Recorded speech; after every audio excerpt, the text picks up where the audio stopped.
Everybody. It's going to be the Outlast Trials again, and I actually had some trepidation about starting this up again, just because I know it's. I'm gonna guess it's not everyone's cup of tea, but there's a couple of other factors at play. One, I actually just really wanted to play this. Two, I'm actually getting familiar with the last couple of maps. So this is the last couple of new levels since the game was in beta, and then there's an event going on. But I don't know. It's a game I kind of want to share.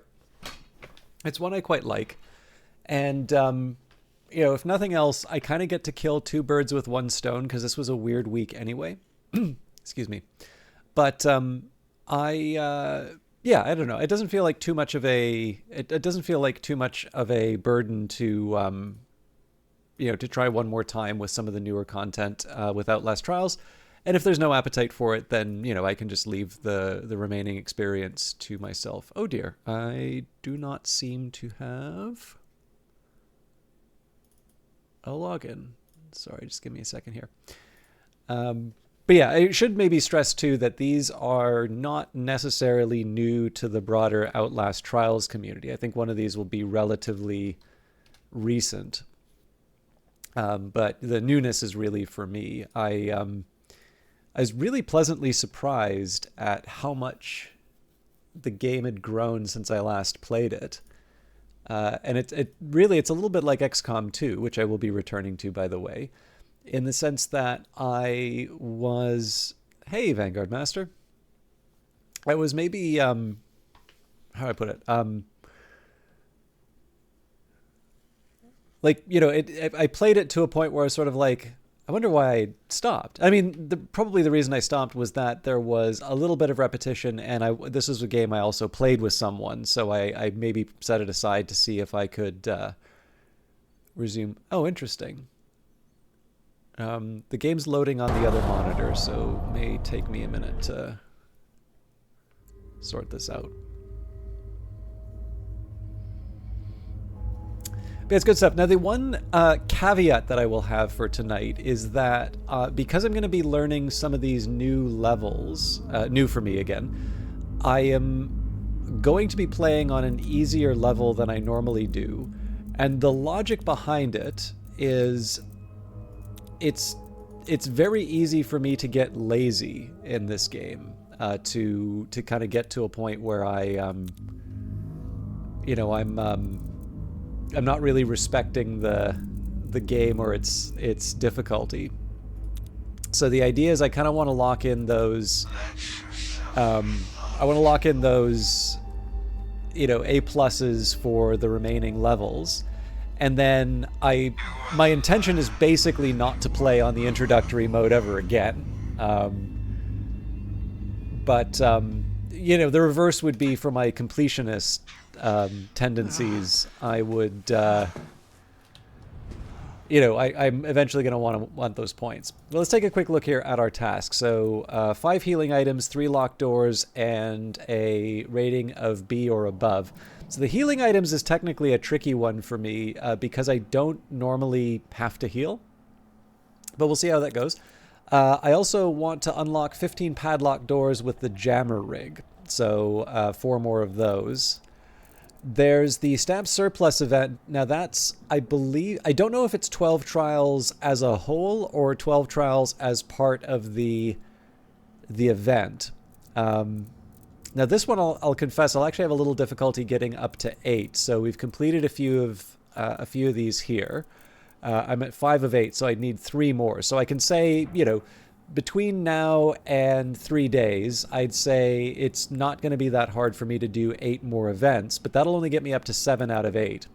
So at this point, I would need to either do escalation, escalation once and then complete 5, or I don't know, try 3 times to get to 10 or whatever. I mean, I'm not going to complain about getting, 100 or 200 tickets. This seems like a good thing to move towards, but I'll do that later. And yeah, I mean, I can try and get 20 healing items, but that strikes me as one of the more difficult ones if I'm going to be playing on introductory the most. So big one right now is the padlock door with the jammer rig. It's actually the only reason why I'm using it.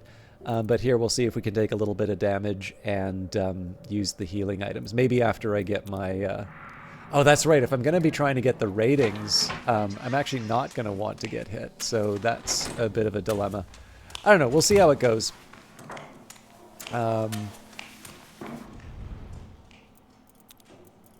So under special therapy, oh, this is interesting. I mean, I could actually just try to do these for the first time as part of the special therapy.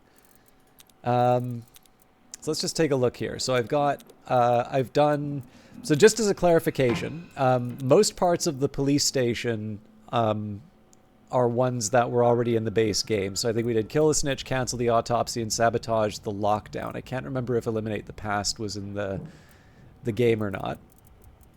The Orphanage, again, I've done Cleanse the Orphans and Feed the Children. I don't recall if I did any of the other... oh, I've also done Gather the Children of God, but I don't know about Foster the Orphans and Reunite the Family. Fun Park, this is one that I remember. I used to quite dislike Root Canal, actually, but we managed it. This, Beguile the Children, was a really interesting one. They've added a lot to that level. But yeah, I think it was Grind the Bad Apples. I feel there was at least one other one, like maybe Open the Gates. So Courthouse, this was the new one for me. Coil makes a return. There's a couple of fun moments in this one, actually, and there's a new puzzle or challenge that they've introduced in the sense that there's like this microwave device that you can use to sort of blow up one of the witnesses. So I did enjoy the Courthouse. That was being teased at the time I sort of stopped playing this. Toy Factory returns, brings, well, you can see her here, the Futterman lady. Phyllis Futterman, I think is her name. This one is sick, but also quite amusing. The docks. Now, this one was interesting because there's a couple of factors that are interesting on this one. So first of all, I think it's Franco Bardi is the prime asset's name. Il Bambino. So this is a brand new prime asset. And as you can see from the shotgun, it's one with a ranged attack. He also has a really heavy breath, so it's quite hard to find where he is. So this is definitely a fun one to go in. It was interesting to see some of the reactions on the Outlast Trials subreddit, because some people thought he wasn't necessarily that scary, and others really liked the character. And I don't know, like I feel like Outlast does a good job at giving some like genuine frights. I don't know. Yeah, I don't know if I want to. I don't necessarily know if I want to say like it always has to be like over the top, one note. You know, everything looks like Chris Walker, kind of scary. So we would be moving next to downtown. Come downtown for fashion, fun, and fortune. Get eaten alive by the lurid enormity of it all and be digested and come out the other end, a whole new archetype of cynicism and violence. Life moves fast downtown and always towards an early grave.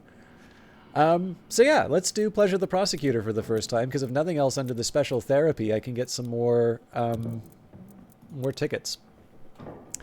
He who controls what justice desires defines the contours of law, satiate the prosecutor's more discerning pleasures. Hello, Avamia, ninth of their name. I've also found out what happens when you get to 100 points, which was educational. Please proceed to the shuttle. Punishment.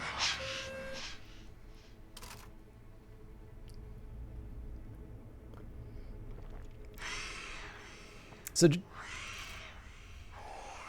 just a reminder here that I'm playing on the easiest difficulty, which is not that threatening. This is more to get familiar with the levels, and then we will bump that up as soon as I get my A+s on the... You are a gentle hand, and you are a crushing fist. You give pleasure when lust is the lubricant of power. You give pain and violence is the fountainhead of control. Replace the prosecutor's whores with assassins, and we will let you out.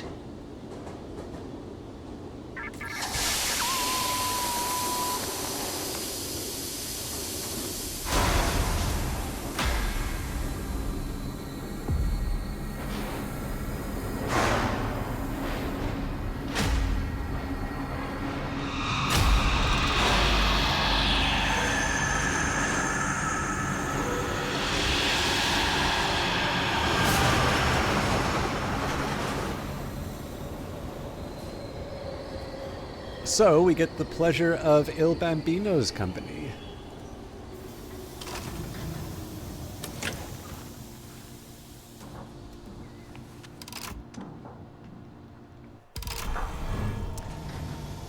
Proceed. All right, now the other thing I'll say is I'm missing gain access to the theater. I'm missing my usual crutch, which is the X-ray. Normally I rely on that to get me... Alright, I don't start off with this thing charged. Yeah, so normally I'll have the X-ray set up to get me the... Actually, there is what... I don't think I want to tempt the lower mark on this. I don't know if the antidote counts as a healing item for the purposes of the achievements. We can find that out on...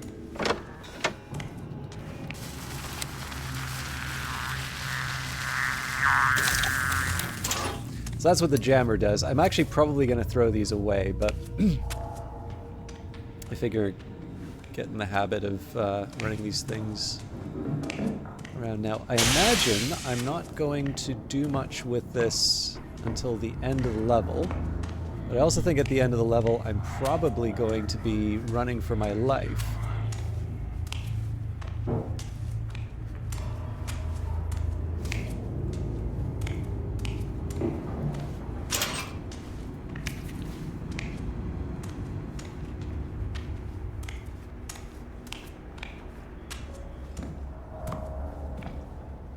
Oh, nope, this is the theater. Okay, so before I do that,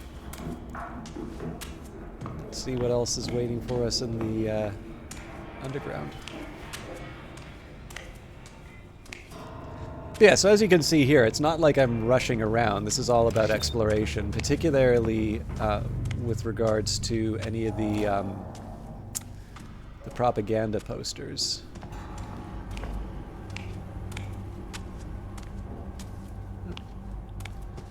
Let's replace... Well, here's what we'll do.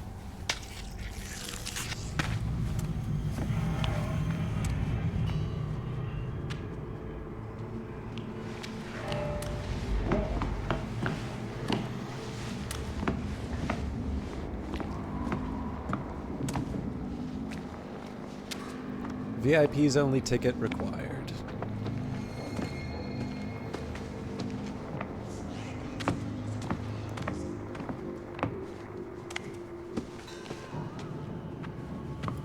Ladies.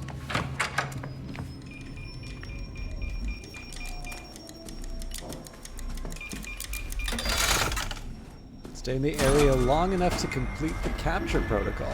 Interesting. So this is a new... kind of a new mechanic for me.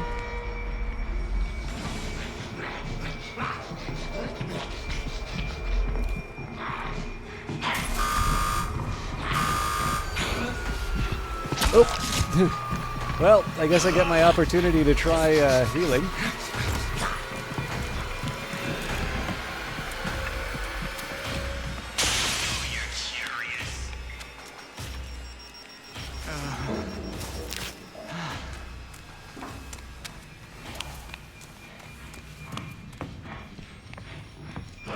Yeah, I really wasn't paying attention on that.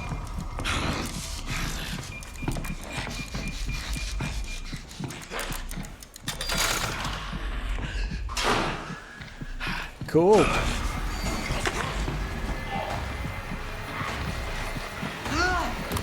Oh crap. I don't have anything else to defend myself with here, so... But there is a propaganda poster for me to deal with. Run!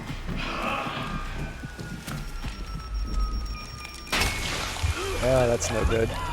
Okay, so I do get to see... I'm really bungling this.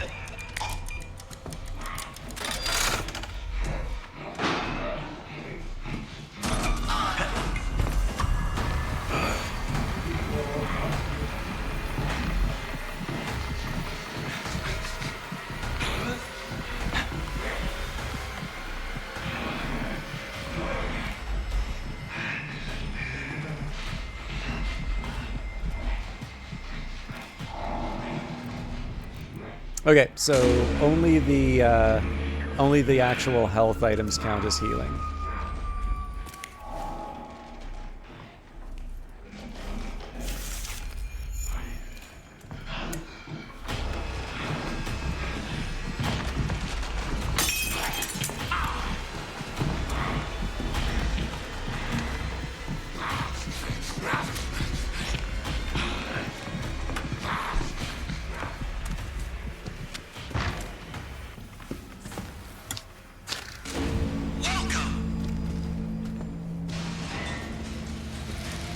Alright, so I mean, again, that could have gone better, but I learned something new, and I did at least get a point towards an objective.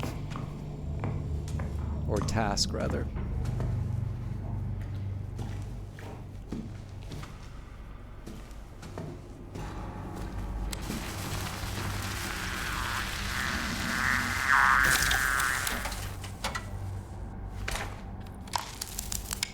So one of the big ones that I've learned about the, one of the big things I've learned about the jammer is I'm accustomed to having the X-ray recharge my battery, and so the fact that I don't have something to reliably do that for me sort of makes me search for batteries a bit more. But what I've also learned is with the jammer, I get the advantage of being able to open up those locked toolboxes, and usually there will be something that refreshes the your rig. So it's kind of, I don't know, it's like a Pareto improvement, right? Like you have the benefit of using the rig, so you don't lose anything, or sorry, you get the rig recharged, so you haven't lost anything. So it would have been smarter, for instance, for me to use it here, because I probably would have had something to recharge the rig with.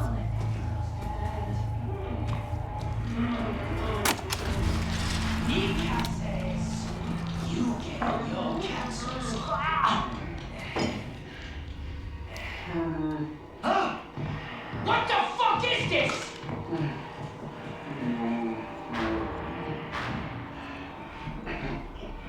My goddamn guest didn't goddamn finish! Does the DA look satisfied, you fucks? You're gonna have teeth falling off both ends!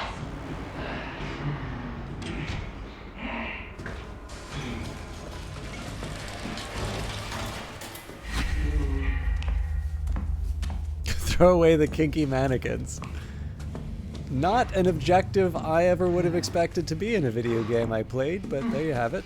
I think about you when I touch myself. Alright, we gotta get rid of this thing quickly. I can't believe you asked me to do that. Oh. I want you to fuck me overnight. Okay, but only because you love me. Do whatever you want with me.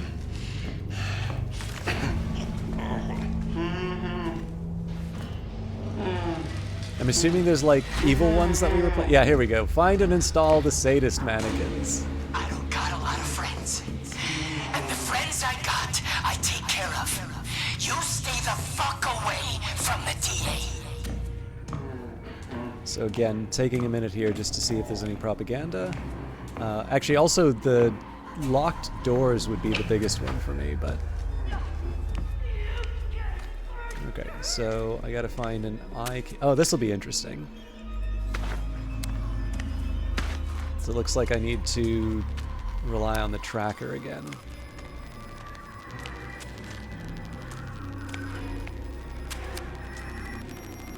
Hello, my friend. So, only one bulb. So he's gonna go pop. Thank you.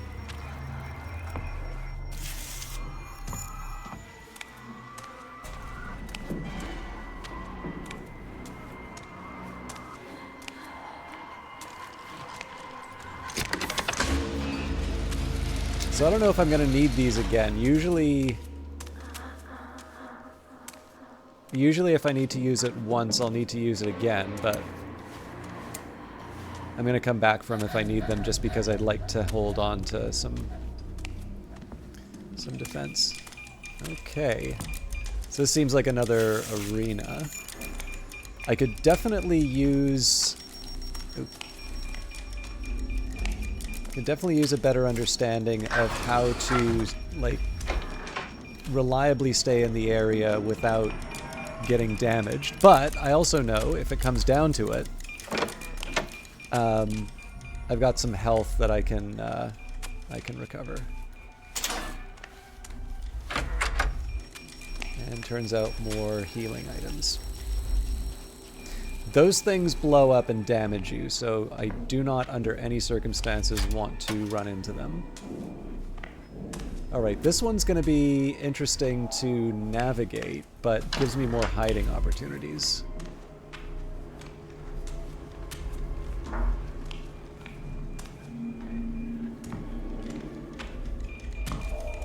Alright.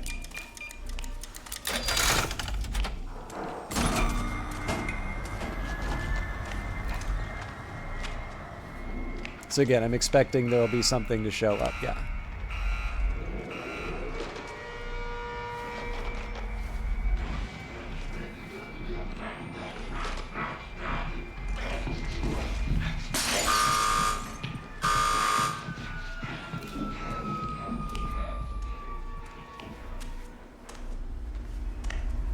Yeah, so the nice thing about the extra space is definitely more places to hide, but also more places to mess up.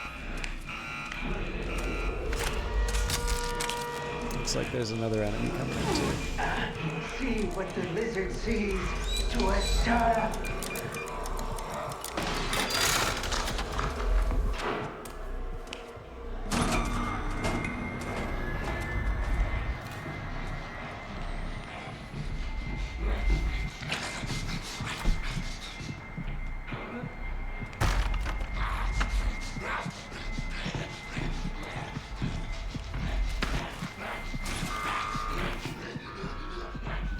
That's inconvenient.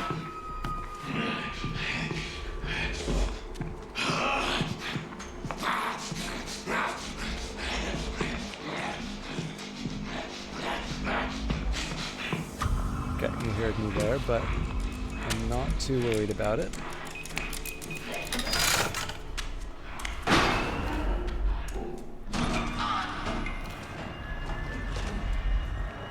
Oh, I'm getting it now too, so the further it goes, the brighter it gets.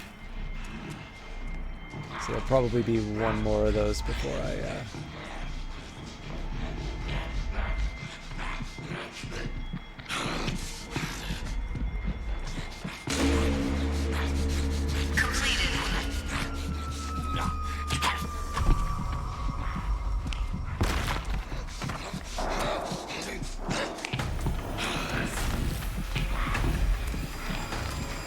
Good news is, we're on a merry chase, and he probably won't find me in here. Ooh.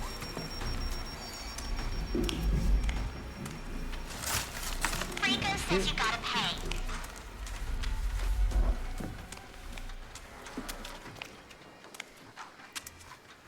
I think we're back in here. This is what snitches get.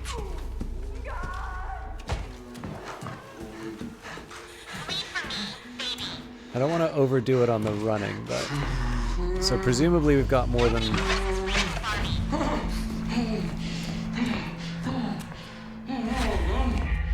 Yeah, fair enough.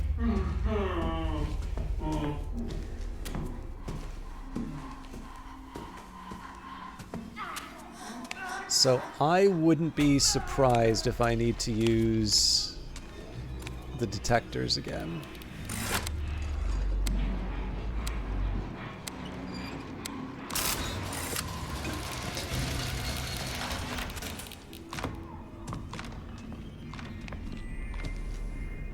Again, I want evidence of the fact before I use up 2 inventory slots, but if I need to unlock an area, presumably it's going to be taking out the microwavables.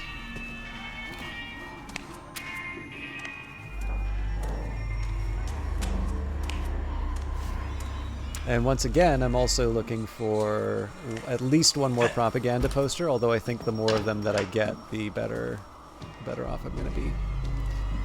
Also, surprisingly few batteries.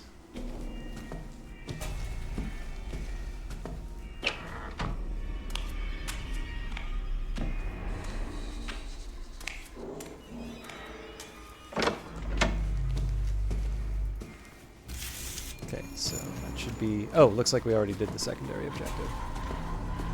I think the one that worries me the most out of this is that I've kind of...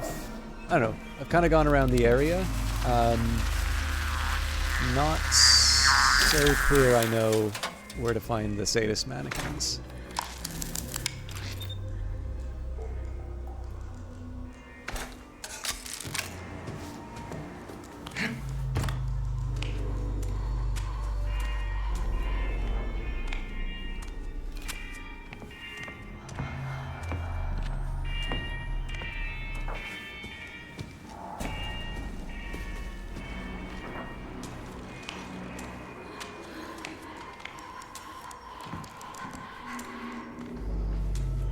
There may have been an indicator that I missed talking about where I could find them.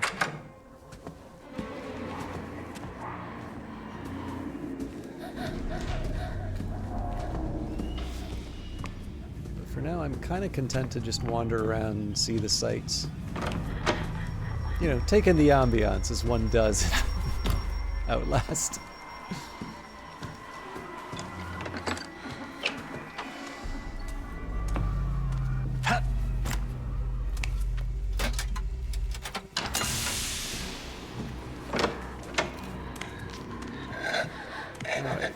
Everybody's favorite enemy there.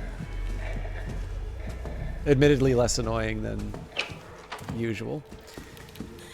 You know what? Let's see if we can draw something from hearing music.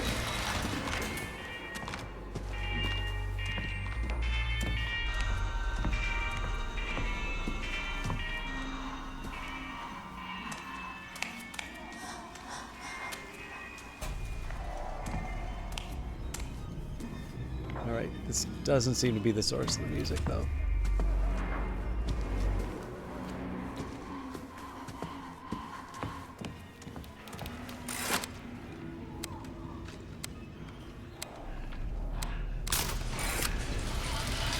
Alright, so give that a bit of a wide berth, but...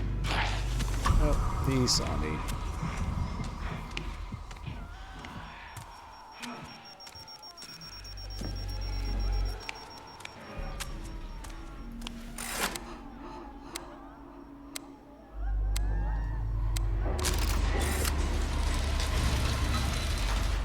Okay, that's always interesting to see. Oh wait, but this is the start of the level.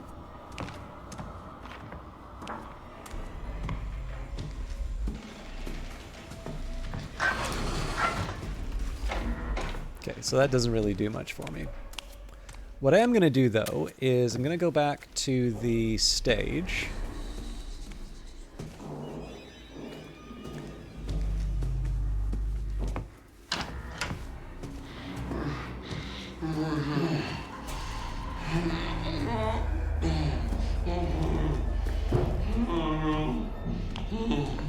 Alright, so we don't exactly have any real indicators in terms of at least in terms of how long I want to stay in that area.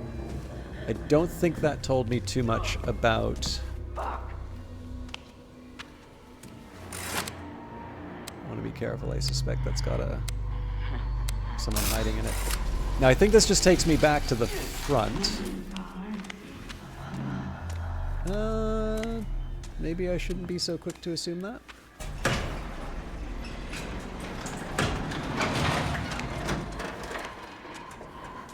So normally when I've done these, there's a bit of an indicator in terms of where you can find whoever you're looking for. It's usually like written on a billboard or something like that.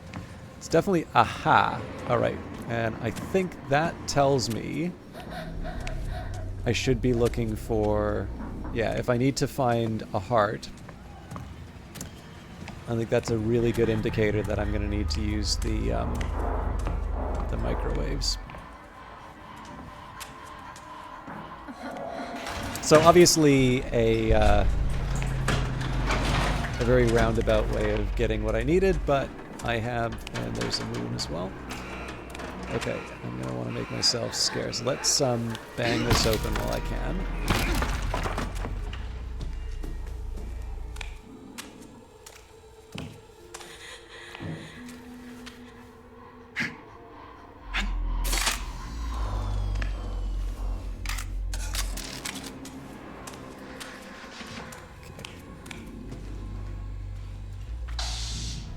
Another house call? If he turns around, that's a problem. I'm your doctor and your lawyer and your priest, baby. My outside option would be to jump in that barrel, but yeah, as long as he's on his way out.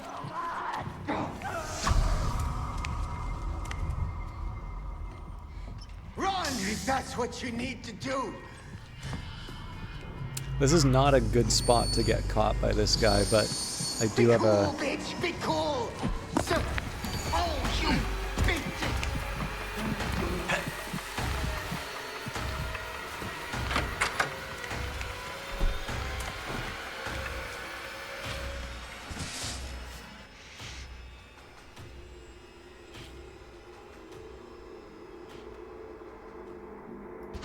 Okay.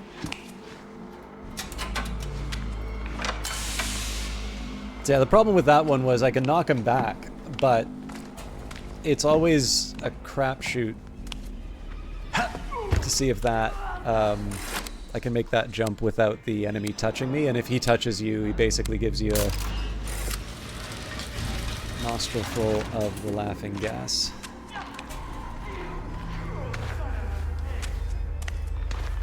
Okay, so...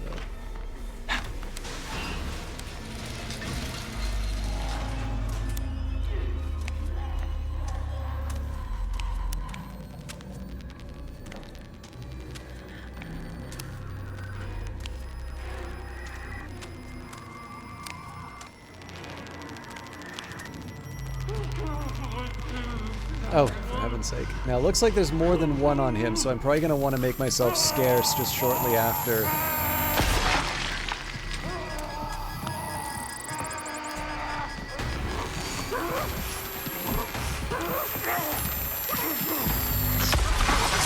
So yeah, that guy will do some preposterous damage to you if he catches.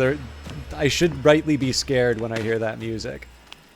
But there's also a secret chamber here, so there's normally two... Yeah, okay, here we go. I also think I hear Franco.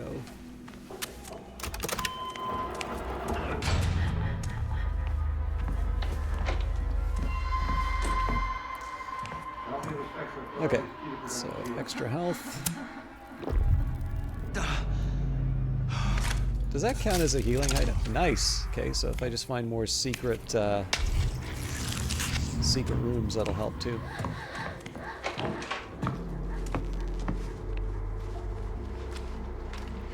So I'll maybe wait to find the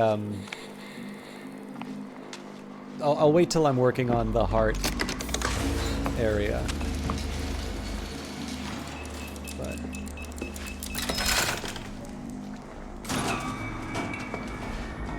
should be in pretty good shape.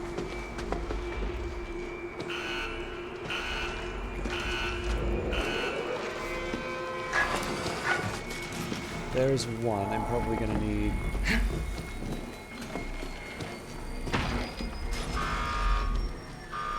Okay, problem is I don't know which one of these is broken. Who's that knocking on my door? Oh, that sounds like one of the big guys. Yep. Come on! Please fight both of them. Alright, this is definitely gonna be interesting, but...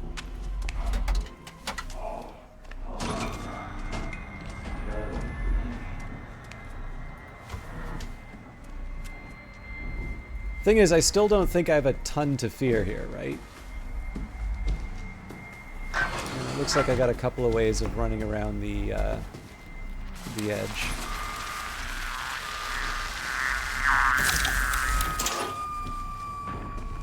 Okay, so it looks like... sounded like he was banging something down.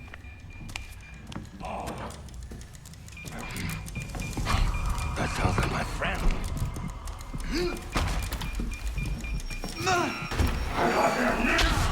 Oop. I think I hit one of the exploding traps. Ooh, I gotta find healing before it auto-heals.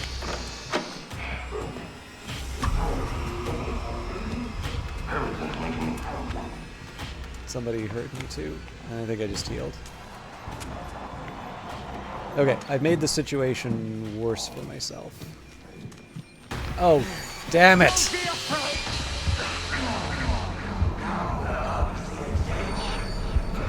think...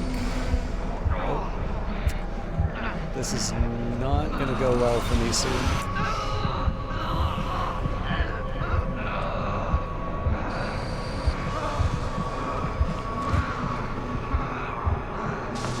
I think this also runs out after a certain period of time, but this is definitely not the way to...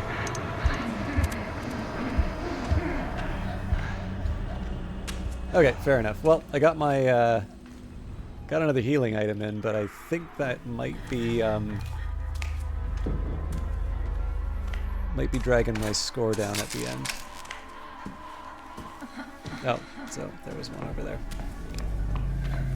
What I will say for it, though, is,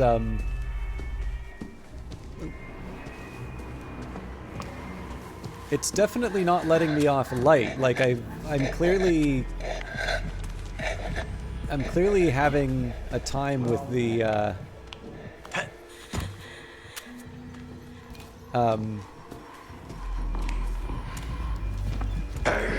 with the arena rooms.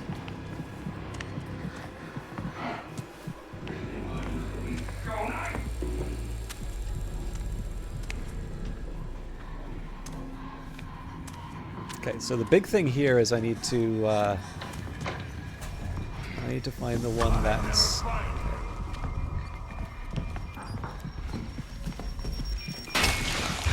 Not again.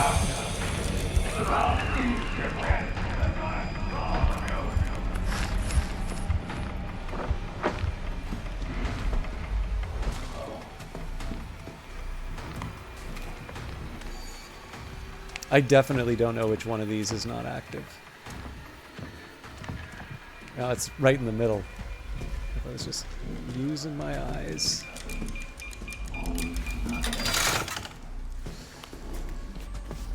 Alright, so I think I'm going to be freaking out every once in a while until I find a... Oh, this will get interesting. I'll learn you to mind me. Take your medicine. Remember anything? When I...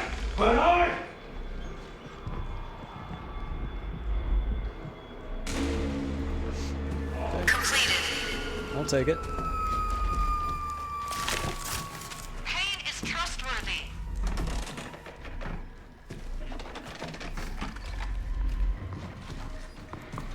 Deeper. Okay, got a little lucky there.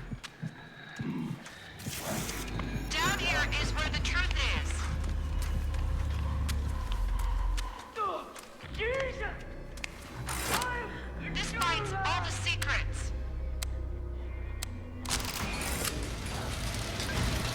So I'll confess, Down to your secret center. it doesn't exactly warm my heart to think that I need to do that Same on the inside. two more times, but Deeper. Deeper. all right. But we know the routine now, and I'm actually wondering, so it says I need to stay in the area, but what I suspect I actually need to do is just reset the, wait. I think I just need to reset the triggers when it matters.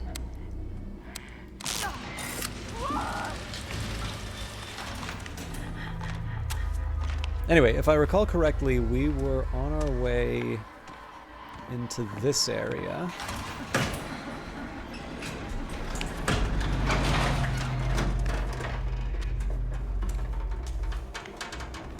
I guess a diplomatic way of putting it would be that I have opportunities to use healing items. Or more realistically, I still need to figure out a good strategy for dealing with the... I should have paid attention. But if I can find something to heal me with...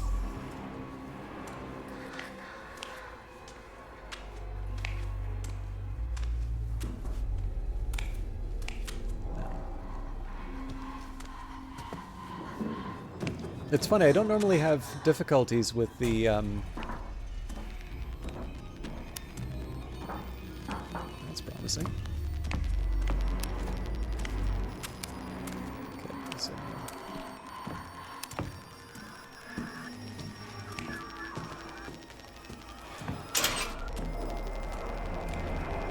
Don't normally have a problem with the tripwires, although I sometimes mistake the sound for...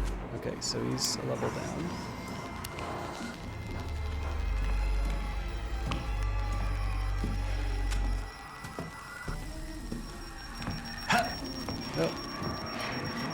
Oh, this is gonna get interesting.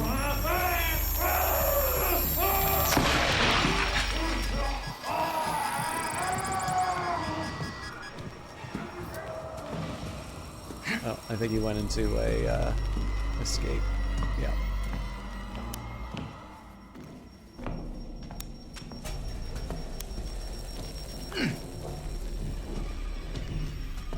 It feels great if you're able to get him in like one go, where where you're able to hit him with the device twice, but the risk, as always, is that they catch you in a corner and just tear you to shreds. So I definitely don't have a problem being a bit of a scaredy cat when it comes to those guys, at least until I get a better strategy for dealing with them.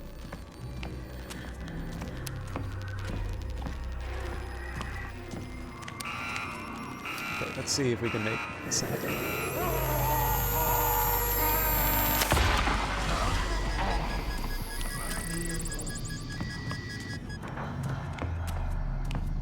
So that was as much about avoiding the doctor as it was the, I think he's coming out that side.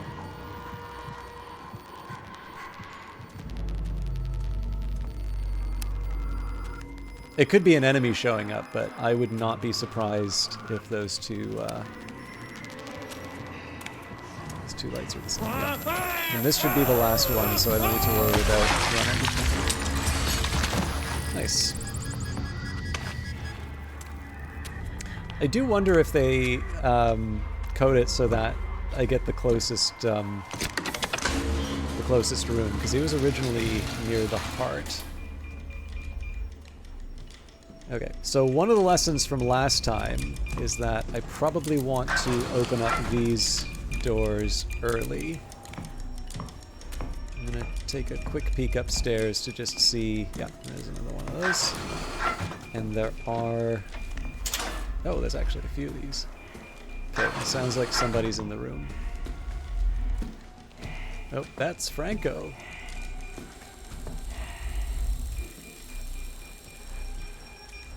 I wonder if he'll be staying. I don't think so, because I haven't actually triggered the event yet, but...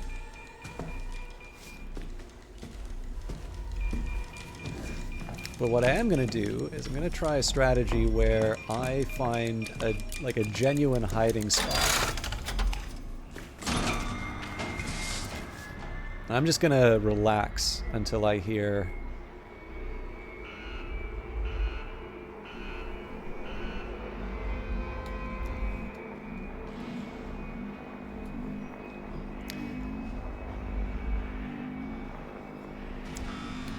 Yeah, so the idea here is that I spent a bunch of time hiding out or trying to dodge people when I didn't have to.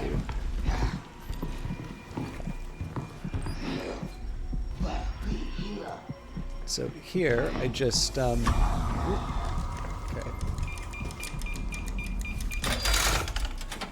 I want to be careful, but I'm still not in trouble yet.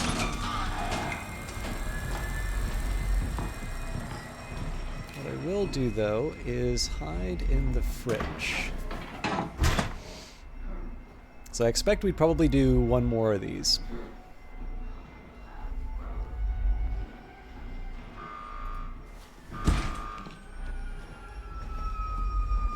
If I have to go downstairs, that's fine, but...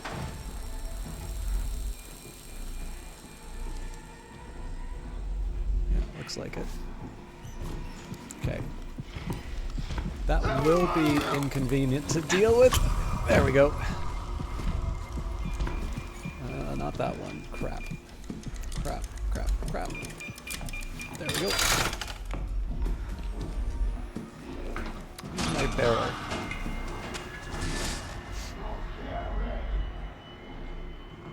So I always have the option of going out and around through those doors, but I'd rather keep it simple. And in fact, as long as she stays upstairs, I'm pretty happy. Which is, of course, exactly the point.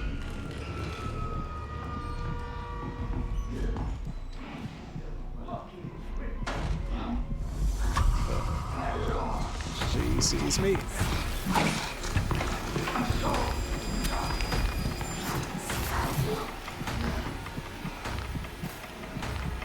In fairness, I was like, I had my head poked out of the door for a while, so. Oh, Franco's here too. You don't know what your limits are until you guys. I am a man of my fucking word. Definitely a situation where I want to have only an antidote in a bottle.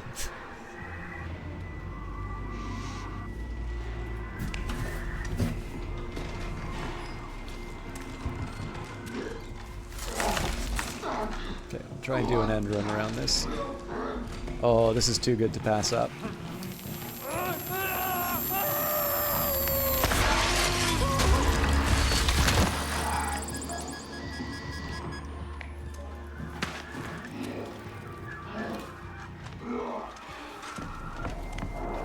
Alright, I'm a little disoriented, but I think I know where to go.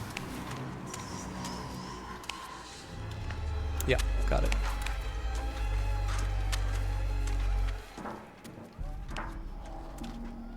Again, the temptation is to run, just to cover the distance a bit faster. The catch to that is if I get caught and I'm exhausted, I have to walk away from the enemy. And particularly when dealing with an enemy with a shotgun, that's not a recipe for a long and healthy life. Good news, though, is I don't need the detectors anymore. I've got the second sadist mannequin.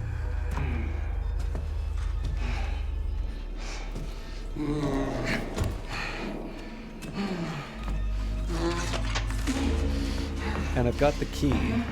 So we have only one more mannequin to go. We've got the key that we need, so I can refill my inventory. Sounds like Franco. Yep, there he is. Unfortunately, he's going where I want to be.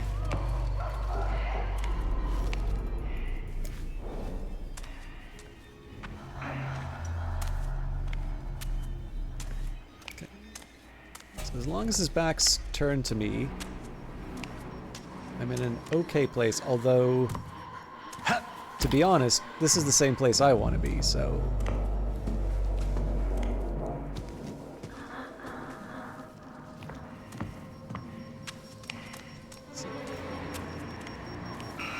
not so good.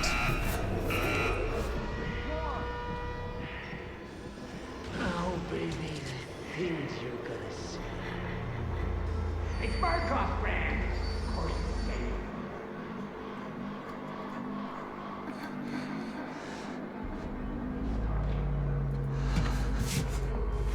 So obviously I do feel a little self-conscious hiding this much on the lower difficulty. Oop. Yeah.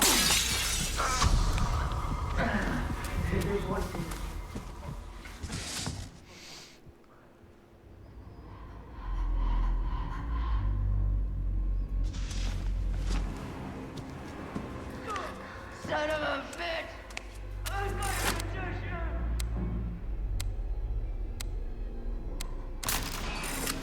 I've also got turned around again, but that should be pretty easily solved.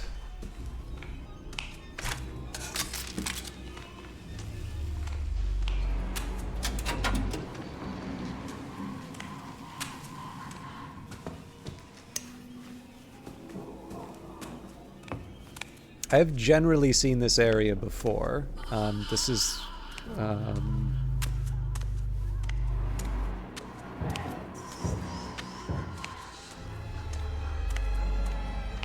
I don't remember if it was a lubritorium that had the key. Yeah, it was.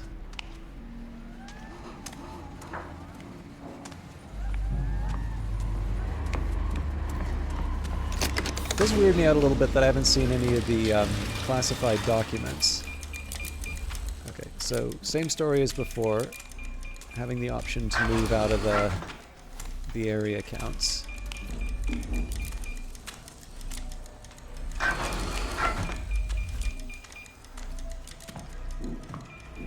I can see this being really straightforward if you're in a team. Like, just have a couple of people posted in the right areas, and then you have the merry chase with the enemy. Then again, I suspect probably it will adjust the number of enemies. I don't know if it does, but.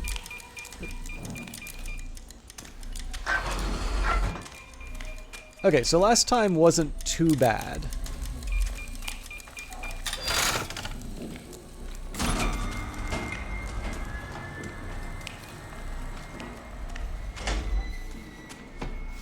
Give it a minute just to see where the baddie is, what the baddie is, and then...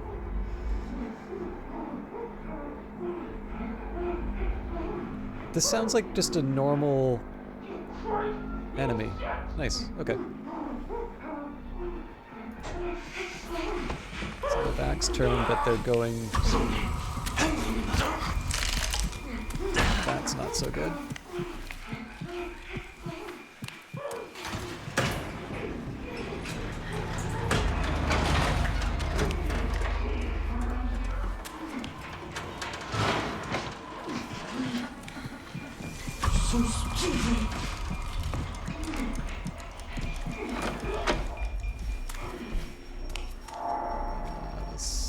I'm in the wrong spot. There we go.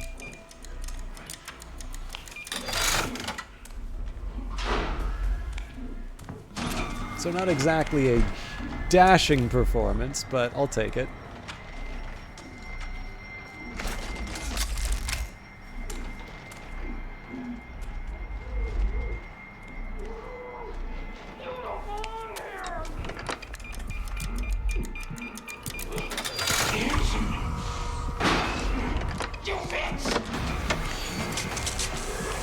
That's the doctor.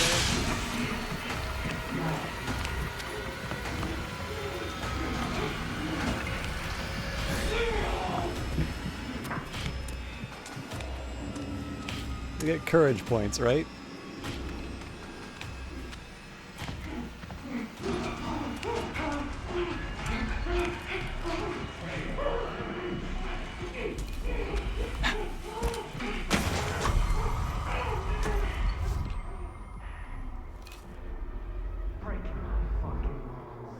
Oh, that's Franco too. Okay. I wonder if we'll make it all the way to 100.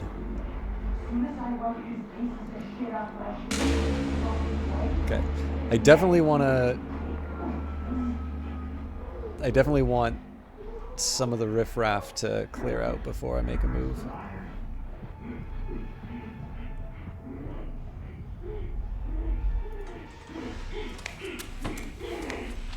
Okay, I think this is my best shot.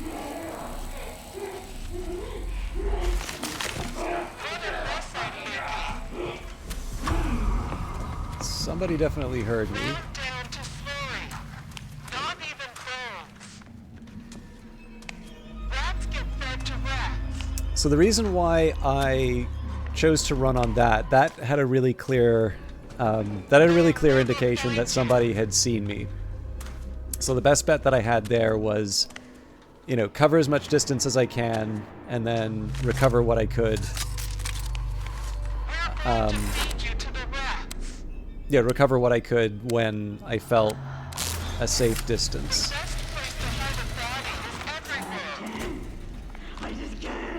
I am gonna make a guess that when I play this on the normal difficulty, I'm gonna have a bit of a challenge, but then that's why introductory exists. I also don't know how I feel about the mannequins. I thought that was Franco.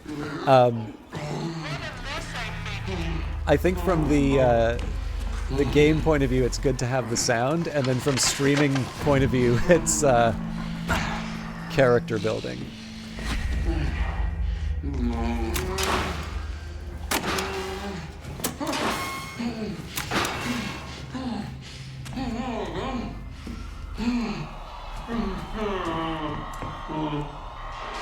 Oh.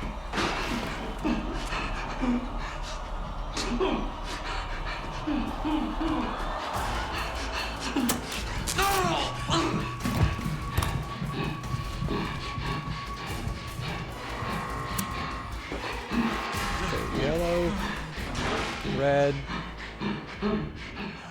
Oh, it's Simon Says, okay.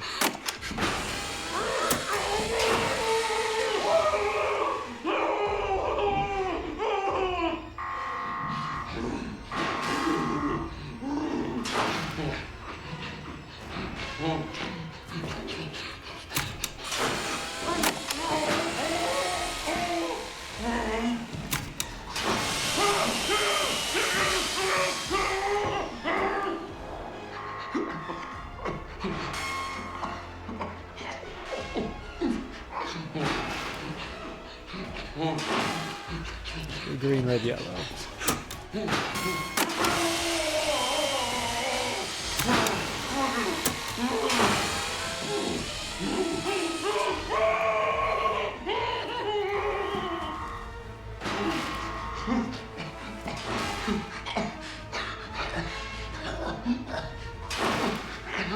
Oh, interesting.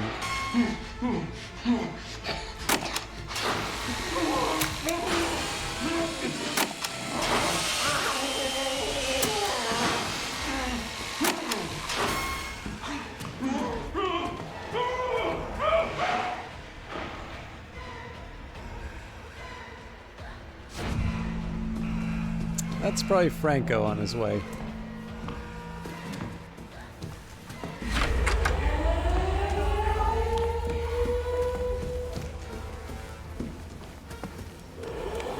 The exit music's a bit more quiet than usual. If I can find a hiding spot, I can recover my stamina. Enter.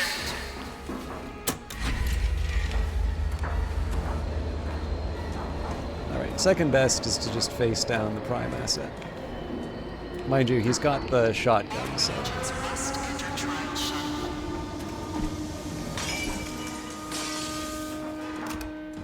All right, let's see if I got an A+ out of that one, because I definitely took a bunch of damage and sanity. A-, unfortunate.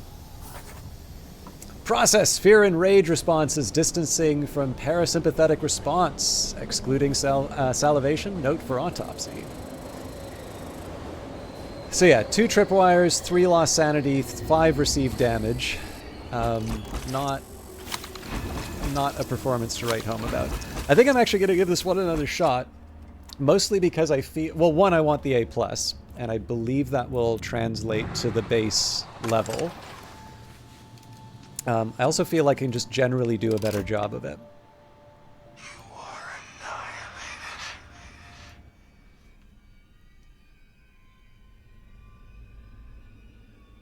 Our enemies are your enemies. You're making so much progress. Can you feel it? Can you feel yourself changing?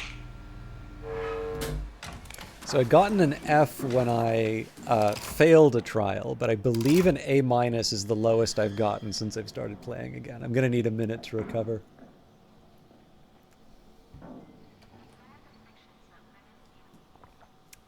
So just 1 second here. Okay. I don't know how many of you play the game, but apparently there are drops for watching it. Okay.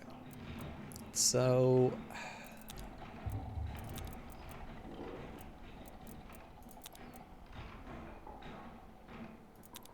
interesting, it doesn't count. So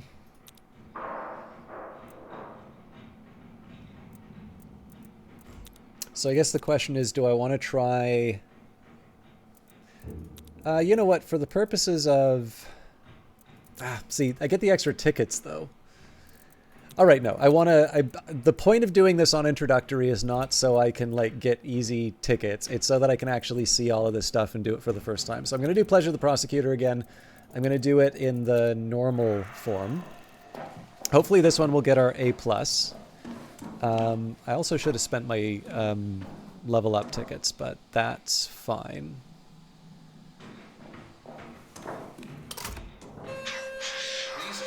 And I should take a minute to...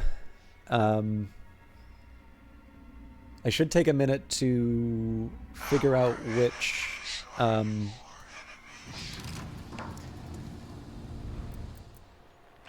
oh man, I didn't bash open any locked door. I definitely need to do that.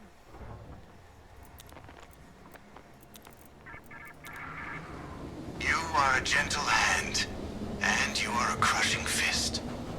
You give pleasure when lust is the lubricant of power. You give pain when violence is the fountainhead of control. Replace the prosecutor's wars with assassins, and we will let you out.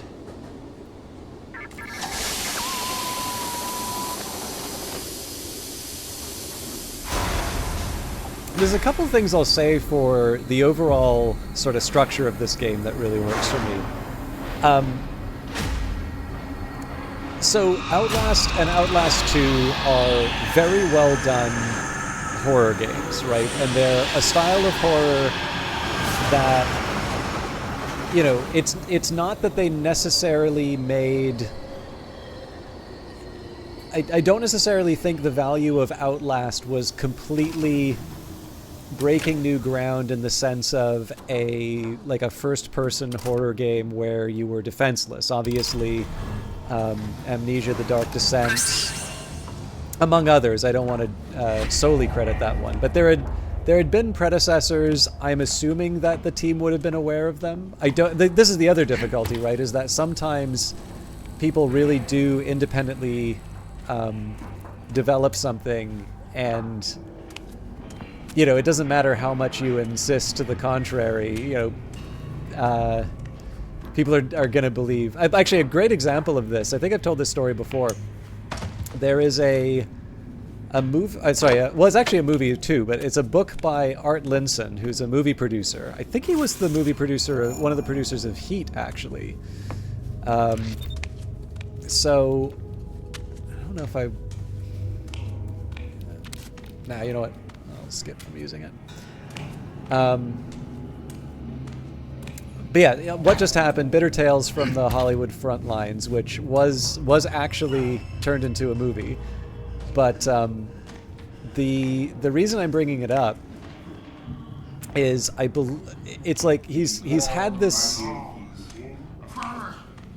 success, and then he sort of has hit this dry patch, and like one of the movies that he made during that period was Great Expectations, you know, the modernization. It kind of felt like Hollywood went through a period where like there'd be a bunch of famous literature that was very specifically adapted in a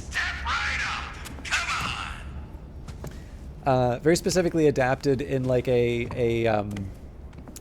in a contemporary way. So there was like, you know, there's a version of Hamlet starring Ethan Hawke. There was like that really famous Romeo and Juliet, directed by Baz Luhrmann with Leonardo DiCaprio and Claire Danes. I don't know if that was the one that like launched Leonardo DiCaprio's career, but definitely it's one that is certainly like feels like one of the bigger star moments earlier in his career. And I'm not necessarily going to complain about the trend, although I always kind of find that it's even like watching the stuff on the stage. Like usually these sorts of things, there'll be someone who makes sort of a bold choice, and you kind of get something new. You kind of get something new in the telling based off of the fact that they've said it. Like, you know, you kind of get another perspective, or you get something new out of the play to see it set somewhere. And there's some really creative choices. So one example I can think of at the Stratford Festival is there's a version of Macbeth which is like, it's a motorcycle gang, and like, I don't know, like it's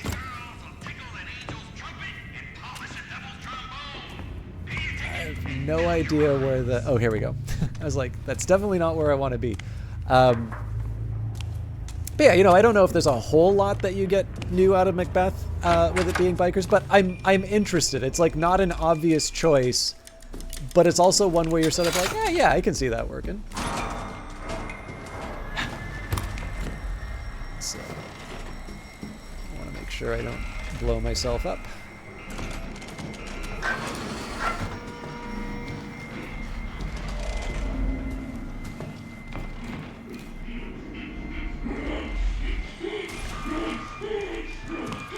This is the one.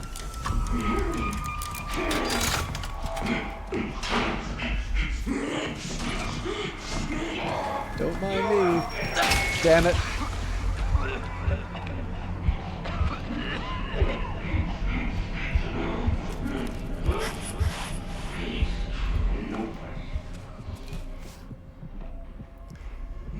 Hopefully, I think if it's only one of those, I'll be fine.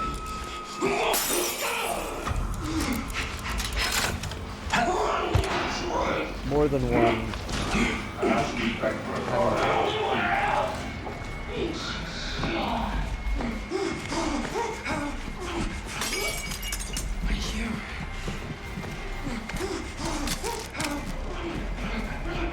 I can always find more. I can always find more bottles.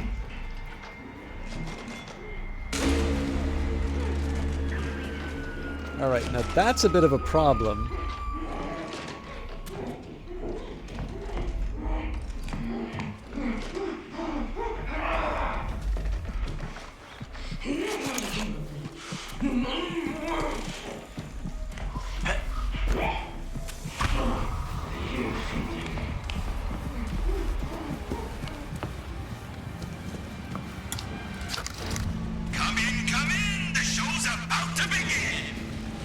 I think I'm gonna have to go with fewer bottles at this point.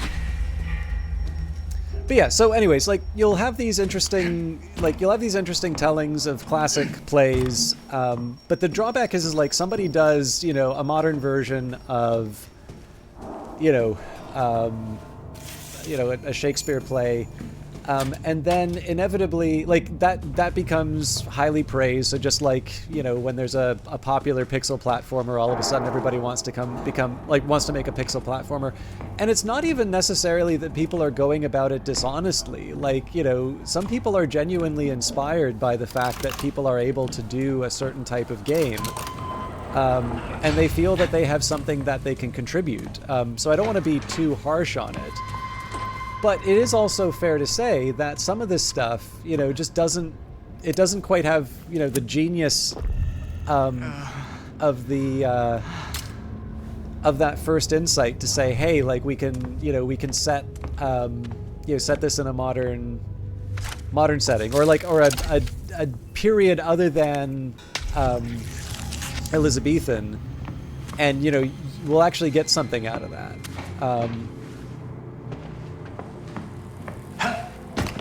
And so then what you wind up, it's like, you know, there's going to be 100 different versions of Julius Caesar where whoever's the president is going to wind up being the, you know, is going to wind up being the, you know, the one playing Caesar. And it's like, you know, the first time you do that, that's maybe interesting political commentary. And like now everybody does the same thing when it's more interesting to see Julius Caesar portrayed as Julius Caesar in ancient Rome.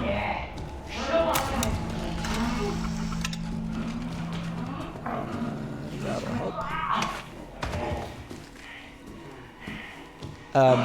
But anyways, I was gonna tell the story of Art Linson, but I'm gonna wait for Franco to yell at me for a bit.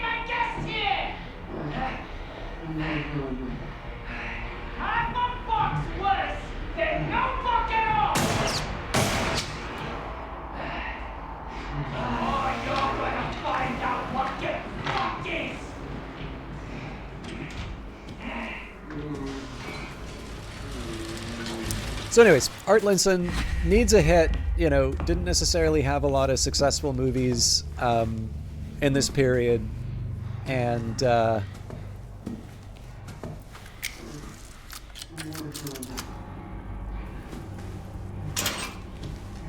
What Just Happened chronicles that story. And the Great Expectations one is a real shame. Because that was distributed by 20th Century Fox.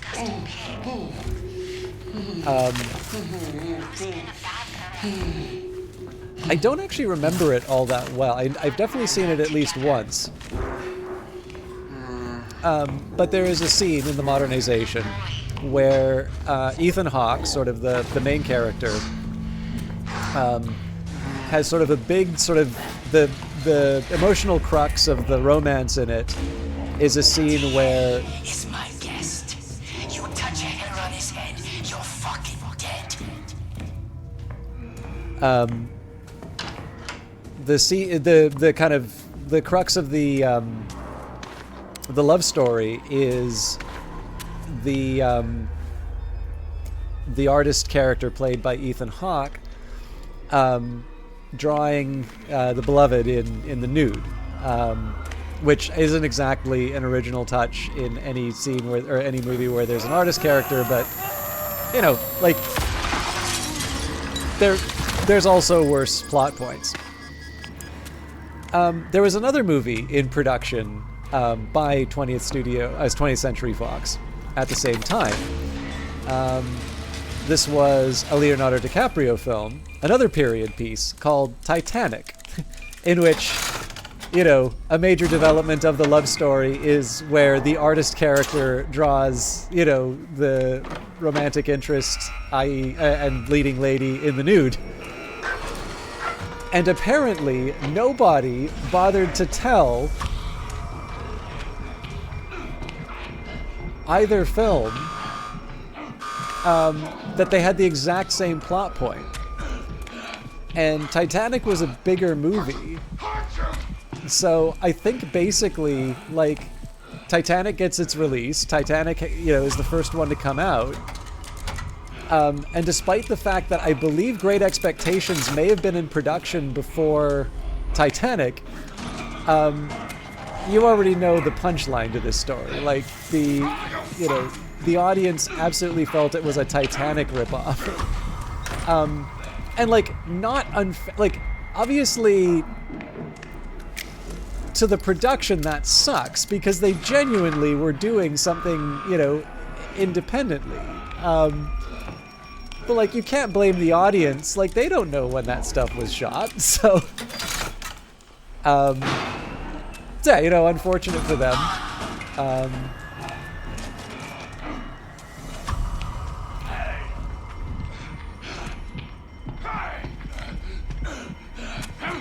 Nobody gets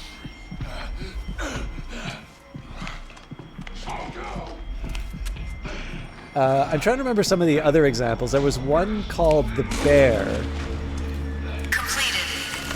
Hush now. And apparently there was, like, a big deal about the fact that, like, Alec Baldwin didn't want to shave his beard. Down to the bone. And it was, like, it was in his contract to do so. This is what snitches get. And then I think, like, eventually somebody made the point to him afterwards. It's like, it's probably because he gained some weight. Like,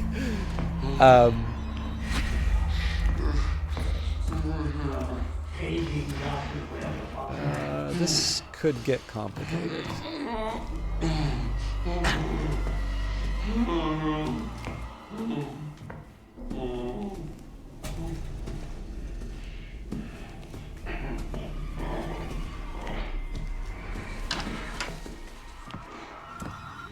Oh, that's convenient. What I'm going to do here... Let's get some distance between myself and the... Oh, crap. Oh, but it didn't catch me in the corner. Interesting. So let's try and turn this into a healing opportunity.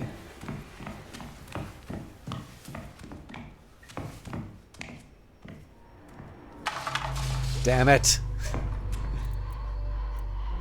I've already used 5 healing items. My bad.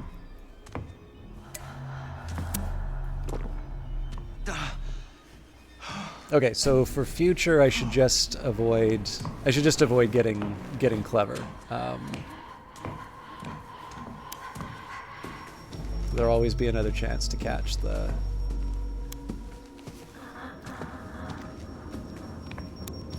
I think at this point I can afford to start breaking some windows. It's not here though.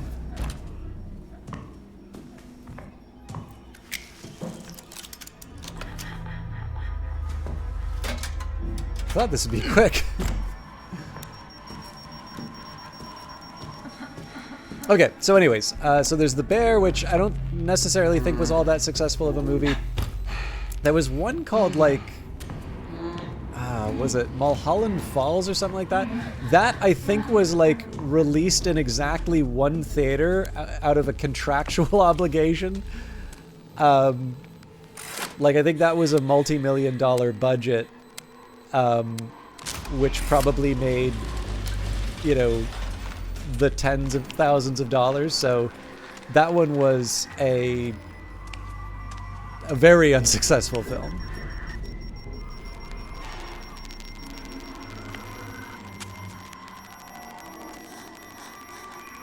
Okay, I am obviously stupid.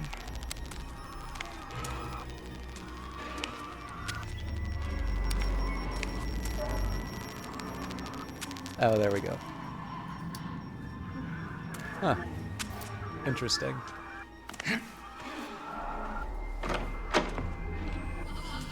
Also notice, right, this is not the same arena as last time.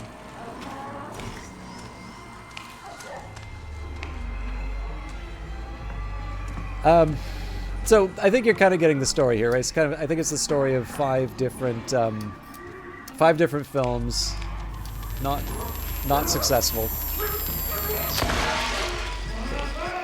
I'll try and be a little cheesy this time. Oh.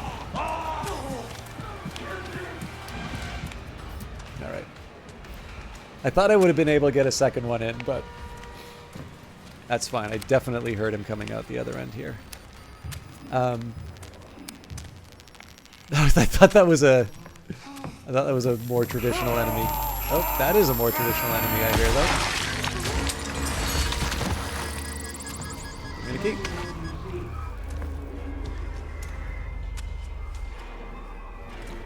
I may have to get a little patient with the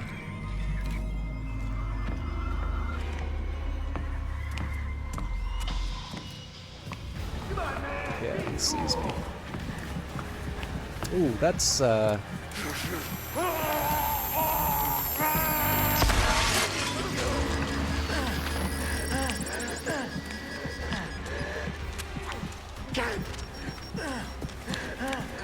I do like that he's actually having trouble chasing me. That's a nice touch.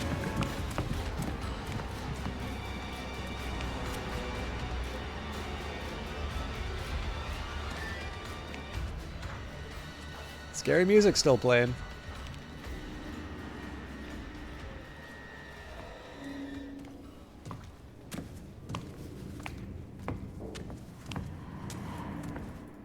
I didn't even think that could be a viable strategy against the doctors.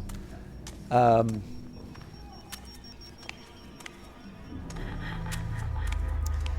there is a side of me that wants to just...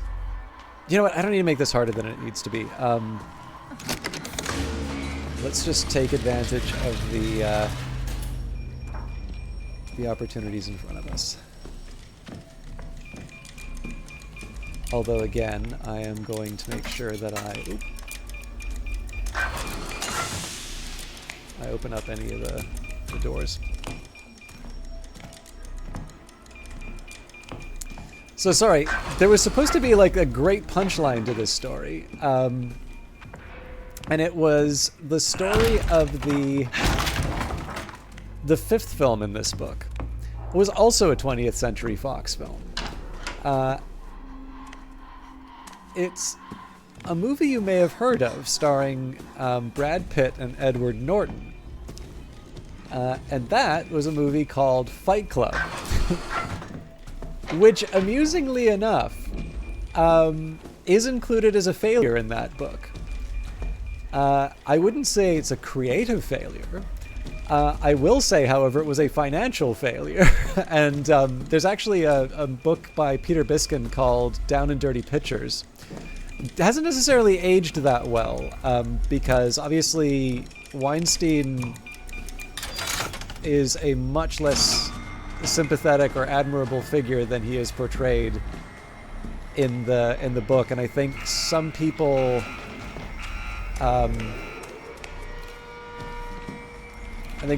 question, you know, the degree of journalistic rigor if you make a book about that period. Okay, this is gonna get hard.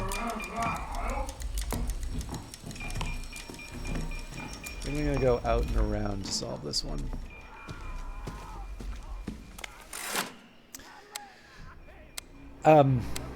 And I will say there have been a couple of other instances where people have said, you know, they've been quoted in, I think, some of his journalism. I don't know if it's the book itself. And their account effectively was, it's like, you know, I don't know where he got that quote, but it wasn't from me. Which, again, if that is the individual being quoted in the piece, a little bit of a problem. All right, I apparently have taken leave of my senses.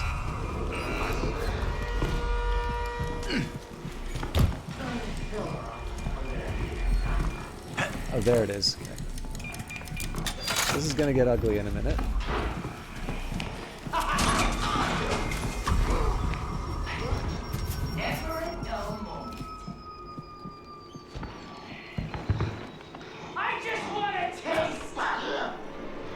But in any case, I'm just a scared little boy.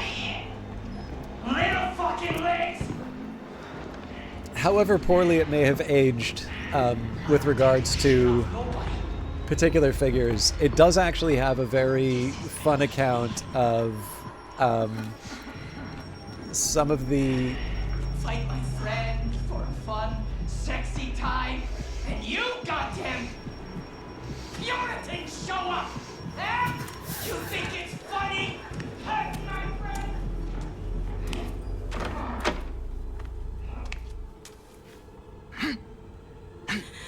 Oh, you know what? Bashing the locked door should be one of the easiest ones for me to do. I do need to get back on track with the objective here, but...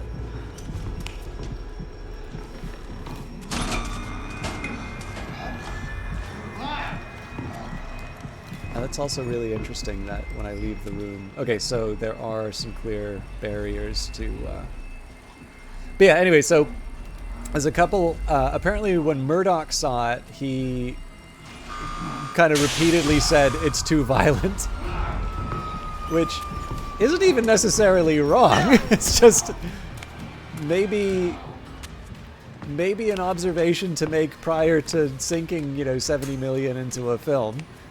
Okay, I think my best bet here is just to run up the stairs. Okay, not that one.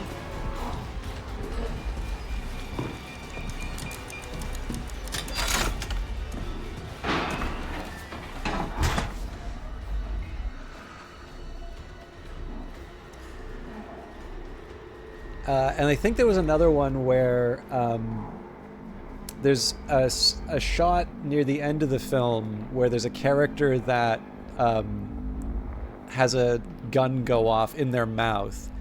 And it's this close-up shot of all of the details. So, like, you know, the cheeks bulging out with the force of the blast. It's, you know, like a...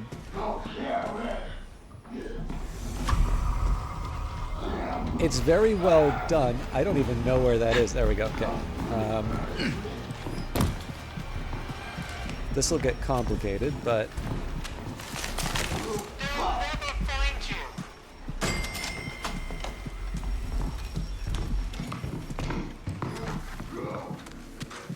Okay. I think we should have some distance there.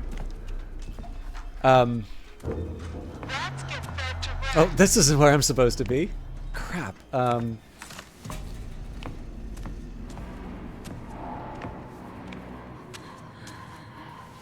I think I do actually want to find... I do think I actually want to put this on the stage before I commit to anything else.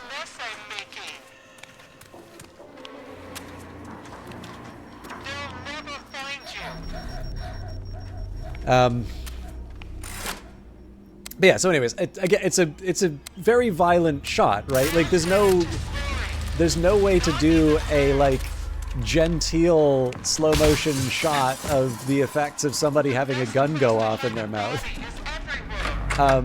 But it is very well done, and it's like, it's good that it's in the movie in this, you know, from a creative standpoint. But apparently this created some problems for the MPAA, or I think it was the MPAA, or anyways, whoever was responsible for rating it, I think it was very much in danger of getting an NC-17. There is actually a decent film by Kirby Dick about the very inconsistent rulings that that sort of the organization that's responsible for rating the films. So, like, a great example of this, I feel a little more justified using this language in the context of... Paging, doctor, whatever the fuck I am. Chemical restraints, please. So before... Oop.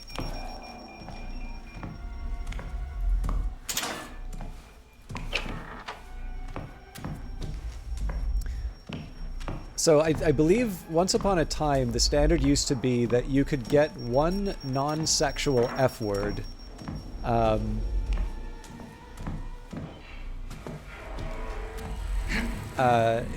still have a PG-13. Unless you're Julia Roberts in My Best Friend's Wedding, where there's a somewhat notorious scene where, you know, she's trying to come up with a cover for why she's in the same place as this this other character. I believe the character's gay, which is one of the things that makes this particularly awkward and amusing scene. But like, it was like so. And sorry, like, and why is he here? It's like, well, he came here, and like, she's just trying to think of something. It's like, to fuck me. Which, again, this is in polite company. It's a really out there sort of thing. And like, in one sense, you can sort of say the fact that you're not supposed to say that, like, that is a very obviously sexual use of the F word. That should have been an immediate R. But it's also a kind of, I don't know about prestige, but like, it's a, very bankable actress in a pretty, pretty mainstream movie, and so I have no idea where. Okay, definitely not that one.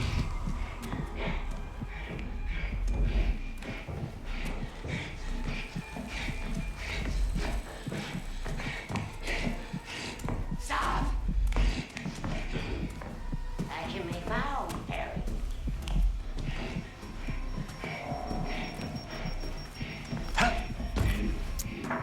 Okay.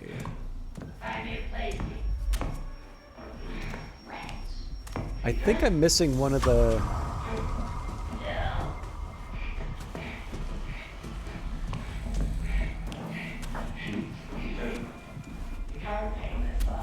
I definitely hear the beat. Oh, this one, right. Okay. This is a nice open one, so shouldn't fear too much. Mind you, if I have to go upstairs, I might be in a bit of trouble.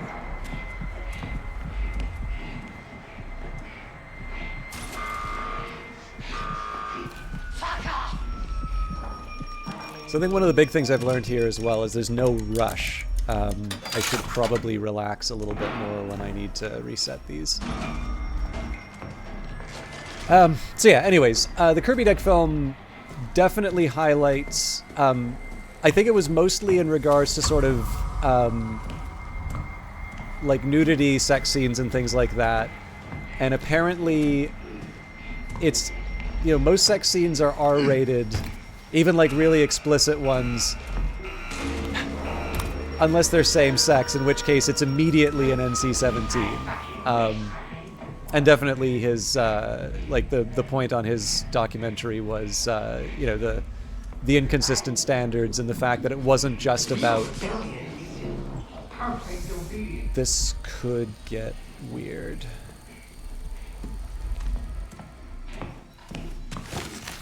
Down here is where the truth is. Okay, so Down here, secret nope. center. So I'm quite a bit slower now. We're all the same on the inside. Okay, no, he ran off. Pain is trustworthy. I'm curious if I can just get into. This finds all the secrets. Cool. Okay, found a new way in. Down here is where the truth is.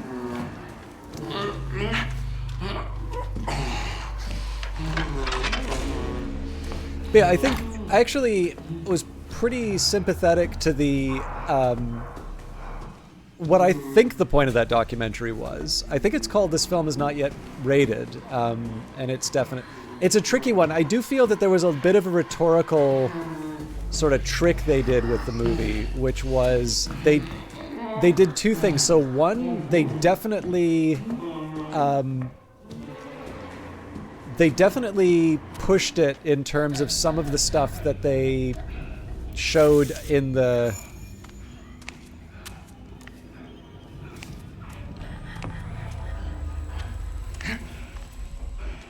examples. And so I suspect probably by the standards of the... Okay, not so good. What I'm looking for is a door that... Oh, yep, one of those will work. I could be hurting myself here, but...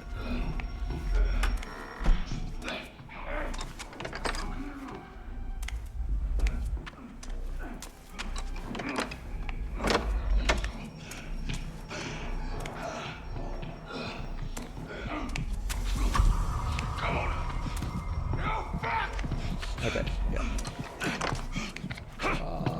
Problems. Eyes up. Ooh, okay. I'm just trying to knock down some doors for the achievement. Fucking maybe not.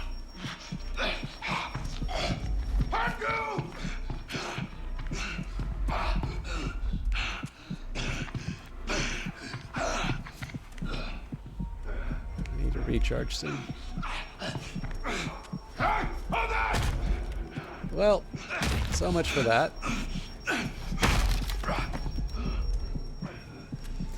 This is wasting time.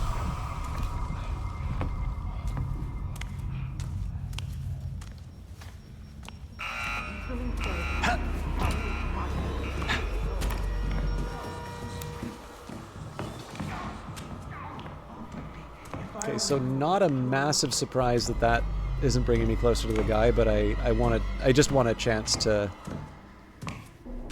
get to a different place. Yeah, so anyways, like, the film has a bunch of examples of, like, NC-17 stuff. I don't know if they're the specific NC-17 scenes, but I think there's a very reasonable claim that because they're showing the examples, which, you know, in certain contexts I can say, like, it's fair for a documentary to do that, but I also think from a rhetorical point of view, right, you're making the film more likely to get the NC-17. And this is important because one of the other things that they do is they go out of their way to try and find the identities of the people who are doing these who are doing these ratings. And so the implication that I think they're, or I don't know, I think there's an inference that the filmmakers want you to make, which is, this isn't where I need to be.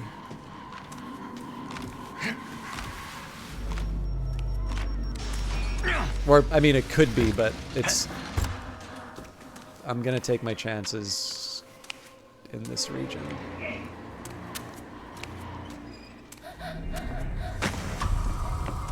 That was...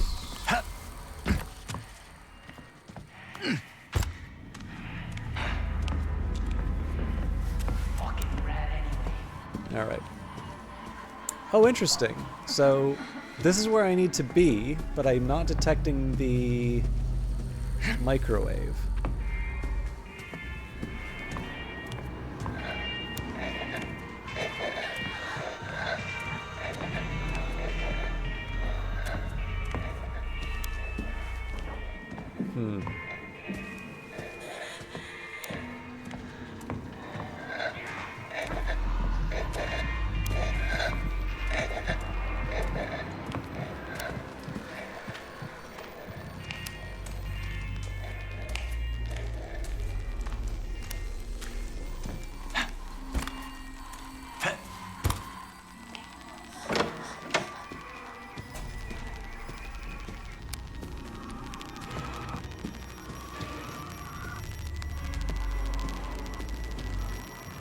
I don't know what caused me to bounce back that way, but...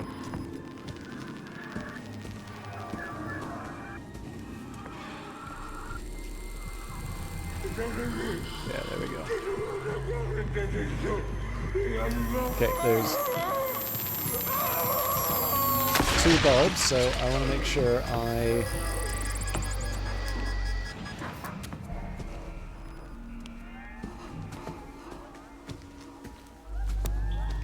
So part of running is trying to preserve the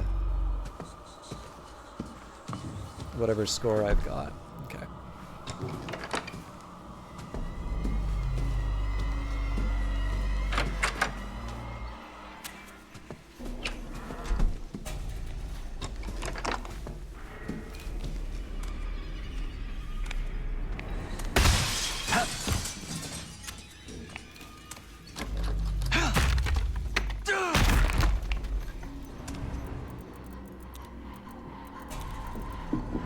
Two more to go.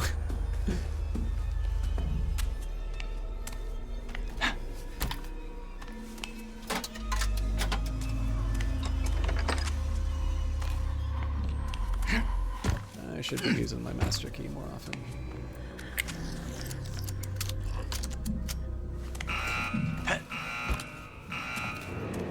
But yeah, so it's an interesting film. They do try to find the identities of the people who are making these decisions. And I think the inference they want you to draw is that it's specifically because it's inconvenient. Oh.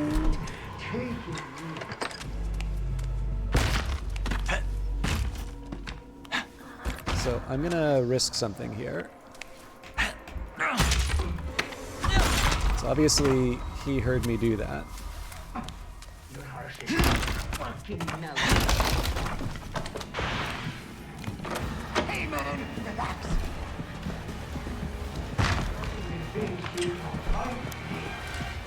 That's not good. There's no door there, but what I can do is just hide in this for a little bit. But yeah, so, you know, the implication I think they want you to draw is that it's because, you know, they're getting too close to the truth, and this film was rated NC-17 because it said something that these people didn't want. And I'm like, you know, I'm actually kind of sympathetic to the point that the documentary is making. But I think the conclusion they want me to draw is made much cleaner if they don't include examples that the ratings board had already determined were beyond the pale, right? Where if they like, if you include NC-17 examples in a film, I'm not entirely sure you have the best basis for, you know, they're censoring the truth. I think it's completely reasonable to say, okay, you know, this is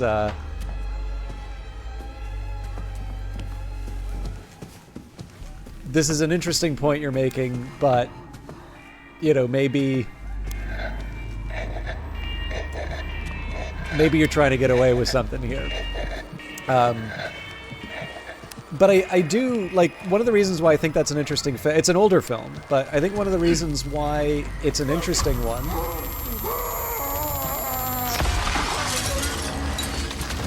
and it's one worth checking out is I think there is actually a reasonable point for creators or the public in general to say, you know, we see the necessity or the value in a ratings body to sort of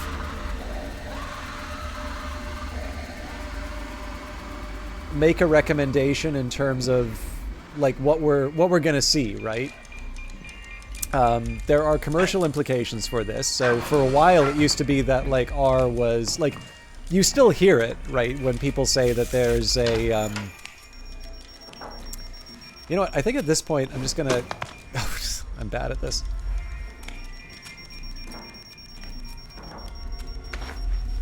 You'll often hear like the these qualifiers added, like, you know, it's the largest R-rated box office ever or something like that. So like that would be a Deadpool, for instance. There's sort of this acknowledgement that by imposing an age restriction that a film is going to do worse commercially. I'm curious if I've got a way out of this room. I might, but I'm a little worried about... No? Oh. That's going to be inconvenient. But yeah, so I think you can reasonably say, right, like you can see how there's value in sort of establishing this standard, right? So, you know, I see the value being that a rating system that lets say parents know, okay, this is the content in the film. If you're uncomfortable with your kids seeing this, you know, maybe give this one a miss or go see it with them or whatever. I'm only trying to find that spark. I'm not crazy about making the noise, but I'm less crazy about getting the drugs.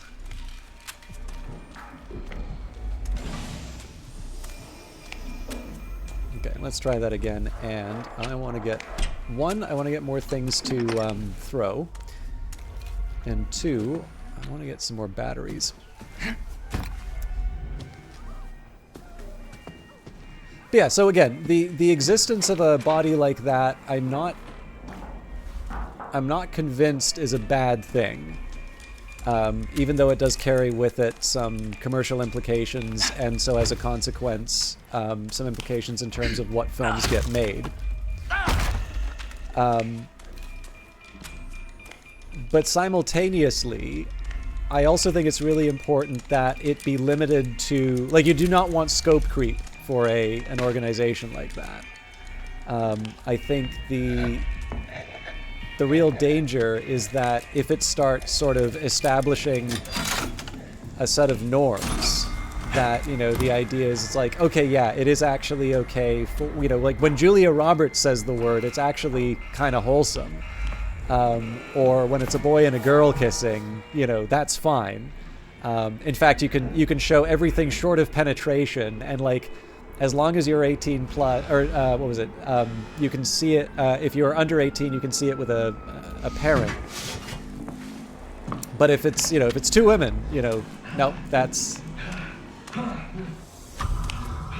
we don't do that in this country. And at that point,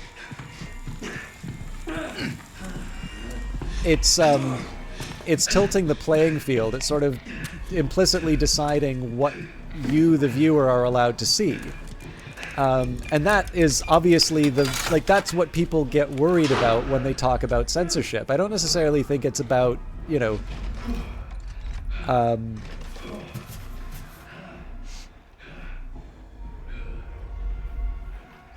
think most people would reasonably say it's not because they want to, like, fill the world with filth or something like that. I mean, maybe some people, that's the ideal. Like, you know, I like the fact that a game like Outlast exists and that it gives me a very specific experience. And part of that experience is actually pushing the limit a bit in terms of what it portrays. I would also argue that this game does much better than, I'd actually even say, most sort of films that are somewhat notorious for their... I really need to pay attention. You know, I think there's a bunch of films that have gotten away with showing some pretty extreme stuff, which haven't really earned, in my opinion, they haven't really earned the right to. They don't have a whole lot to say. I would not be surprised if that door opens. Yeah.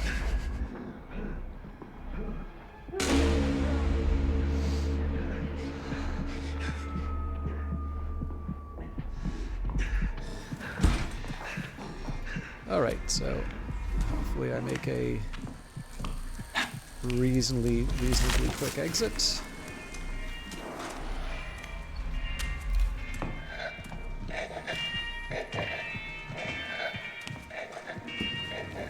I'll confess I'm a little turned around in terms of where I should be going, but I think we'll be able to make it. Oh, there's the theater, so... But yeah, so again, like, when it comes to Kirby Dick's overall point in the film, I actually think it's a very reasonable one, and I think it's one that people, at the time that movie came out, at least, I'm not convinced was being considered. This could get really bad in a minute. No, we're fine.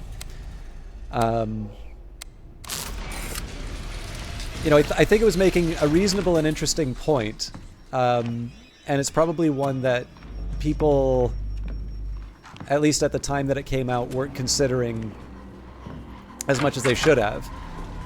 I don't know if it's the same problem today. Like, to a certain extent, I don't really know if, like, Netflix feels beholden to ratings agencies. Like, the there's only one. That was the point of the film. But, like, I don't know if they feel the same pressure. I know they want like awards and things like that, but all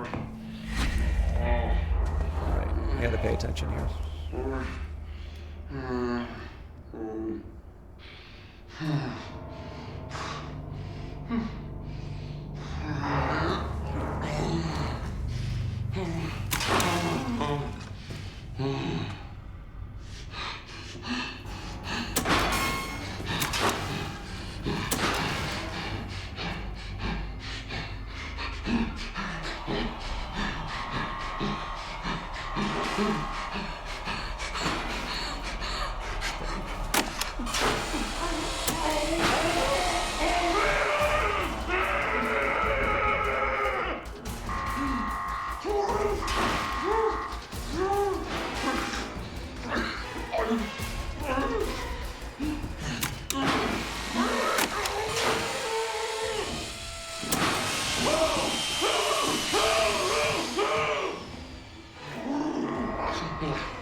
I'm happy nobody comes in to chase me during this.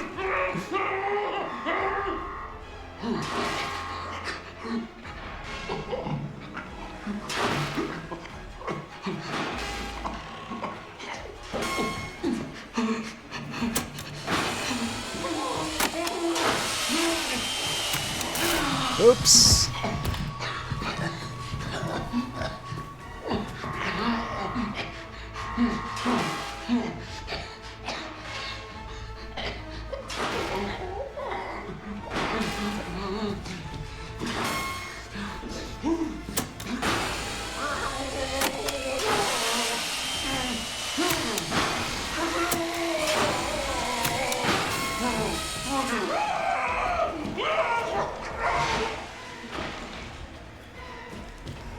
I'm not too hopeful about my score at the end of this, but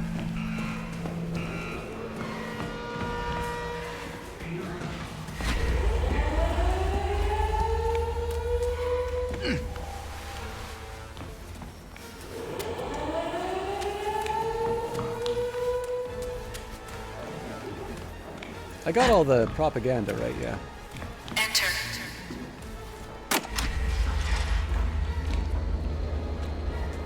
Yeah, I don't know, like, you know, so a great example of this, in my opinion, is I do not see the appeal or the importance of the Hostel series. And yet I do think, like, Outlast and,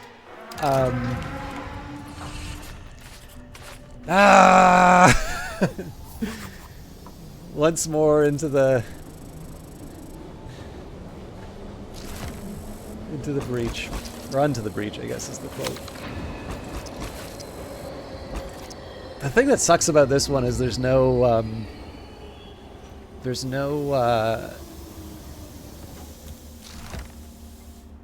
actually, this one's pretty mean. I only received damage twice. Then again, I didn't use my jammer that much. So I suspect I'm also doing fewer things that get me the points, so it makes me wonder if I might be better off equipping the X-ray for this.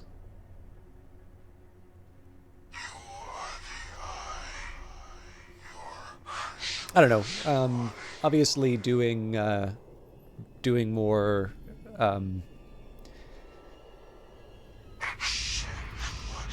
runs gets me the points anyway, so I'll probably keep going on it. But yeah, I don't know. Like, I feel like you know, Amnesia, Soma doesn't necessarily show anything like too horrible, but definitely the Amnesia games go pretty get pretty hard-edged. You know, I do feel that they at least justify what they show by making an effort to, you know, tell a story, have a point. You may not necessarily agree with it. You may not necessarily think it's a good one. But I think that's different from, like, I think there's a meaningful difference between I disagree with what this is trying to say, and, you know, I feel like this is just, I don't know, like, I feel like this is just a, you know, a sequence of really miserable things. Okay, so maybe I should clarify. I'm definitely not trying to say Hostel shouldn't exist. I'm just, you know, I can see why someone would complain about that, and I would probably largely agree. But I could see the same person complaining about Outlast and me making an effort to defend that. Although, you know, not necessarily say that person should necessarily see it. I think I was going to actually talk about the way this is set up that I You like. are a crushing fist. You give pleasure when lust is the lubricant of power. You give pain when violence is the fountainhead of control. Replace the prosecutor's whores with assassins, and we will let you out.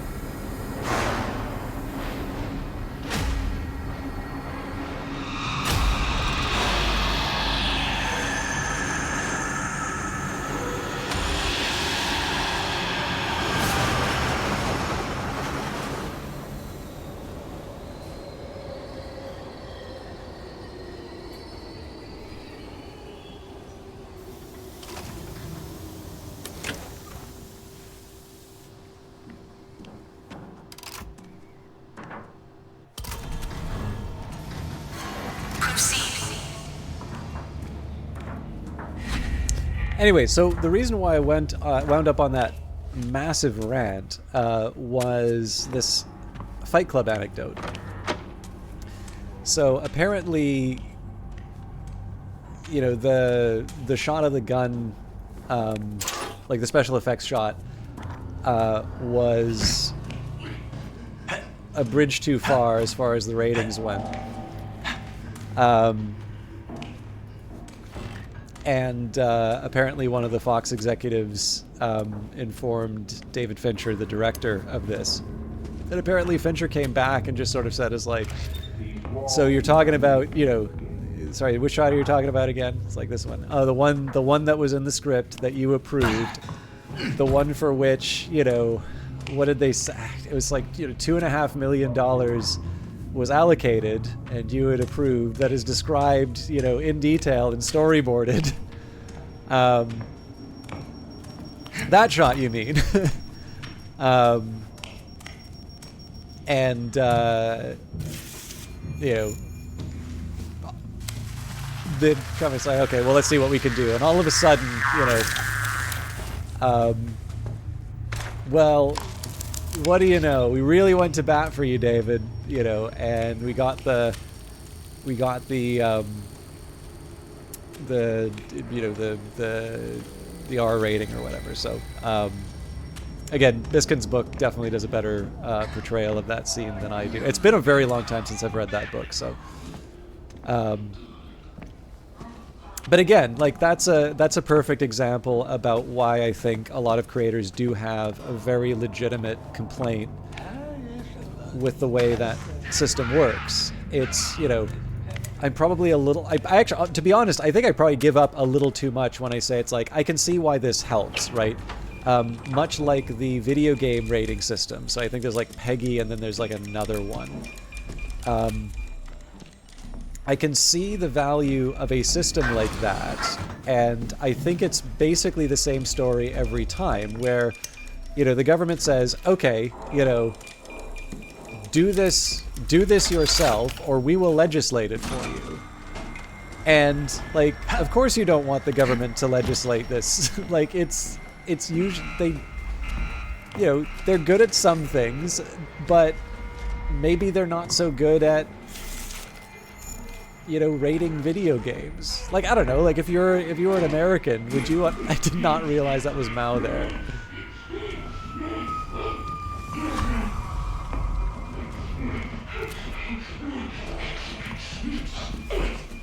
I'll show you. Ah, damn it. I picked the wrong one, too. We're gonna make you better.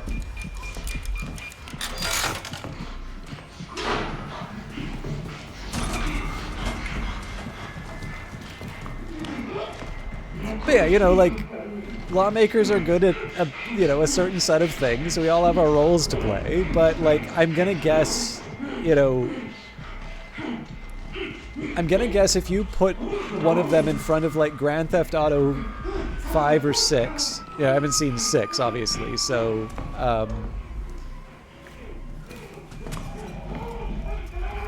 Okay, that's gonna be a little tricky in a bit.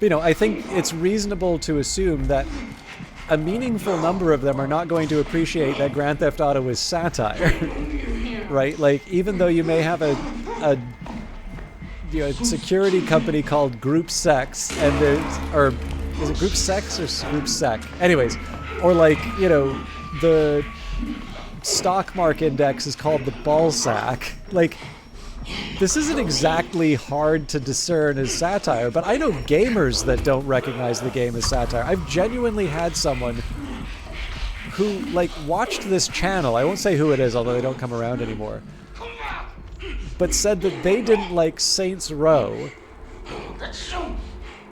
What was... I'm trying to remember, like... Oh, no, sorry. They thought Saints Row was better than Grand Theft Auto because it was a parody. Like, it didn't take itself seriously or something like that. And again, I'm just thinking, sorry, Grand Theft Auto was too subtle for you? Like, you needed the parody of the parody?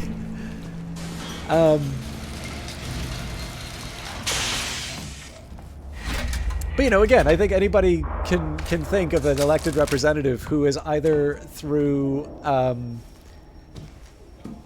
you know, a disinterest or, you know, let's not kid ourselves, in some cases there are malicious intent, you know, would be, you know, would absolutely consign that to, you know, not for sale in, you know, in our beloved homeland. And same for Outlast. So, you know, the answer in these cases has usually been, basically it's like an implicit threat. It's like, okay, you know, regulate yourself or we'll impose legislation that regulates you. And so that's where you get stuff like, you know, the MPAA or the, Peggy ratings, and I'm trying to remember, I think it's ESRB. I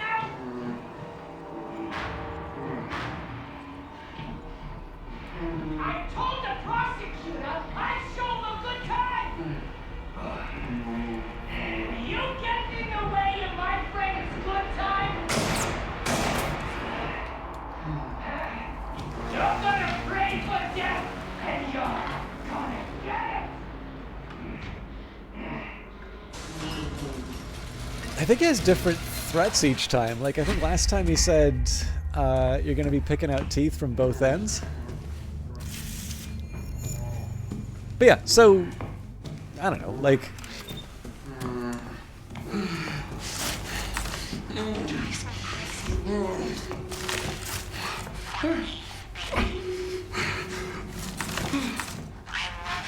I think there's probably plenty of very reasonable complaints with the existing system, but compared to the potential alternative, you know, it seems to hit more than it misses.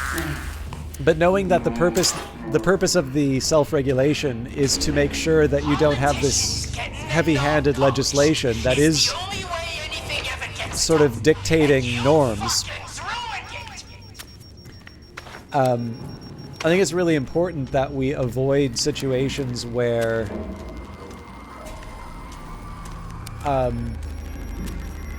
willingly or unwillingly, we wind up, we wind up bringing about a system that's kind of dictating what's normal or not. Or sorry, scare quotes normal.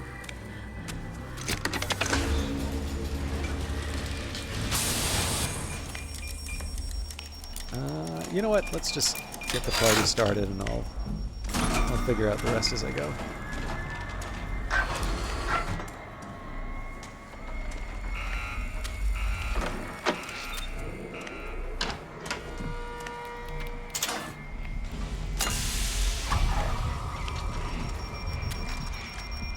I'm also not going to worry about the scary sound until it's actually the... Alright, that's a little unlucky, but...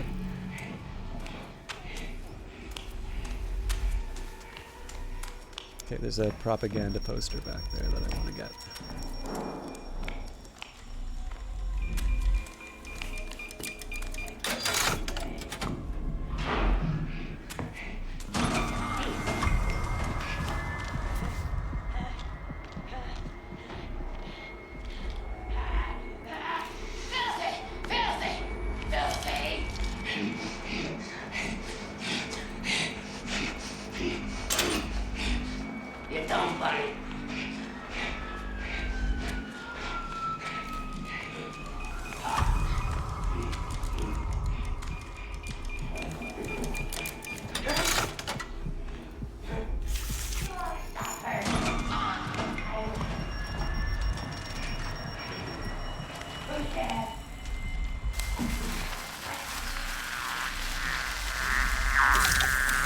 This is the equivalent of me keeping the X-ray on cooldown.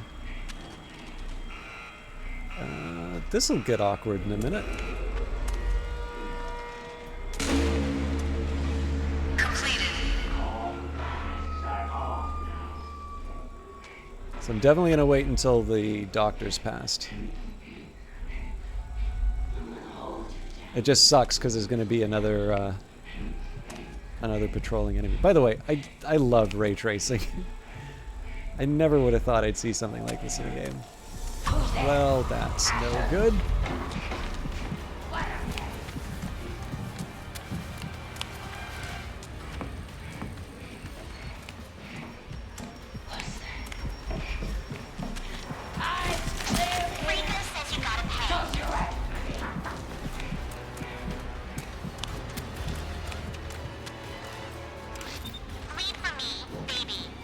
Seems like I got away with it.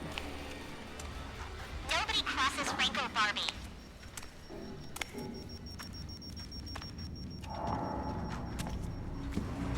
Hush now.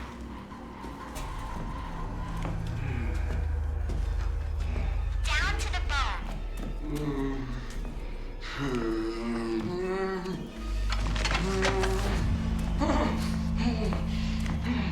I do always find it a little funny when they like drop through the body.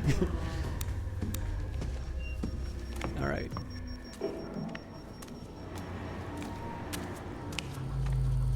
So in an ideal world, I get all three. I wonder if I'm going to be able to make it.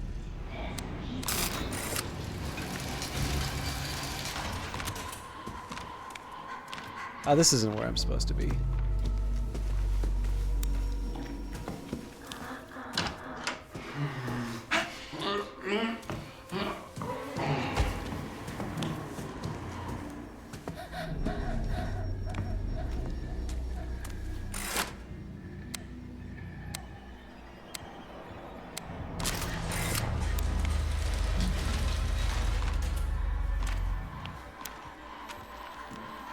That's starting to look encouraging, so I would guess somewhere around here. I really need to pay attention. I wouldn't be surprised if the sounds... I don't know if I want to be making noise. Okay. So obviously I want to run for it when they...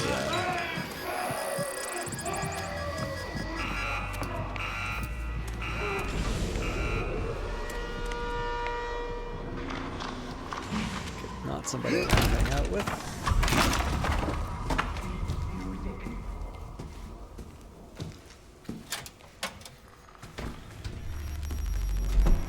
Apparently there's a guy nearby, though. I also kind of need to go to the bathroom, but this doesn't strike me as the kind of game you get up from the screen to go to the bathroom for, so just gives me an incentive to get it done quickly. Okay.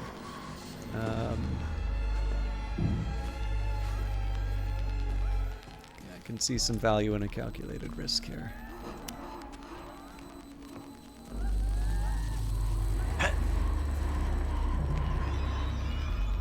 I really sabotaged myself there. There were clearly multiple ways in, and I chose the most boneheaded one.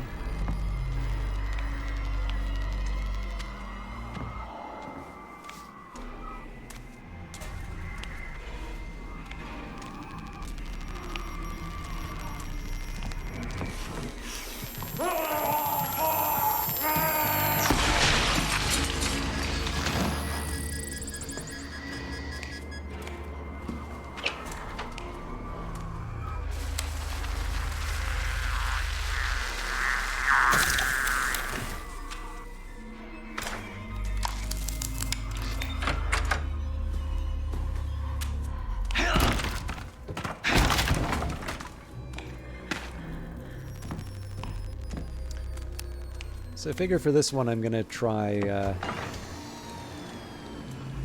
oh, that's promising. Let's see if I can find the other one.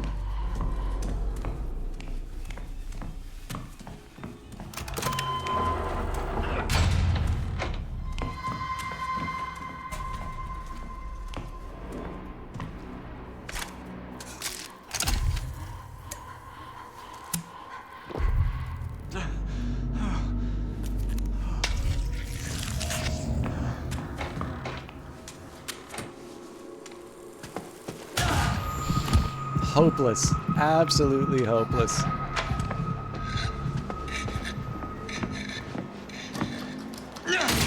Obviously they'll yell about it, but...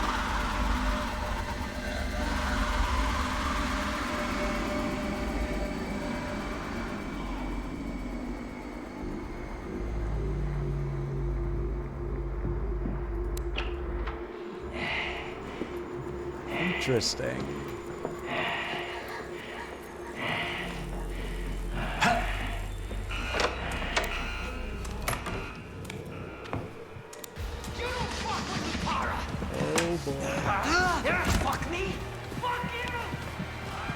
I'm lucky he didn't fire his gun.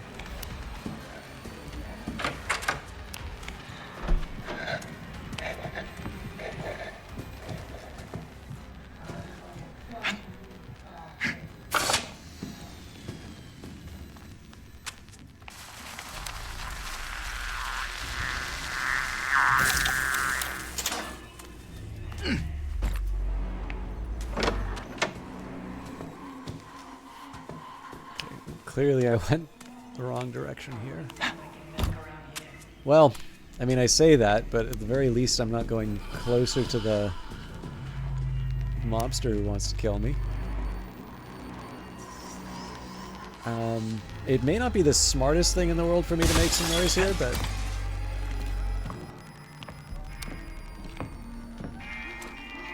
Fascinating.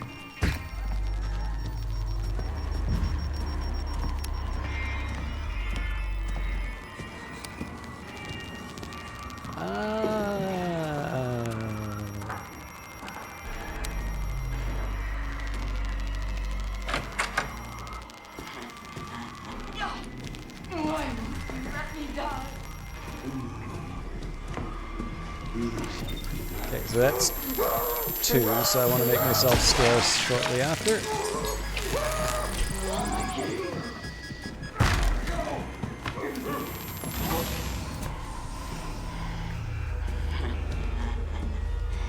I always like it when I can hear the other region.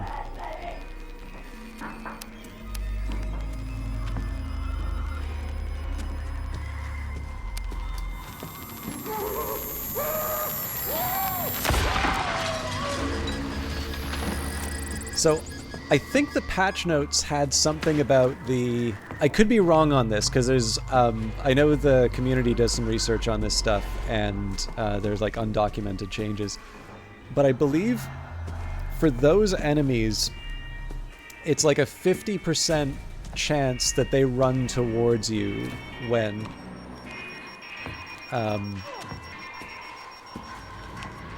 when the thing's triggered, when the microwave happens, which, I don't know, to me 50% says, like, especially because they do damage to you, like, do your thing and run is like the kind of the standing order in my view.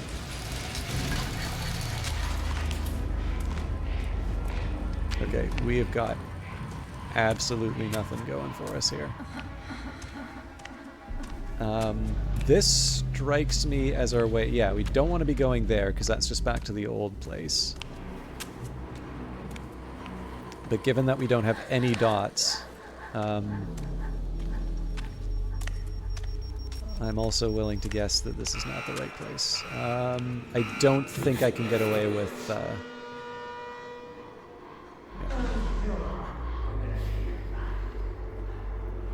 Tell you what, I'm going to be back in just a sec.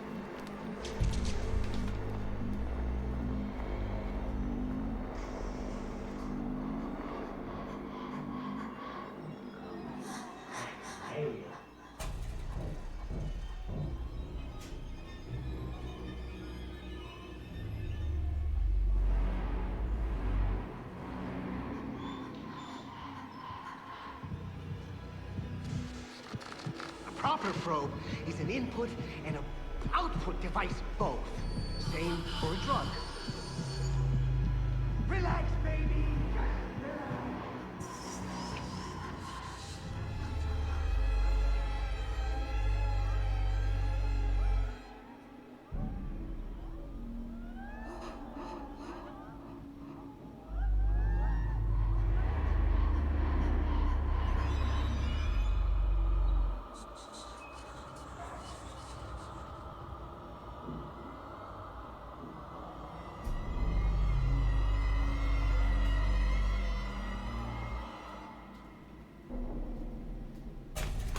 Okay, so I've at least established that I can have a little bit of time away from the keys and not be penalized. I realize also too, I'm kind of rambling. Part of this game for me is trying to fill the time with dialogue. I wonder if I need to go in there, but sure looks like it. You want my shit? Fuck this. He gets up easy. I don't know what it's like in your house, but this shit is sexy to me. I do actually really like some of his lines. Anyways, yeah, so I was reflecting on this game a bit because, like, this... Like, I really liked this in the early access period.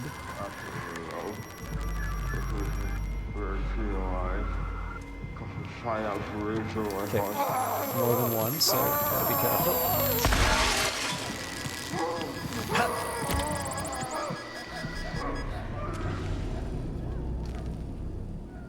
Okay, I didn't hear him come back out, so he may be... Oh! Probably in there? No, it can't be because that's where I need to go.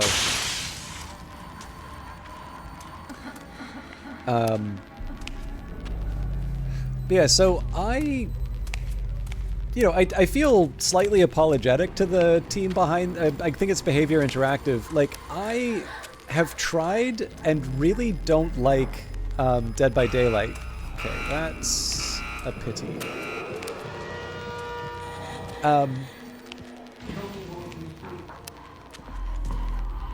And obviously, I don't think it would be unfair to compare this game to Dead by Daylight. You know, they're both a horror setting. They're both... I really don't know where he is.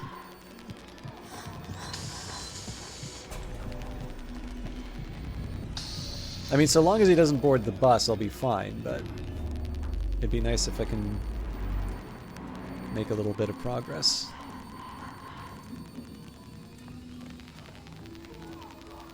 And again, I'm feeling a little self-conscious about this just because, yeah, see, the fact that it's given me the colder, all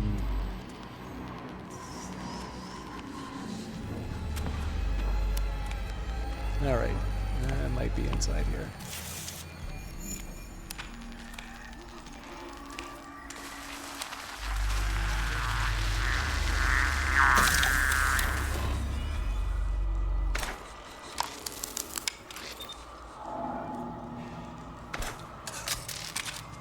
Yeah, when I reflect on how the times, so you know, they're both horror settings.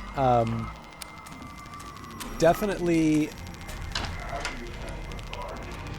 Oh my God.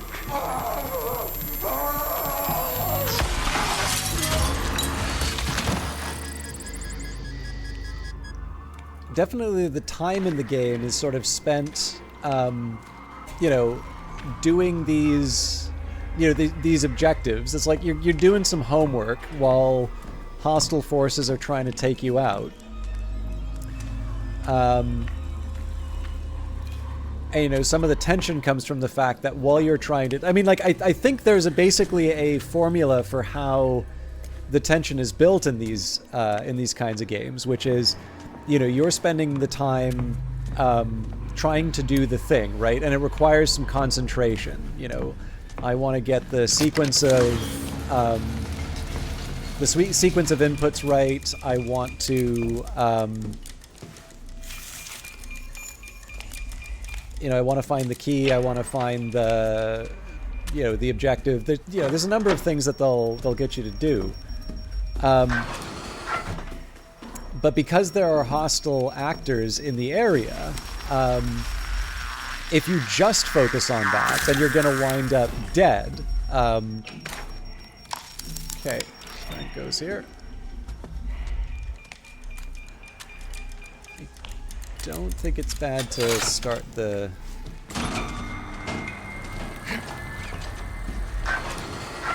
It's obviously an enemy's going to show up, but I'll just hide under the bed.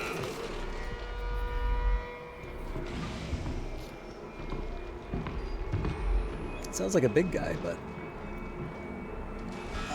I don't hear the... Is that you, Sweet Pea?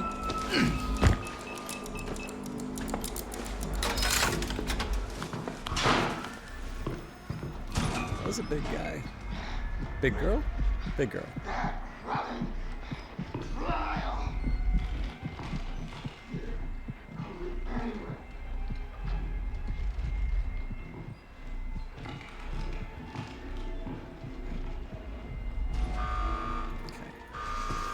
Now I actually have to earn my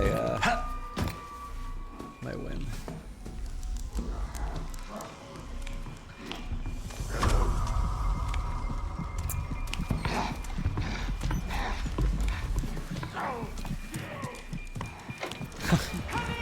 And Franco's here too.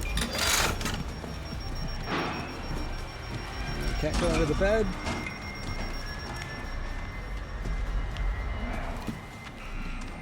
Feeling the lack of hiding places. But yeah, so again, like I think the basic idea that will allow you to sort of feel the tension and have some scares in this is that the game gives you challenges that require concentration, whether you're healing a character or whether you're, you know, you're trying to, you know, trying to turn on one of the generators or whatever. And the fact that you have some threat, and specifically that threat is projected through the music. All right. I'm not sure which direction I should go.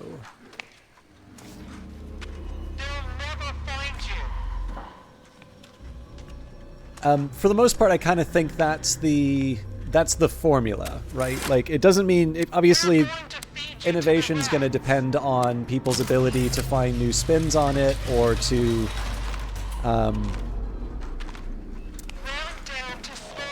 I don't know, like, oops.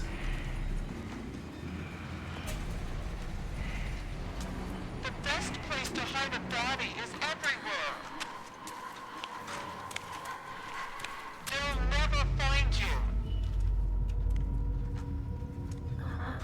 What a mess I made. You know, it's kind of like saying, it's like, oh, all you need to make Hollow Knight is, you know, the ability to jump and attack and, like, some mazy levels, and, like, obviously it's more than that, but I think for the most part, if you want to make a game in this style, there's a couple of basic ideas that you can work with, which center around, you know, center around this idea of concentration in the presence of hostile actors that are, you know, are going to take advantage of your distraction. You know, let's just go at the back.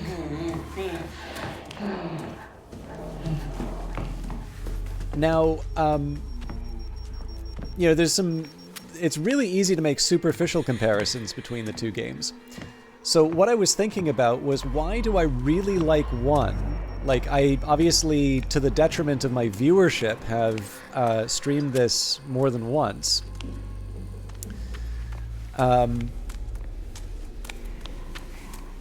This is where I need to be. Okay, 2 groups of people who want me dead. Fun! And there's really no way through here. Could probably jump in the barrel for some extra stamina, but that'll do just as well.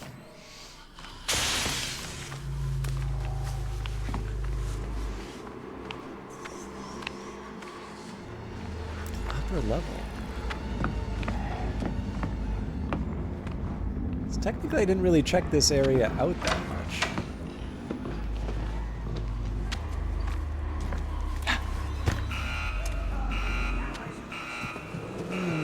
This will be character building.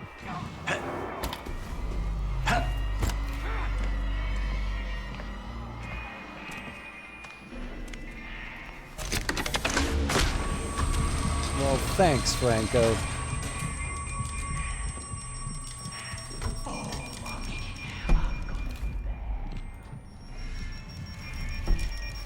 I'll confess I didn't hear him. So I'll recover the health, but if I can find some places to use my jammer, that would make me feel a little more secure. I will feel bad if I don't get my A+ on this, just because I really do want to move to the... The other ones are like 15 minutes long, so, you know, it is a bit of a cost not to get the A+. But it also shouldn't be hard for me to get an A+, so the fact that I'm not getting it might be an indication of problems. But anyways, yeah, so I was doing the comparison between the two games.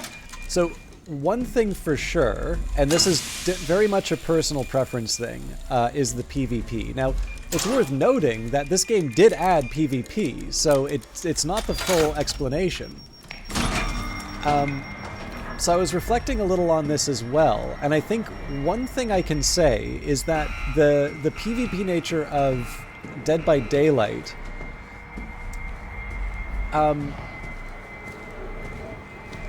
I don't know if this is like a personal experience thing or what, but it does sort of feel like there's a slightly more adversarial relationship with the other players. Like, the idea of... I'm not entirely sure, like, the idea of all the other players getting out is... Like, that really does seem to be... Like, I guess... You know, I think it's probably because of the adversarial nature of the game. Like, there's either... Ooh.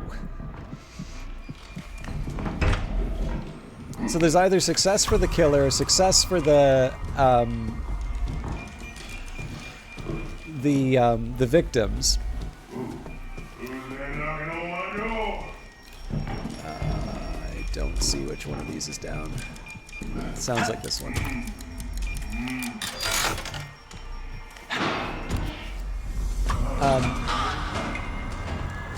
I think it tries to hedge and sort of says, you know, the killer's going to get one or two, like basically failing to kill anyone in the game is like just complete defeat for the killer.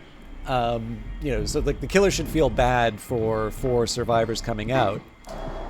And as a consequence, because the expectation is that in a standard game, and again, I haven't played enough Dead by Daylight to know if this is like the intention behind it or not, but it definitely feels that way.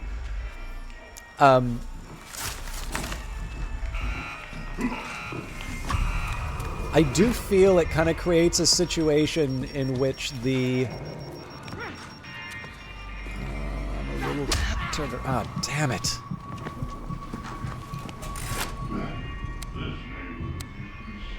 I guess at least we haven't had to deal with any sanity loss, so that might work in my favor, but oh, that's probably Franco.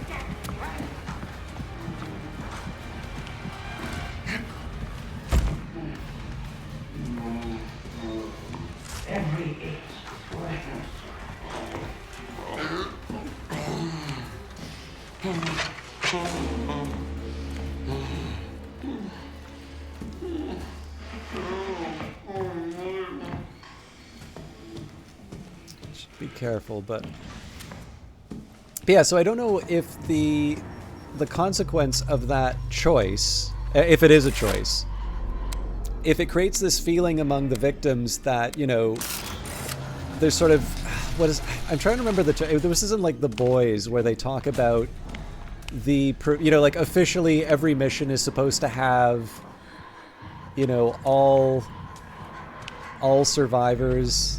You know, like it's not acceptable to lose any of the good guys, but there's like some allowance for casualties because that's like the nature of it. So like the actual metric is going to be, you know, if you lose, you know, if there's like 10 hostages, you know, you can lose one because we just accept that it's a chaotic situation and not everybody's necessarily going to make it out. But again, it's inconvenient to say that publicly, so. It's implicitly accepted rather than openly stated in the in any of the public disclosures. All right, that's probably going to be miserable to deal with, but let's do our best.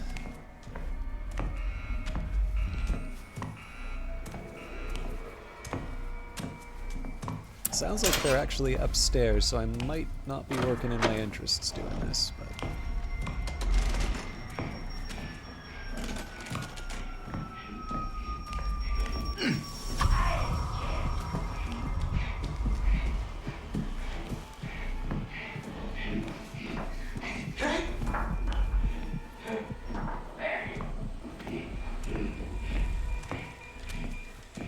Yeah, so I don't know if it creates this sort of sense of necessity among the survivors to, I don't know, it sort of feels like you might be a bit more alone as a survivor in that game.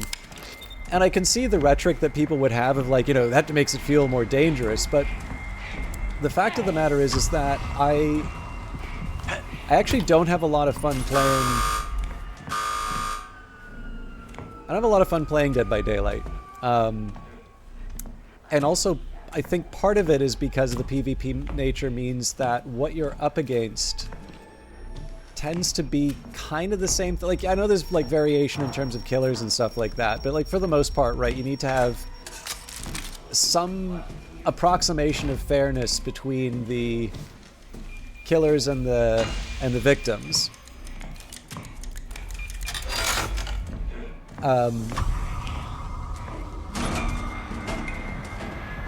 So, as a consequence, you know, sure, you'll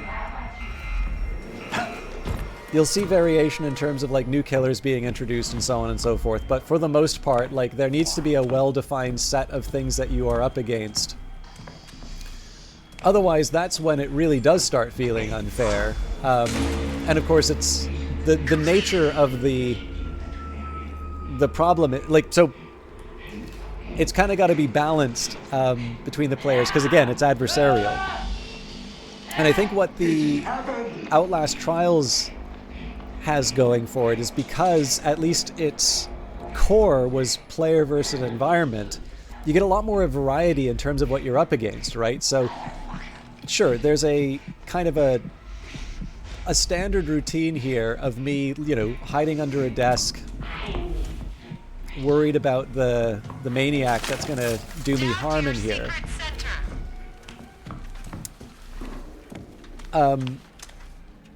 But this was genuinely new to me, to see this, this stay in the room for long enough and deal with the circuit breakers and such.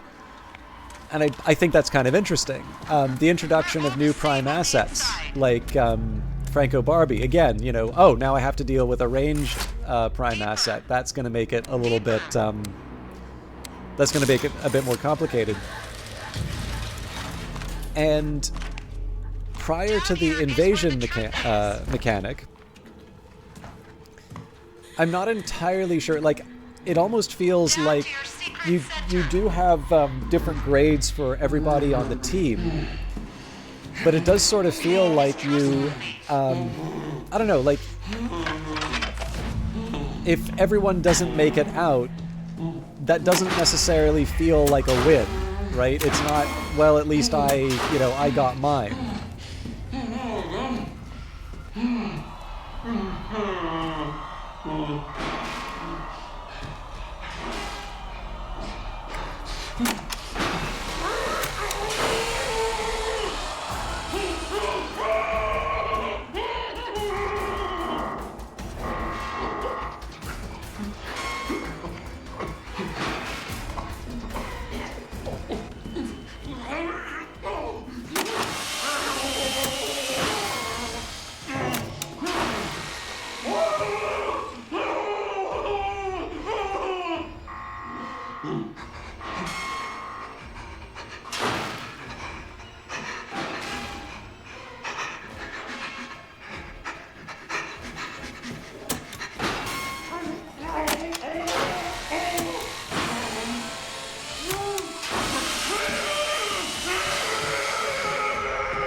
Yeah, so anyways, the feeling that, well, at least I got mine, that doesn't seem to be present in the Outlast Trials. And what I find really interesting with the addition of the invasion mechanic, or sorry, before the invasion mechanic, you actually have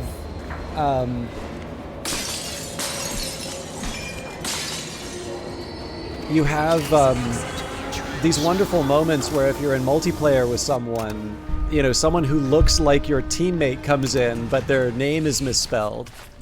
Finally. Their name is misspelled, and it turns out that it's actually an NPC that's going to do damage to you. All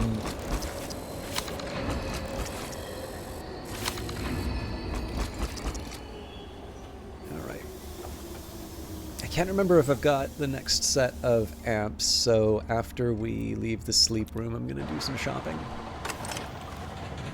So I think what happens there is that, once you have this nice solid basis of effectively a, Dead by Daylight similar experience, but through that Outlast lens, so a game that started off as a single player experience, you have like these mini Outlasts that you're playing, and you have that similar, like, I'm trying to solve a puzzle here, but at the same time the game is the game is conspiring to hurt me while I'm trying to do these things. And again, when you play on the harder difficulties, it gets very, very tense, which is why I do kind of want to push. I do want to push the difficulty once I clear out these other ones. I'm kind of happy there's not a lot of individual missions in downtown. I'll have the suburbs and then the mall to do, but. All right. So I kept the slippers as a permanent one. I prefer hide and breathe, but I don't have any new medicine yet, so we'll leave that be. I do like my trusty X-ray, so I think I'm going to invest in that. Oh, I've already got it. I think the right call here then would be to at least unlock the other two. That's better. Keep your head down. We're all getting better together.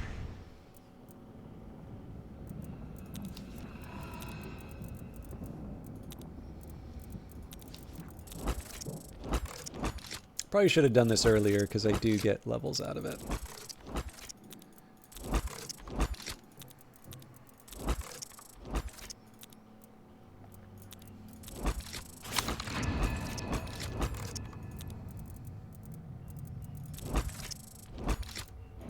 So I believe you only get these for like the headline missions, so we should only have 2 more after this. But yeah, so I think because you've got this like really solid foundation of a game which is sort of like, how do we do a multiplayer version of the Outlast experience? And then from there, you do have the imposters, and it does actually lend itself towards this PvP experience. I do like the fact I can turn it off. Like, I can see myself trying it at some point in the future, but I also think if I were to do it now while I'm learning, I'm just going to feel frustrated. But what I like here is that the game does still sort of feel focused on the objective, and the objective winds up giving, like, I just feel like there's a lot more variation in terms of what you can do, and so the game winds up feeling fresh, and particularly now that I've been playing some of these new missions and like seeing the new Prime asset, I'm actually kind of surprised just how much more stuff there is inside of this. And I've actually also been really engaged with the cosmetics. So they definitely have their hooks in me for the incremental transactions. Anyway, kidnap the mistress. Prostitutes receive more honest confessions than priests. Identify the pervert by his tastes. Kidnap his dominatrix. Deliver her for interrogation, and we will let you out. You vanished.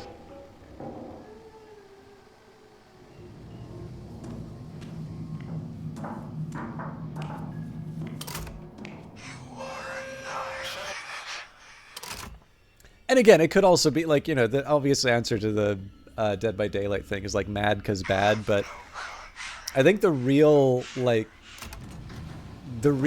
breaking point for me was I remember doing like a friendly game with some people, and someone, like, apparently if you play in like let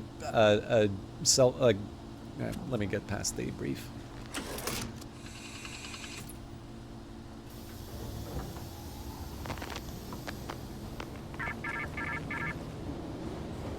Prostitutes receive more honest confessions than priests. Identify the pervert by his tastes. Kidnap his dominatrix. Deliver her for interrogation, and we will let you out.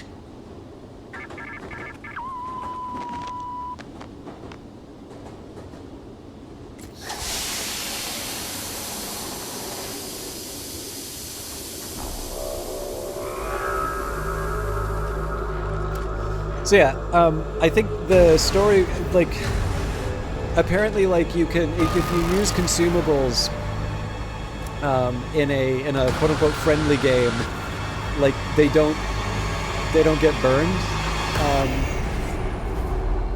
So this person like comes loaded up with like the absolute best stuff that they have, and effectively like reduced reduced us to like NPCs in his hunting game, and it's like, okay, like I'm glad this was fun for you, but I have absolutely no interest in like playing again. So, and you know, again, like I said, the easy answer to that is like LOL, mad because bad, and like maybe, right? Like it might just be that if I was better at the game, I would enjoy it a little bit more, and I would see it as kind of a challenge. But I think it's kind of an example of what I was talking about, where that, you know, the fact that it does sort of feel like they were making an effort to capture the feeling of the Outlast game in a multiplayer experience. I really do feel that results in some fundamentals that make this game more engaging for me. Like, as you can see, I actually like playing this solo. I'm gonna love playing it when I can do so with Kite again. But I've been able to, you know, be away from this for probably a year, and feel like I've got new things to see, or lots of new things to see, while I'm waiting for the person I'd usually play with to, you know, to have a chance to do that again. And they have added the PvP element, but they've added the PvP element in the context of a game that is still very much driven by the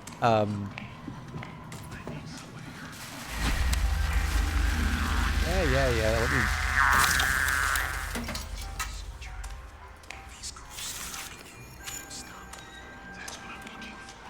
Body letter number one. Let's see. That's why you can't get hard on you fucking mook. All that white shit going up your fucking nose. You want to talk? You fucking go with me. Call your girlfriend.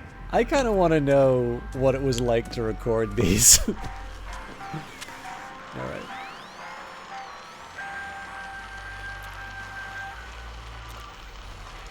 Clearly bungled. Well, okay. Good enough for government work, I guess. I kind of want to wait out the timer on this.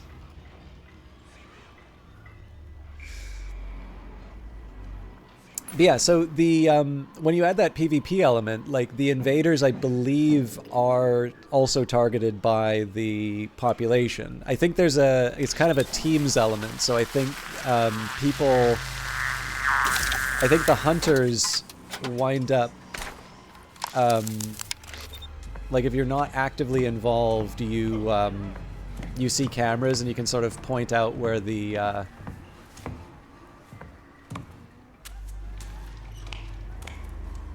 improvised weapons code. Huh?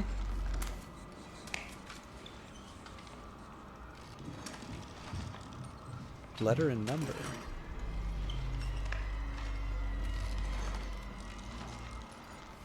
I'm still not sure what this is expecting of me.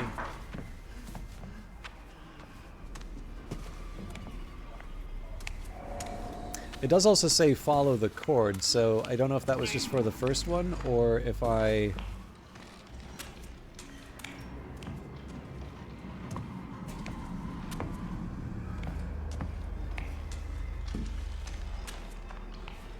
Okay, yeah, no, this is the section where I'll find the letter and number.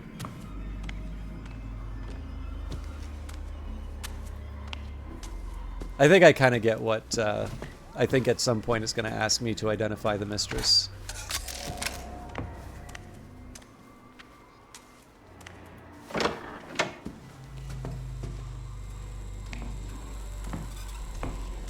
Obviously I'm a little jumpy with the,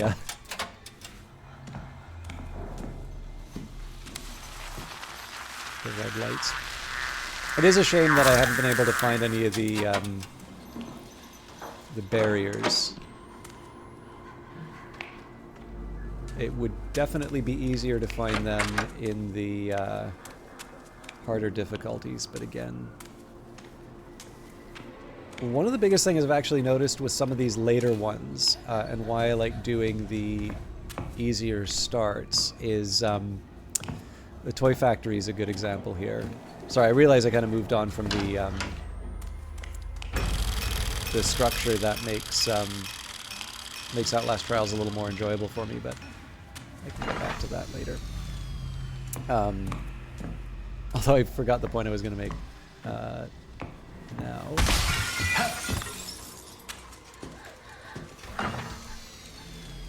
Right, the toy factory was the first one where I sort of realized the consequences of not, like, really knowing what's going on. So, toy factory, which I haven't done on the stream. Basically, you like the Pervert the Futterman is the name of the mission, and you make like this, well, perverted version of Dr. Futterman, the hand puppet that Mother Gooseberry carries around. And part of the mission is basically you're in a factory assembling the sex doll, basically. And well, crap. I'll fuck you where you breathe! Who's that? Who the fuck is that? Get off me! I really just wanted to get get at least one headshot. Not a great hiding place, though. Who's a succulent little treat, huh? I think he's in the room. The fuck you think you are looking at me like that? I can't help it. Come out, you fuck. I do like the ringing in the ears when the shotgun goes off near you. Okay, so ideally I can find the brick again, but...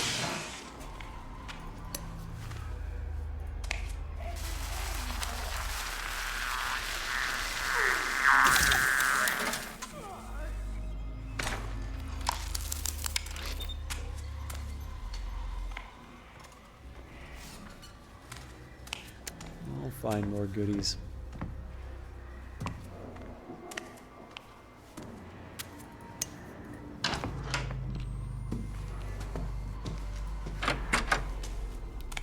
I also do feel like I'm... Oh, come on. Oh, yeah, I do have a full... There we go. So that is... 3 more. So, sorry, for Pervert the Futterman, on that task... Oh. These girls start hurting me and they don't stop. That's what I'm looking for. Give me the cocaine. That's why you keep getting on your fucking hook. Hold on to that shit going on your fingers.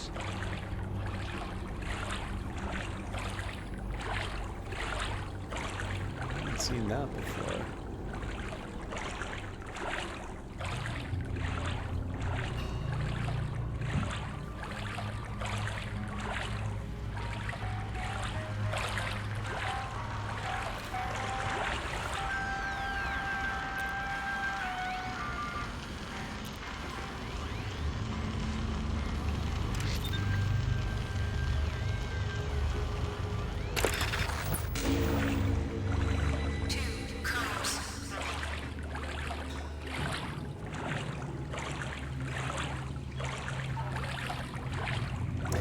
So for that one, you do need to find like the individual parts for the conveyor belt, and one of the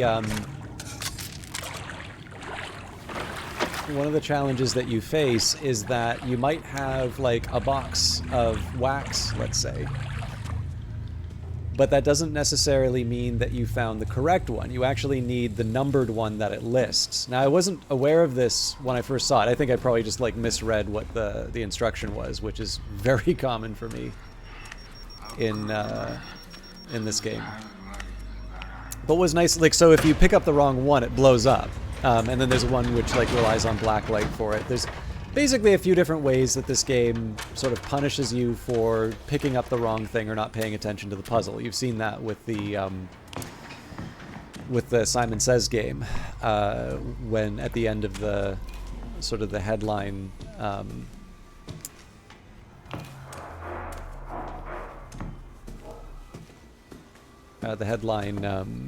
mission, Pleasure the Prosecutor or whatever it was. So when I do it, I think I hear, yeah, there we go. Discipline the little bastard. Make him stand at attention. Eddie's soldier. These little stop. So I gotta find a way down below, unless that's for the sewers. But I already went to the sewers, so...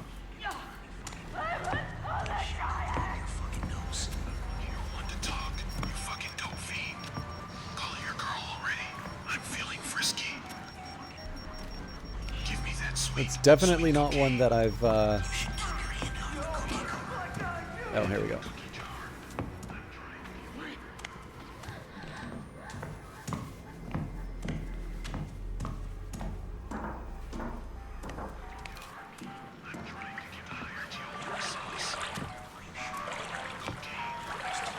Huh. Completely missed it.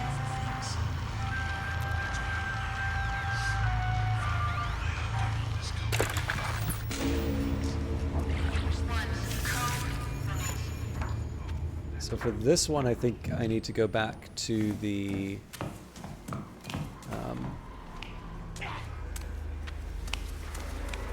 police office. If I even know where that is. Yeah, here we go.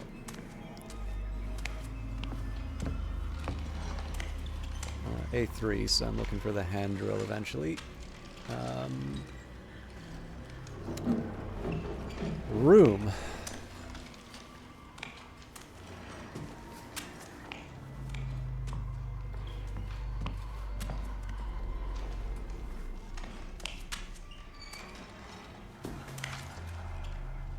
So maybe that's not directing me to...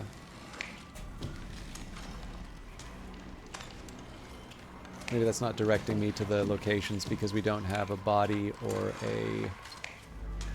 a room label. Although...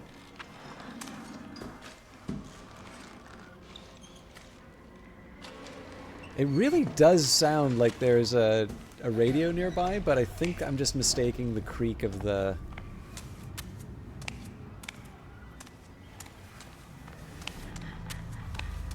That's the start of the mission.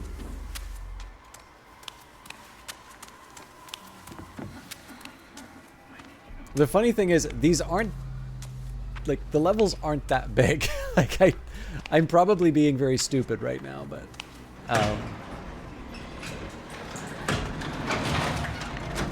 But yeah, so like I said, the punishments, they explode. In the case of the Pervert the Futterman, they just explode if you get the wrong one.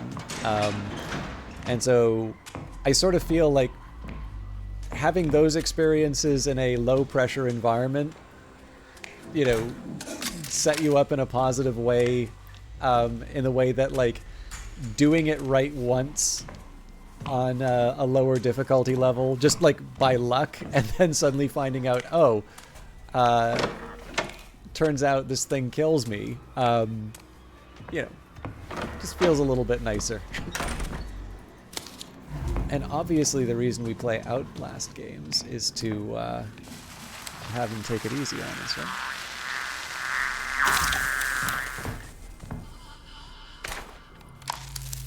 Yeah, I don't know if I made this point as clearly as I wanted, but I thought one of the things that was kind of interesting when comparing to Dead by Daylight was the fact that I definitely feel like I've been through a few of these. The open containers is usually a good sign, usually a good indicator. Don't want to go back to the sewers. I feel like we already exhausted those, but... And the motel just may show me which mistress I need to get. Again, I'm assuming that you get electrocuted if you get the wrong one, but...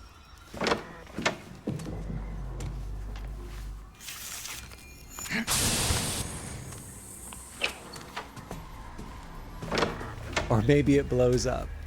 That'd be fun. Nope. Music's different from the radio, though.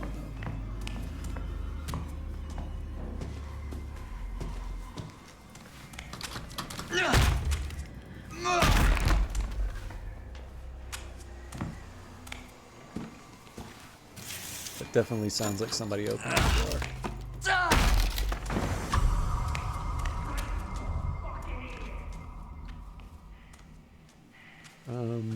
Let's run for it.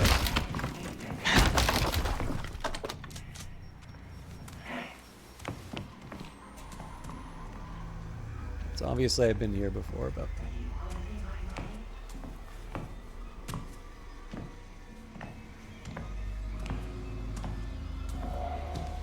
in fact I believe I've been here recently. So I will confess, I am stumped a little bit in terms of the clues. I feel like there's a more efficient way to sort of go through the level and find out. This is the last place he got me.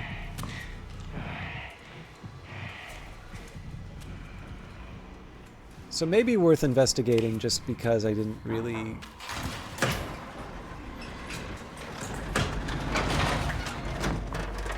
Okay, so this is the lower part of the motel. I guess I didn't really investigate those.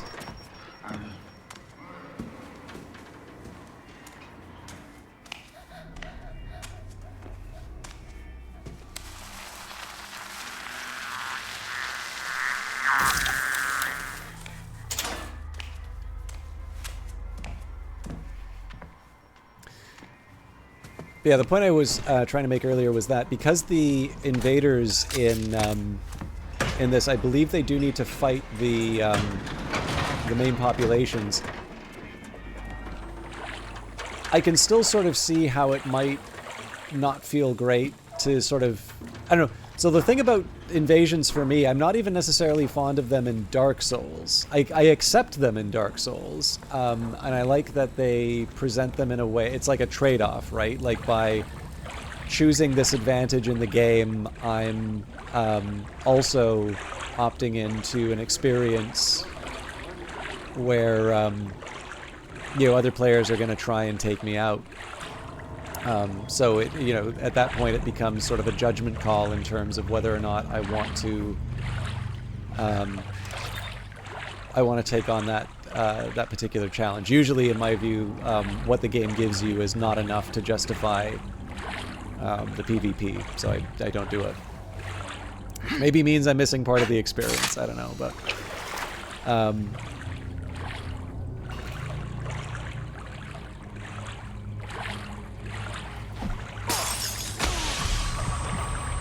Got me.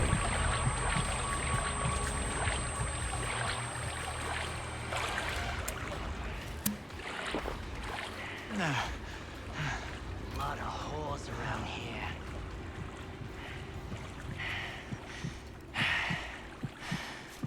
Right up your ass!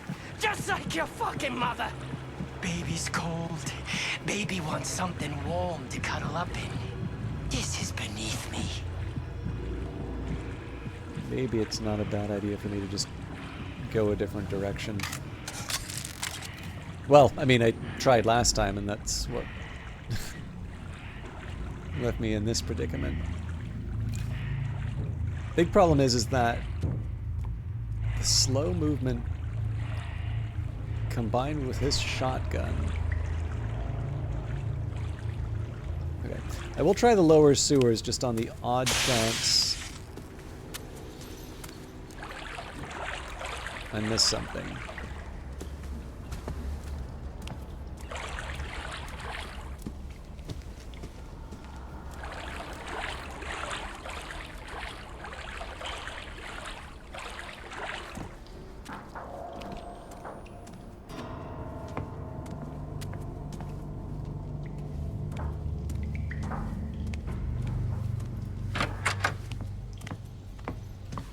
I mean, it's definitely new. I'm just not entirely sure if I'm supposed to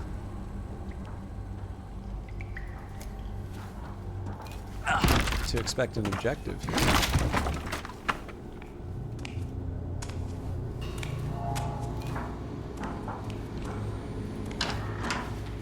Okay.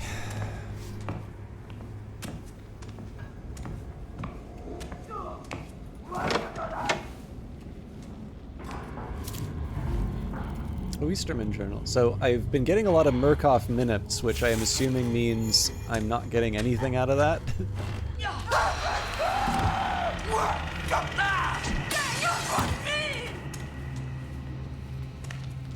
I don't like wasting bottles on that, but I also don't want to get damage based on the...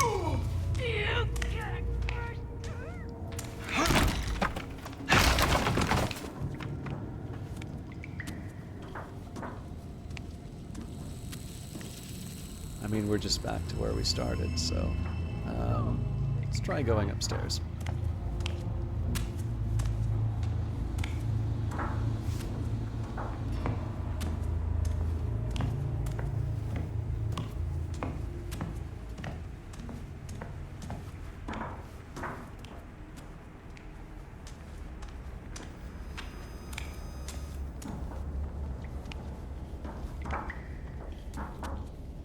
Okay, clearly I'm not thinking straight about this.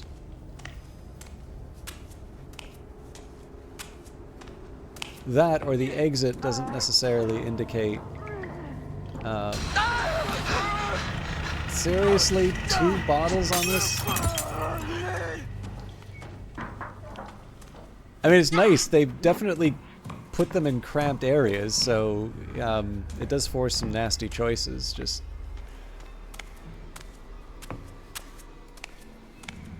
I feel like I've already been to the sex shop. I don't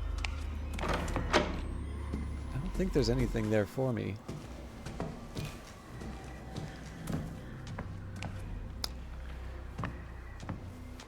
Okay, not my favorite thing to do to start from the very beginning again, but let's just double check that I'm not making any obvious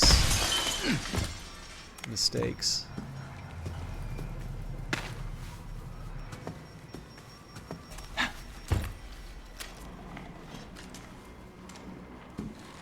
Yeah, so I'm looking for a lady with the hand drill, but I don't think any of that's relevant until we know what room to look into. We got, you know, what we were looking for here. I suppose, I don't know what I'm doing here. So it says here, find them in city streets and the sewers.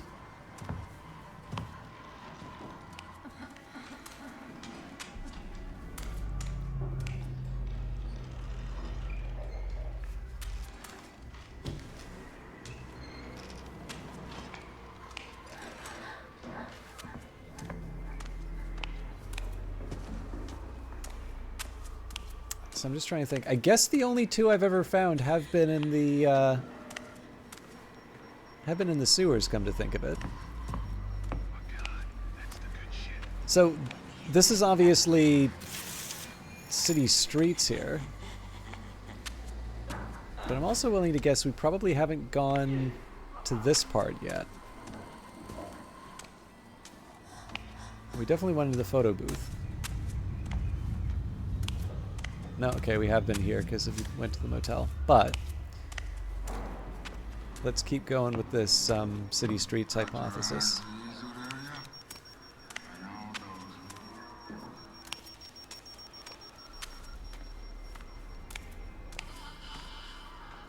Okay, given that we have now exhausted, quote-unquote, the city streets, we'll go back to the sewers. It does feel a little funny because I do feel we spent some time here, and we have already found a couple of samples.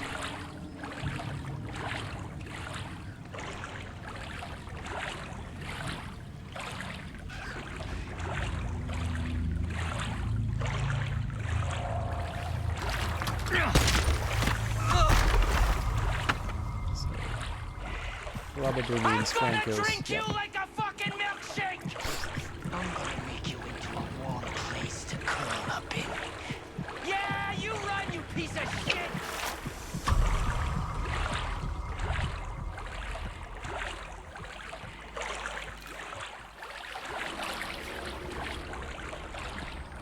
Okay, so I don't think the bank vault gets me anything, so lower sewers it is.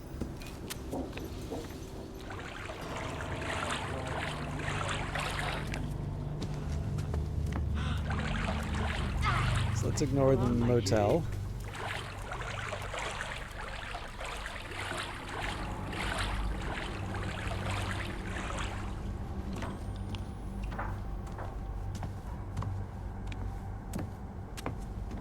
Central didn't seem to do anything for us last time, but we'll push ahead. Presumably at some point we find the people whispering.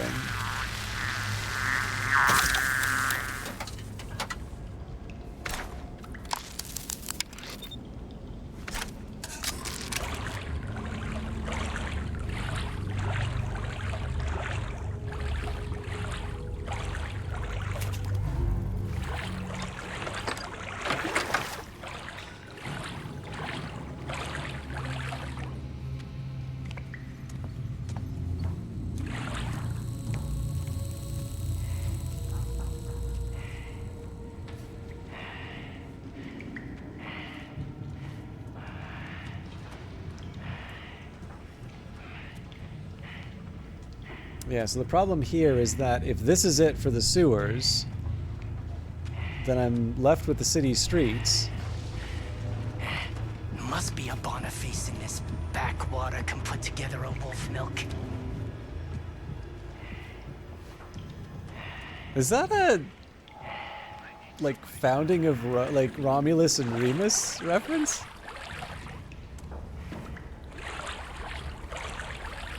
He is Italian. Okay.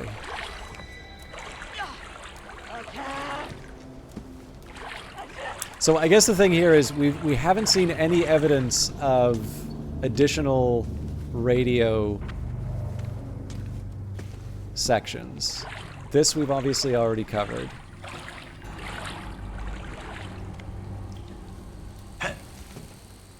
I'm happy to try the bank vault again, but, you know, there is a point where I do want to try stuff that I actually think is going to result in like, new insights. So, I'm pretty sure we scoured this already.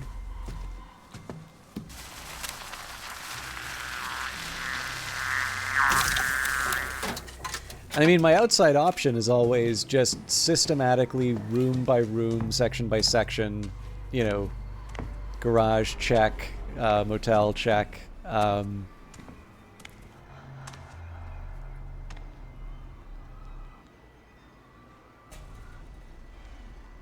Okay. It's like, who's that?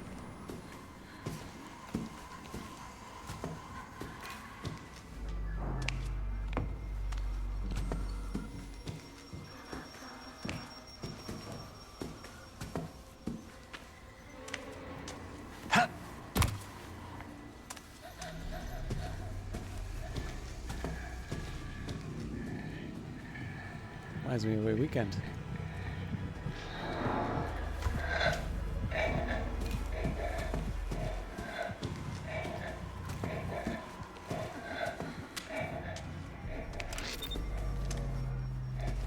Yeah, so I think it's fair to say if I'm expecting something in the motel, I'm going to be disappointed.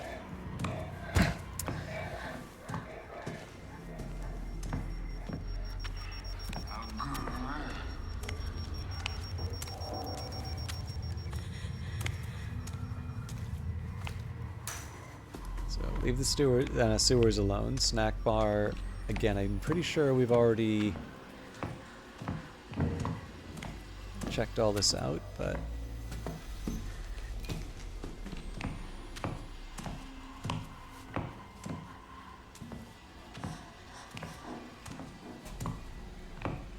Right, so this one, so far as I can tell, sort of blocks me off at the end.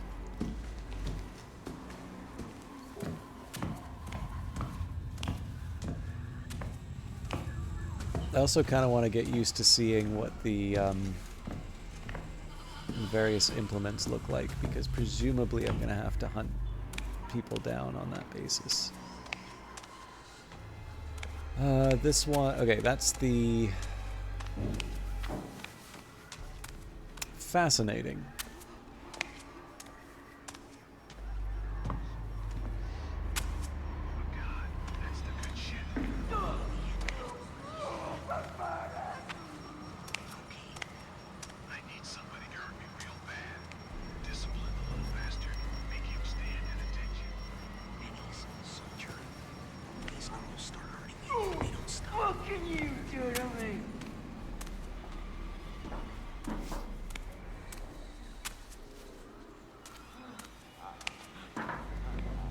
I just want to...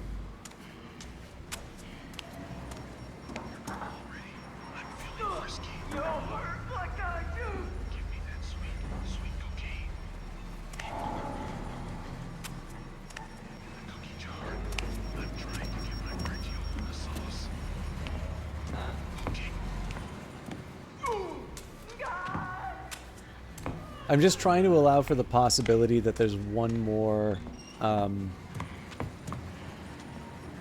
like that what I'm hearing here isn't this one. But like it obviously is, so... He says obviously as he goes back to the sewers and finds out that it's... I don't know. I feel there are better... I feel like there are better leads I should be following.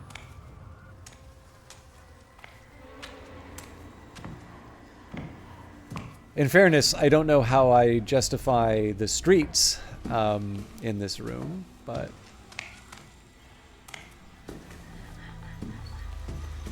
Okay, that's the drill, but presumably, and that's definitely a lady, but I don't think it's even going to let me mess with any of the mannequins until I find that final clue.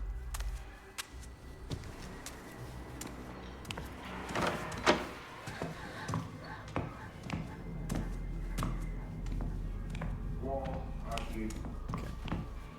I'm guessing that there's a color code in terms of the implements as well. Well, no, that doesn't work because we've already...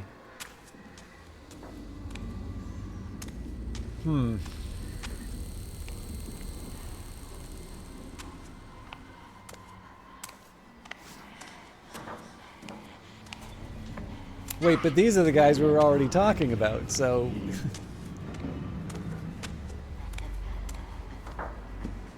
Huh.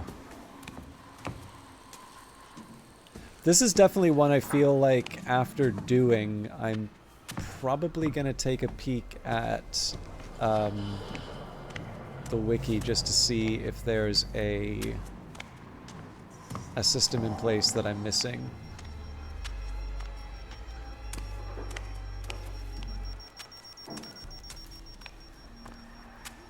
Okay, so there's two things that I'm going to do here. Because again, there's only a certain number of hypotheses that I'm working with right now, so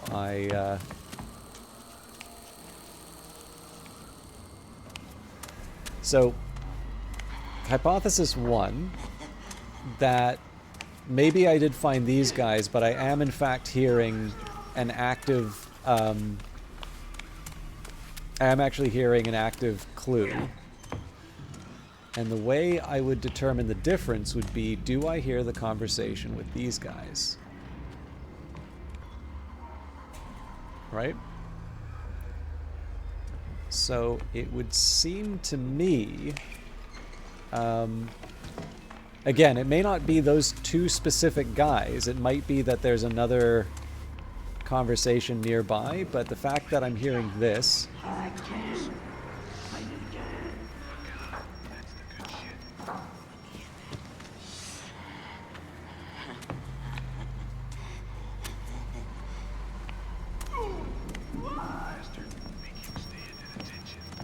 So this tells me that you know, out of all my bad options, this seems to be the one that's at least most consistent with my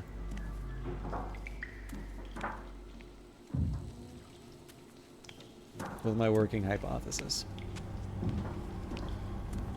Now, what would be particularly nice is if I could find that specific upper area. All right, the bar is not going to help me here. Although the cocaine's suggest... well, normally you'll see like the two guys chatting about it, so maybe that's not as suggestive. Yeah, what I'd particularly like in this case is if I can find the conversation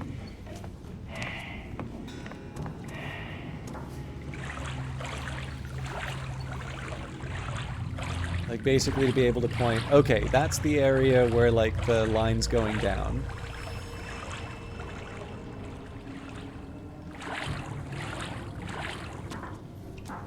And then sort of orient from that.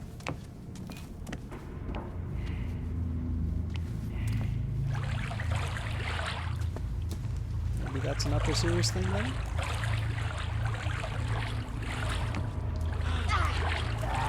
I definitely don't see a lot of opportunities to... Alright.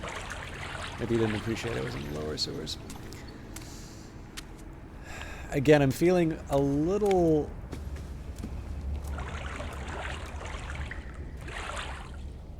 interesting. So now we have two examples of really quiet guys.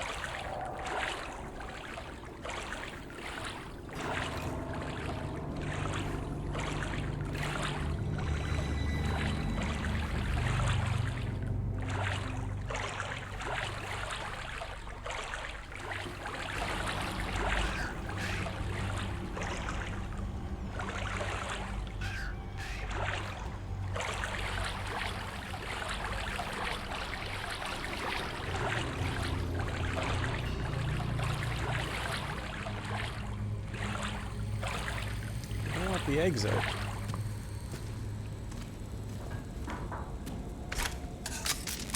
want to find the grate where the wire's coming down. I can't help what I am. You're kidding me! I like ran right up to you. Alright, this doesn't work for me. And this... Oh. Unfortunate. Okay. This is already a little,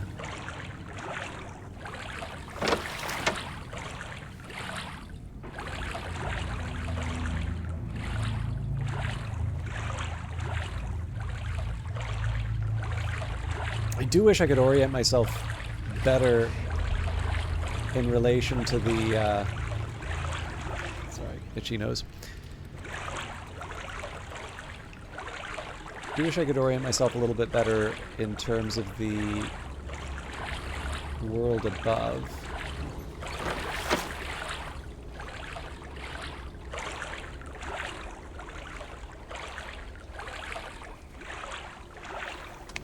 Because it does sort of feel like I'm missing... It feels like there's basically a section... here's what I'm going to do.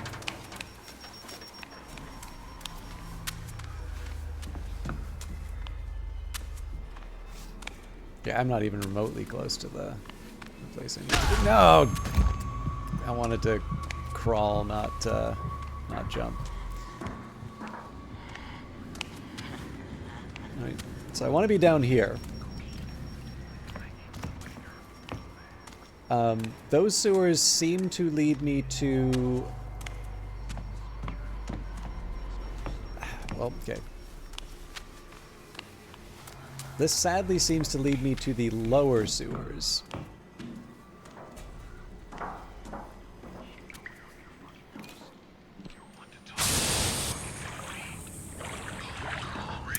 That's...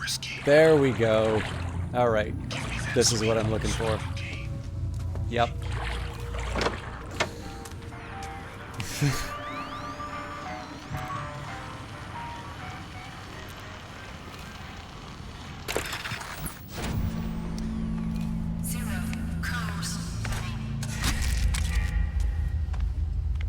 Lesson learned.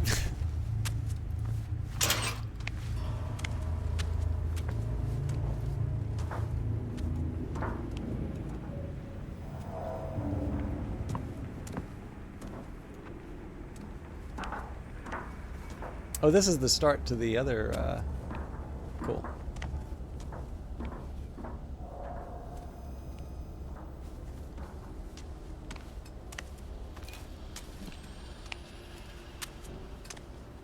Oh, now I've gone and done it.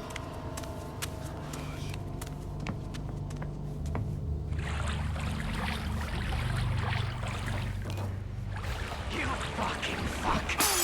I'm not crying. Oh boy. Fucking balls on this guy! Smile for me.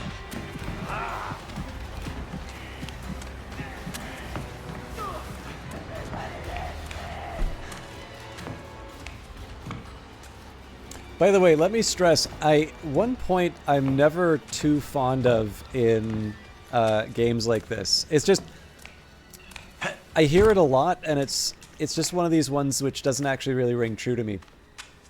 When people talk about horror games, you know, they'll really commonly say, you know, one of the things that makes Outlast and, okay, let's see if I can, well, it's not sneak, but I can at least get out of here. Alright, this at least lets me make progress. Let's also take the opportunity to re-arm.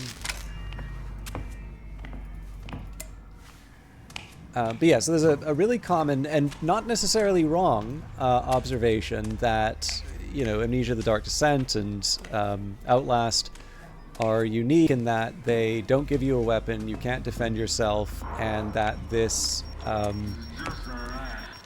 enhances the horror. Okay, well, I'm glad he missed.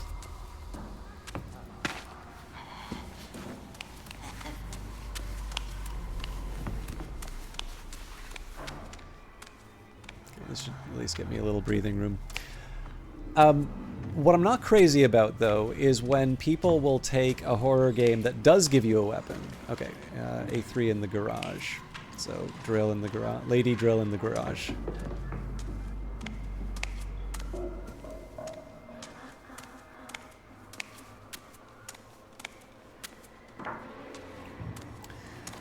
Yeah, what I'm not crazy about is when people will take an example like this and say, well, you see, the horror is reduced because you can defend yourself in this. And I will say I have never felt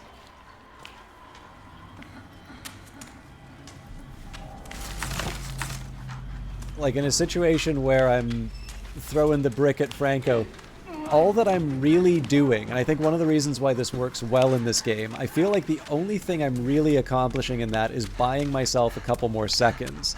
And in fact, it often comes at an expense, because if I calculate wrong, I give away my position, which now means that the enemy can chase me down. Okay, I'm assuming we gotta get out of here.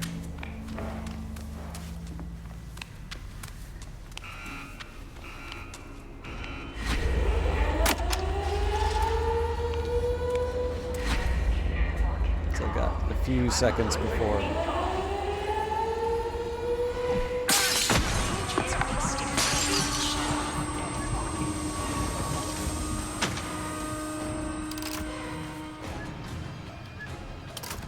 So perfect example there, right? I took damage that I didn't need to take and possibly lost my A+.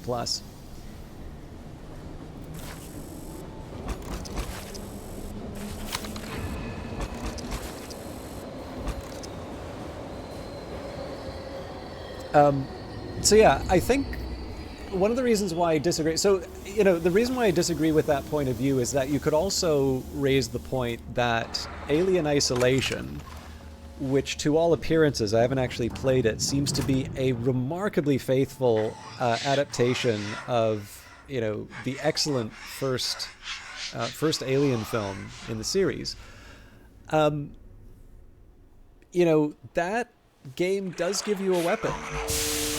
I barely recognize the pitiful, broken human garbage that crawled into this facility. You are getting better. I have never heard anybody refer to that game as anything but like a very well-crafted, very tense horror game. Much like the original film. Oh, interesting. So, for some reason, I have the A+ on Kidnap the Mistress instead. I'll take it. Spread the disease. Sexually transmitted disease are the secret handshake of evolutionary judgment and divine retribution. Spread the infection, and we will let you out.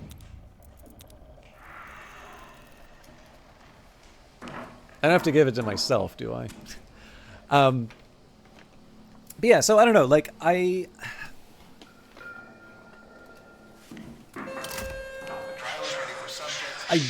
never want to deny people, you know, sincerely felt, like,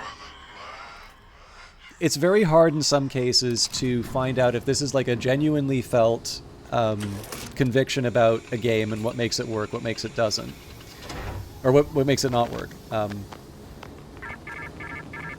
Sorry, I'm just going to let the brief run through. Sexually transmitted diseases are the secret handshake of evolutionary judgment and divine retribution. Spread the infection, and we will let you out.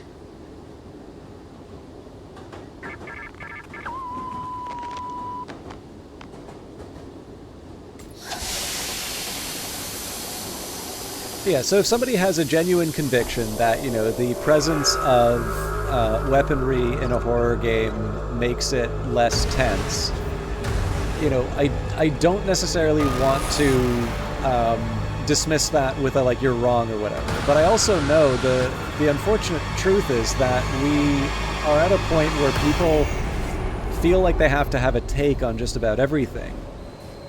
And you can easily see how you know, genuine convictions can also be mixed in with someone who says, okay, well, you know, I hear, you know, clever people or designers or whatever saying that the absence of weapons makes Outlast scarier, and so it must follow that the presence of weapons, you know, makes games less scary. And, you know, I don't actually think that's true. You know, I think people do hold up Resident Evil as an example of, you know, a worthwhile horror series. I haven't really played them that much. I don't suspect I will find them all that scary. Maybe that... I mean, I've also heard a version that says, oh, the tank controls make them more scary because it's harder to move. I'm like, you know, there's any number of ways to make a game arbitrarily difficult, and I don't think... I think that's a good recipe for frustration rather than, you know, scares. I don't really know if that was necessary, but probably should have used a jammer, to be honest.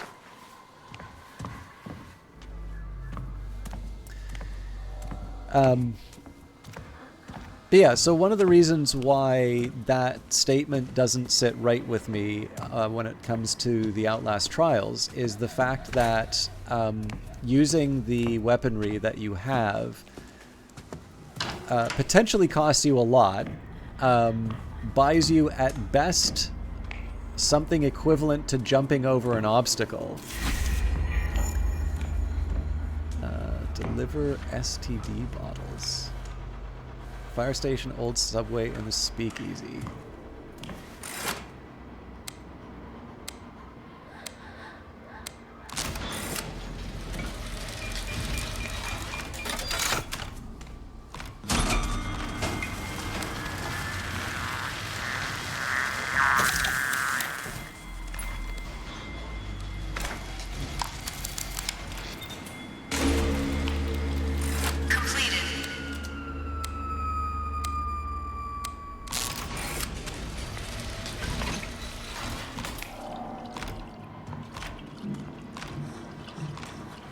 By the way, I'll be honest, I think this is just because I'm really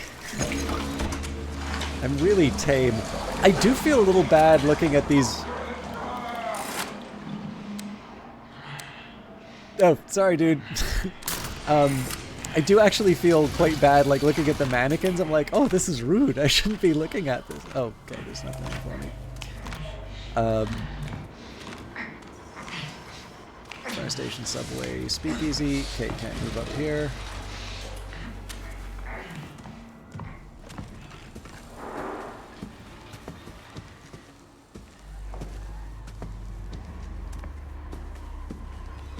This shouldn't be that difficult.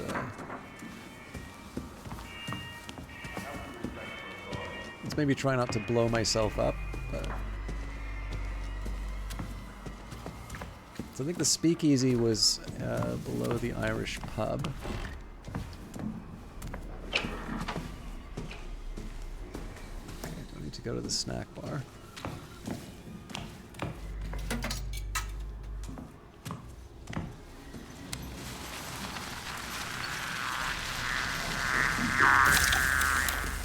Again, this is more about just getting more uses of the rig in.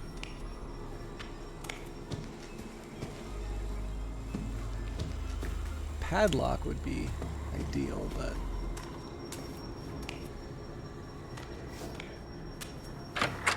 Alright, I'm thinking I messed up on the speakeasy.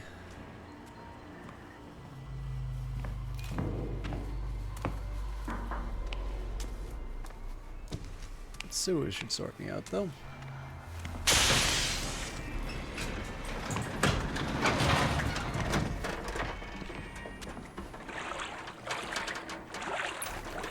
But yeah, I'll actually go so far as to say my conviction with regards to weapons in horror games goes so far as to say, I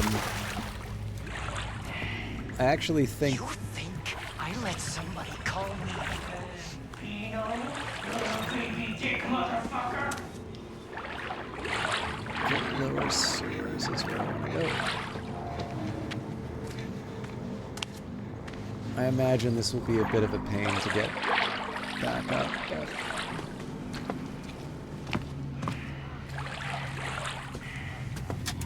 If he's down here, I'm gonna be mad.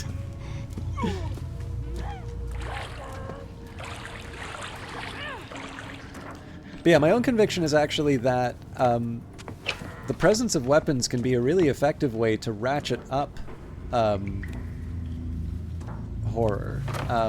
Particularly if you have some... I mean, it's a fine line, right? So in one sense, you can imagine there's a weapon that you've relied on, and then something comes up. So like, let's imagine in the context of like a Lovecraftian game or something like that. You know, previously you've been dealing with challenges, maybe cultists or something like that, and you are discouraged from using your weapon. Maybe ammo is scarce, maybe there's a penalty to killing people. I mean, I feel like those games tend to have a convention where there's sanity, and I can definitely see a system where you lose sanity for taking lives, because, I don't know, that sounds roughly consistent with my understanding of at least some psychology.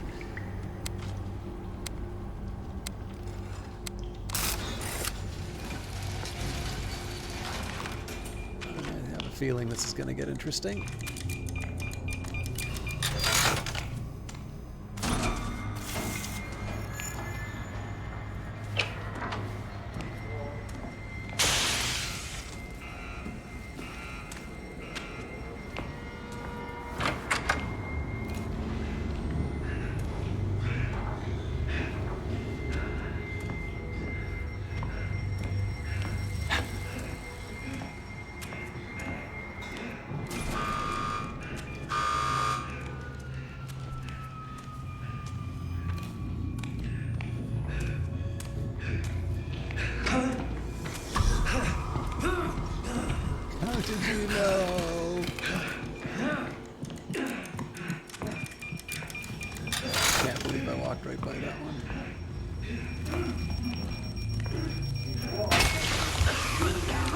Damn it.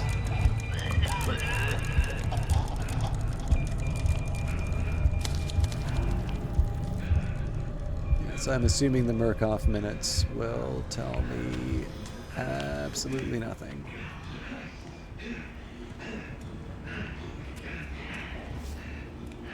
Wait, this isn't charging still. Jesus Christ.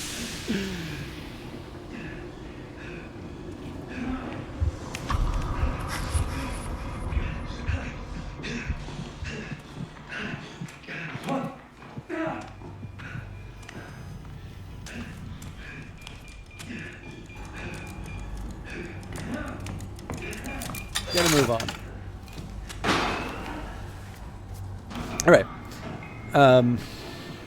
Sorry, I was rambling about something and I don't remember anymore.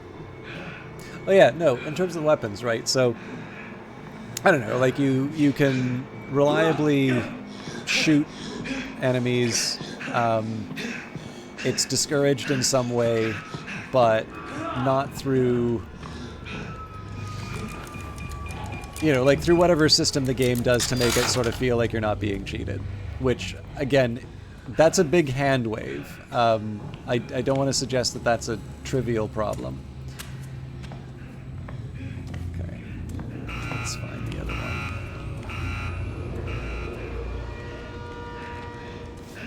The doctor's going to be a pain on this.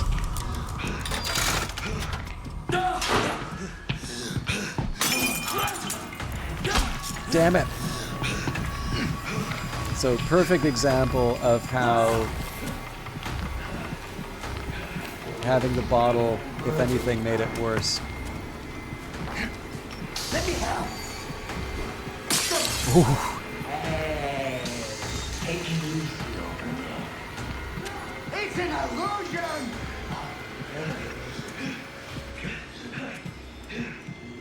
Oh, here's brain roaches. Completed. This might get interesting. Oh, let's make sure we're clear of him. Okay. So, first thing I want to do is open the door. Actually sounds like Franco. Yep. Also, I'm actually kind of lucky. I know there are some... there are actually some items you can carry that will damage you if you hop over things with them. Okay, not feeling good about this guy, but...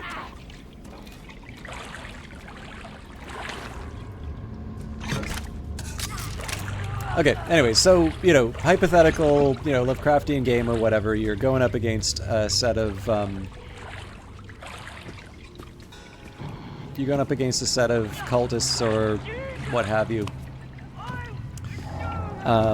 And it's a conventional, you know, if you shoot a gun at a human being, you only do that if you don't want that to be, you know, a human... or at least a living human anymore, right? So I can definitely see that system working. And I can see it going one of two ways once you introduce the otherworldly horrors.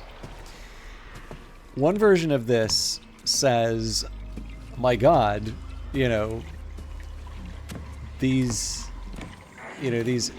implements of war that I've been solving my problems with don't work anymore.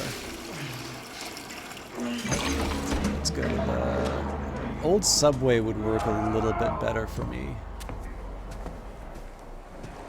Just because it's one that I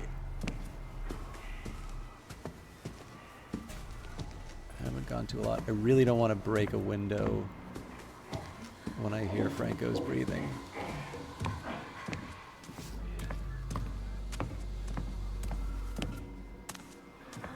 Alright, well, this is the same old area, but... Well, it's pointing me there. Oh, this has got to be the fire station, yeah. Okay, fair enough. God damn it. Might be smart to just let this ride.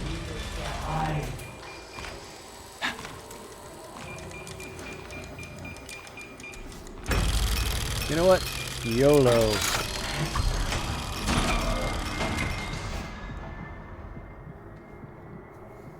Relax, baby. Just relax.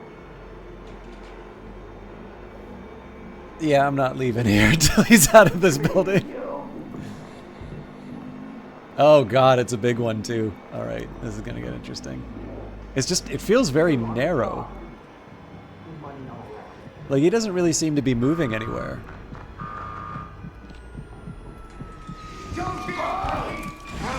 Go to hell.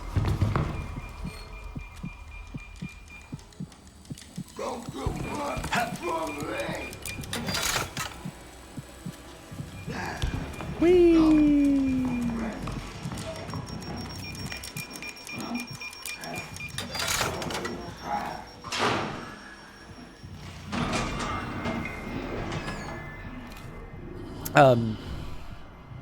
But yeah, so like in one sense, there's two things that can happen here, right? You're faced with some otherworldly beast, and it's, you know, oh crap, my gun doesn't work, I'm so scared. Or the other answer can be, what the hell, my gun doesn't work, this game sucks. And I've actually had both experiences in a game where, in retrospect, I could see exactly how the game was trying to telegraph that I couldn't fight the thing that it didn't want me to fight. But because I'd built up this expectation that I'd be... I love when they do this, by the way. Like, so far as I can tell, unless they actually see you go into the hiding place, they're not gonna get, like, randomly lucky. This is so reckless.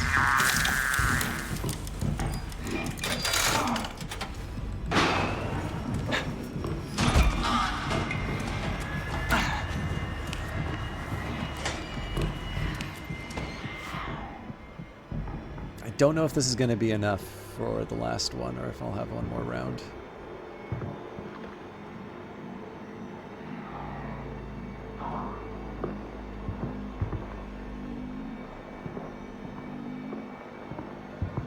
Feels close enough to 100 that it's going to let us get by. I did want to open up that toolbox, though.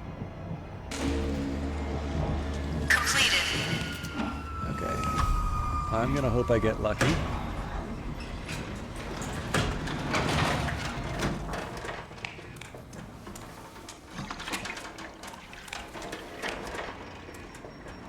Okay. Made it.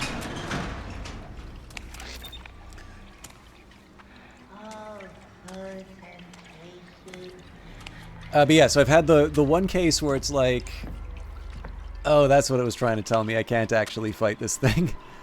And then I've also had the experience where, again, it's more like what I think the intent in a lot of these are, which was like, oh crap, you know, the trick doesn't work anymore. I'm gonna have to run. And like, obviously there's different ways of handling it. I've definitely seen one where it just puts up a note saying you can't fight this thing, and that always feels bad. Like, it's good that they do it, because otherwise, like, the bad... Okay, that's...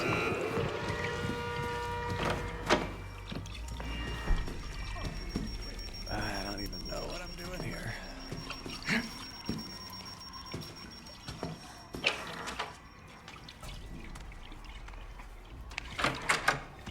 I am a little scared that this is actually taking me to the next container.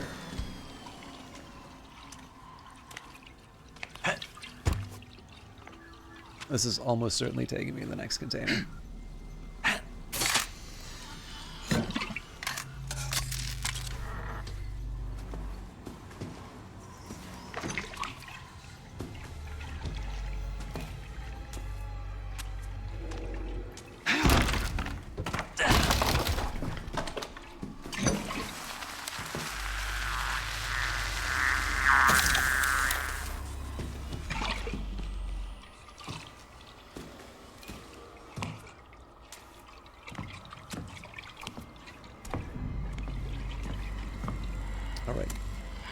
The part that sucks here is I actually don't remember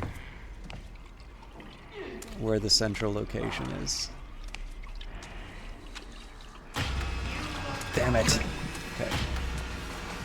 Well, it's not here, that's for sure.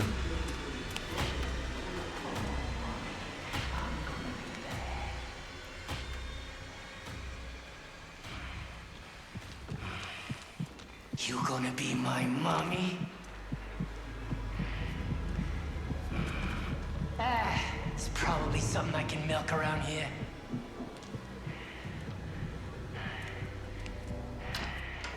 Well, at least he took me to a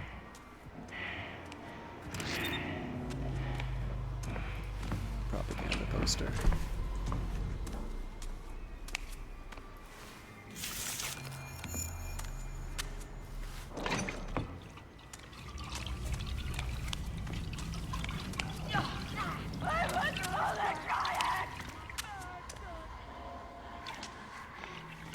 You know, I'm actually not feeling that secure. Oh, here we go. Yeah. So maybe it is actually taking me back to the main location.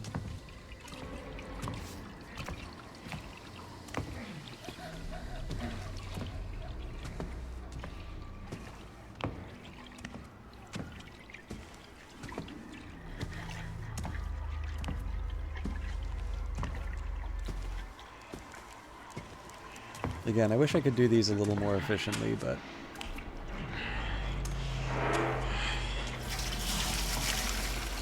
But the good news is the fire station should be the most straightforward to find. That was kind of by design.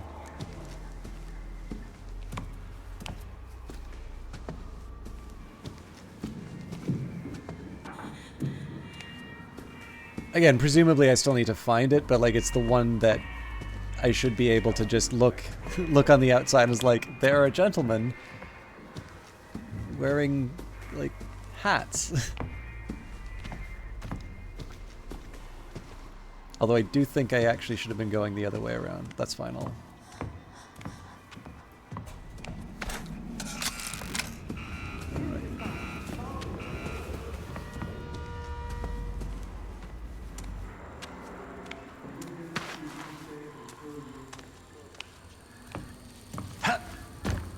Okay, that sure looks like... No, that's the garage. Oh, but there we go, right there.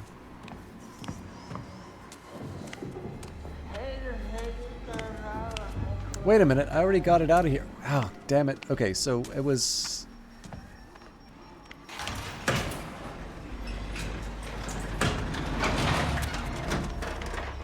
Ah! Okay, I got it from the speakeasy. I don't remember the other one. That feels so bad that I have to go back and find it out.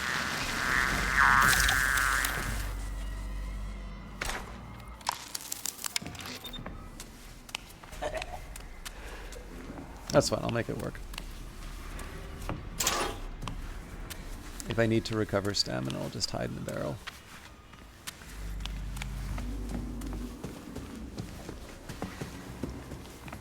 Also, it gives me the valuable experience of remembering where the objective is.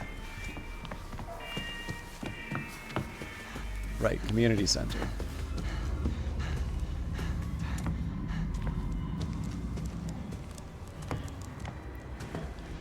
Old sub... Oh, man. I don't know.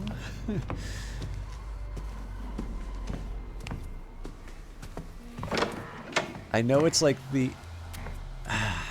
It's like the entry point to the theater mission, but I don't know... The thing is, I don't know where the theater is in relation to all of this.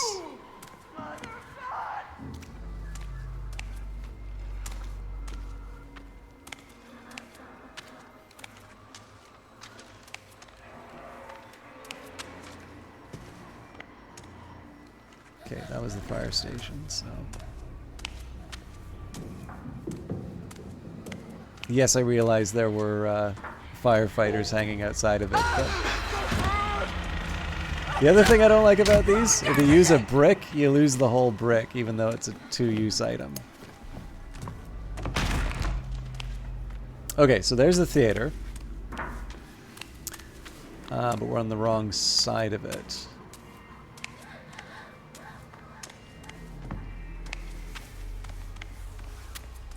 Now I'm gonna guess if I try and go right in the snack bar. Well, let's see where this takes me.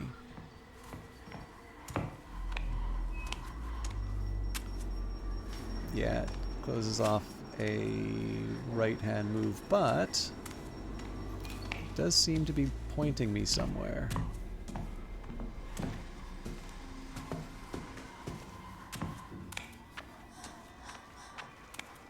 Okay, there's a motel. Son of a bitch! Clothing store?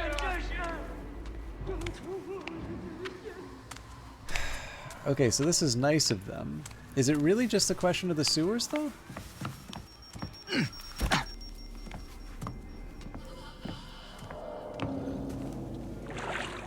Fair enough.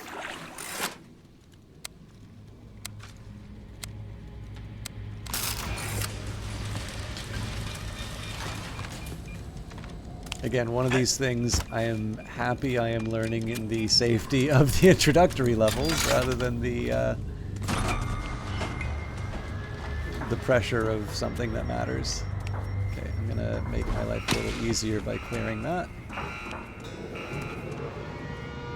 Don't really fancy my chances against whatever's coming up here, but... All the masks are off now. Oh, that's a, that's inconvenient is what that is. Open your Oh, not another one. Alright.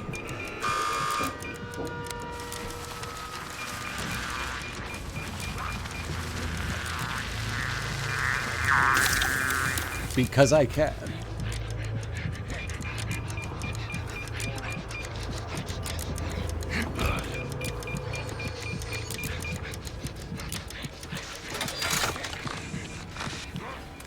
The real rebellion is in...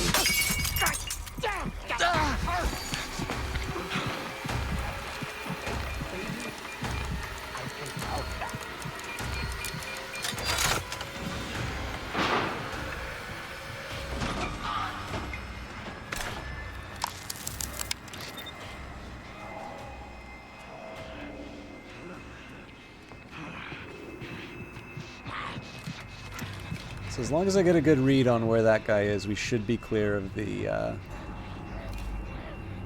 doctor.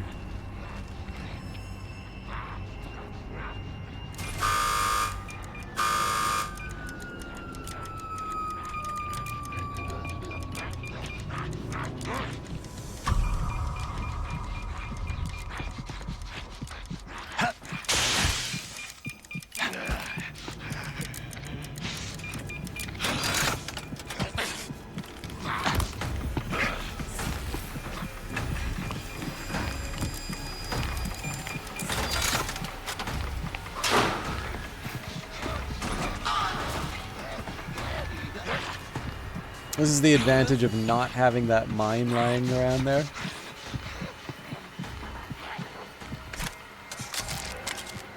And I think at this point we just wait out the timer, but I'm going to want to, as usual, get the door before I...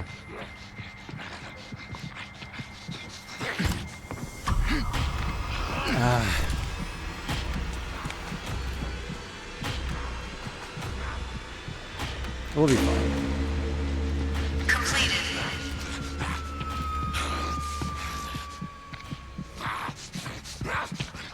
So the tricky part here is getting an open door. Oh, he's actually apparently run away. Although I do hear Franco. He's actually probably going to be exactly where I'm heading.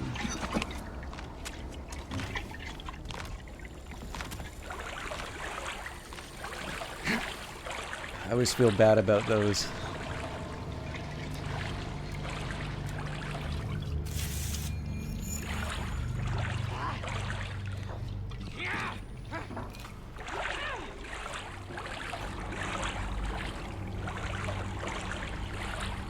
So there may be more direct paths to where I want to go, but at this point, I'll work with the devil I know. I also don't know if the, you know, if delivering the concoction is the final objective, and so we just have to run.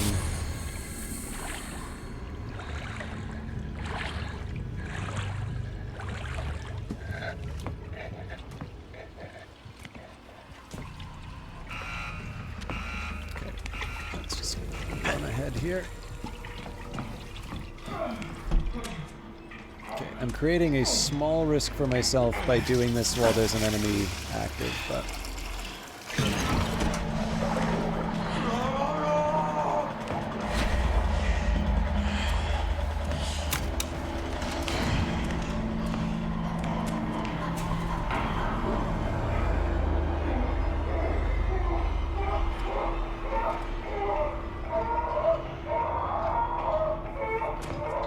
Charming.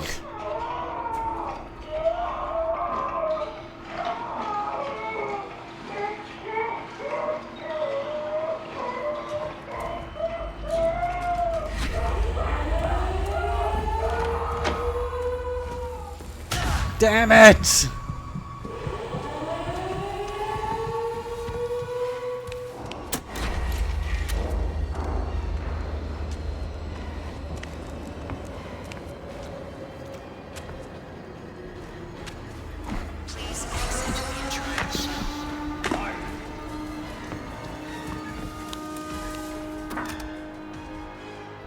Let's see if that translated into lost points. Cool. Longer than we wanted, but A+ is A+. Extraordinary reagent performance. We may need to increase trauma to provide sufficiently challenging therapy.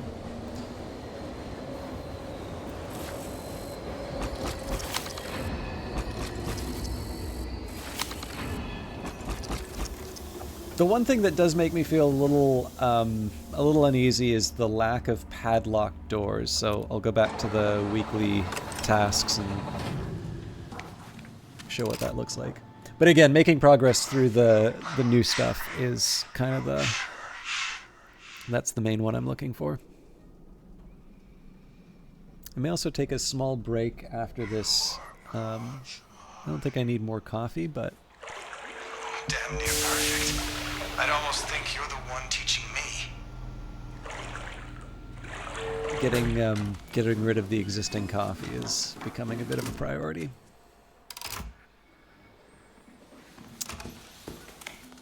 Okay.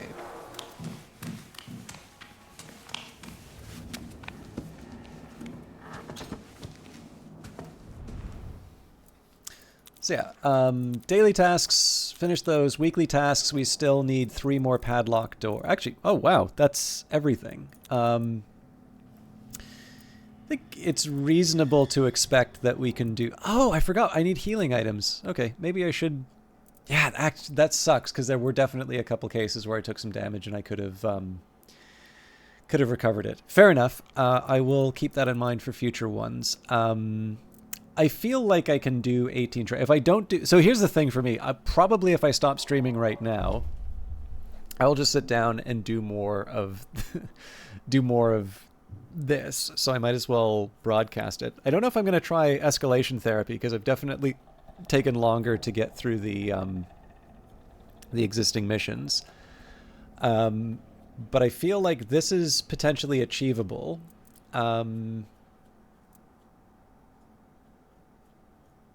I will try and keep this one in mind. This is the open question. Oh, also, I should have a... Oh, 1 hour. Fair enough. Really? 1 a.m.? Fair enough. Anyways, the Force is with me, and it has been about 4 hours, so I will be back in a little bit. Any questions, comments, theories on the game? I wanted to play it, and I got it, and I'm paying for it. But I will be back as soon as I can. But I do need a little bit of a rest. I encourage you all to maybe get up, have a drink, otherwise take care of yourselves. I will be back as soon as I can.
All right, I just had a fistful of almonds. Hopefully that is not going to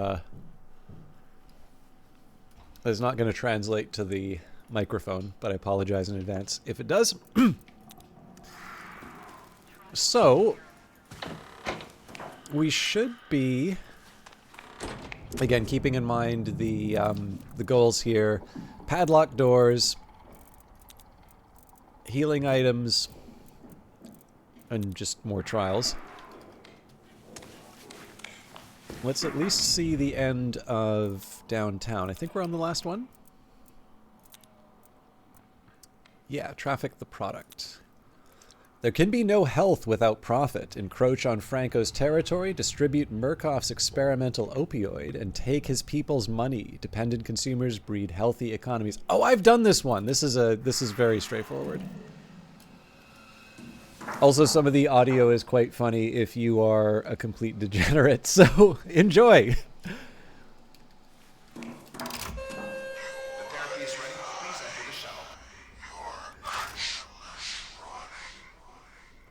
So one of the things I will say, too, that I rather like... Oh, also, I see somebody followed, and there didn't seem to be an alert, so thank you for that.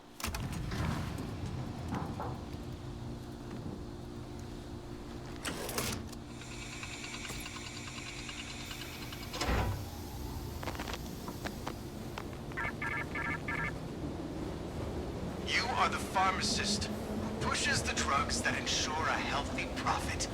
Unsanctioned narcotics disrupt virtuous addictions. Sell our product in Franco's territory, steal his customers, bring us the money, and we will let you out. So I think one of the other things that kind of intrigues me about this game is that in one sense you have a very narrow sort of subset of tasks, right? So, you know, sometimes it's going to be take the item from A to B. Sometimes that will be like a mannequin. Sometimes that will be a bottle of something. Sometimes that bottle will be poisonous. So if you hold, well, actually, maybe that's where we get into variation. So it's like take an object from A to B, or get to this thing and push this button. There's a few sort of, there's like a subset of tasks. What seems kind of interesting about this is that for each like new region, there seems to be a new task. So like in downtown,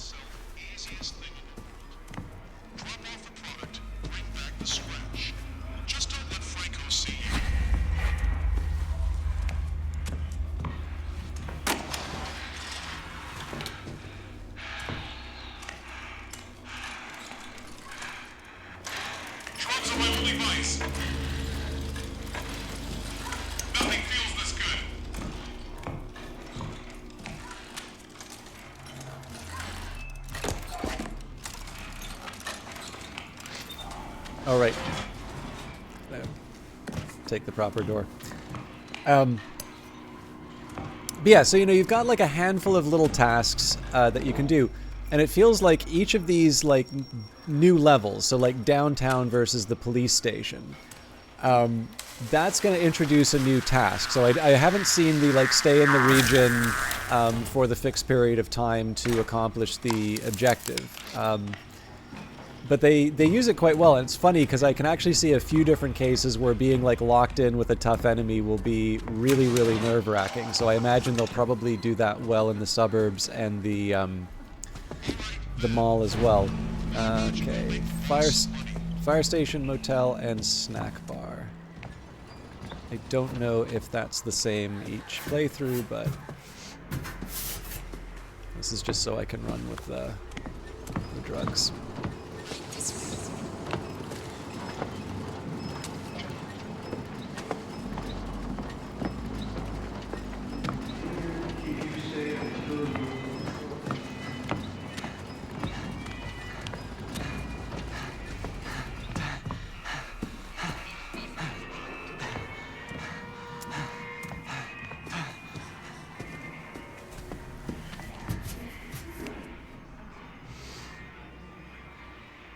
This is probably a mistake to try and go back. I just wanted to try and handle that padlock.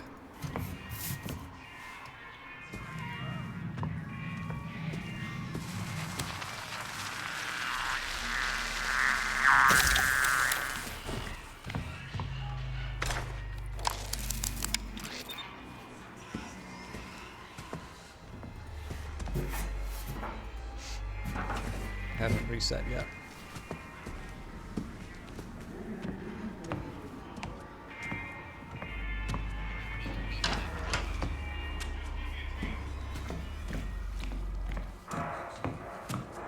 I definitely thought there was a customer in here. But while I'm here, I was hoping I might be able to find a propaganda poster. But he's gonna yell in a minute. Yeah, there's actually another thing that I'll say for this. I really like how they telegraph sort of the agitation. Like the game is very, very good at giving you little clues about what's going on or what the like if something's dangerous or that. So all of those areas where I'll give you a good example of this.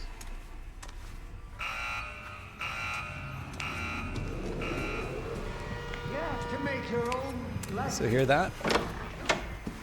Like my night vision kind of going a little crazy. What I think that's trying to solve is that it can actually be kind of hard sometimes when you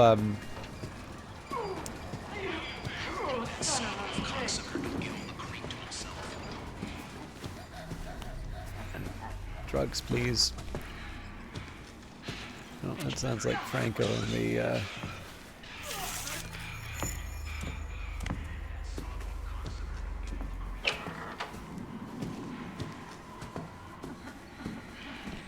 we go.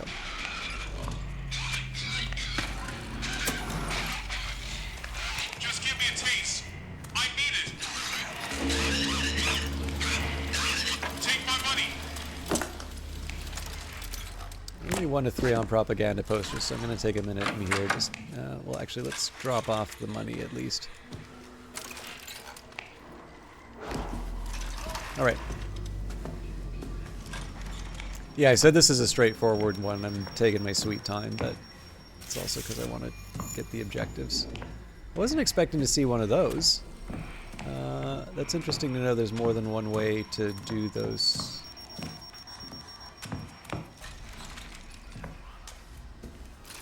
But yeah, so that example I gave there, it's quite difficult sometimes to tell. So like this is obviously a bright area, but like you tell me the difference between, say, here, right, and here when looking at the night vision.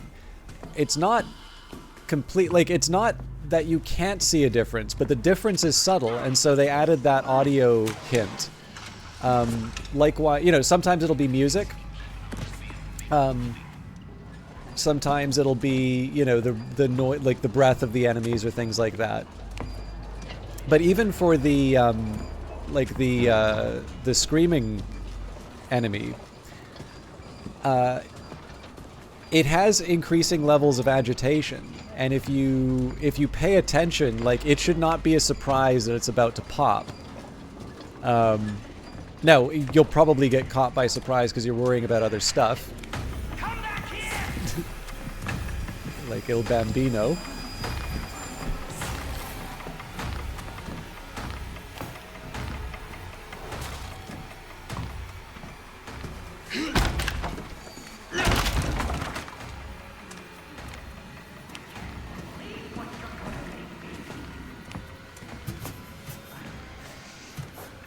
So this one I think I'm just gonna run.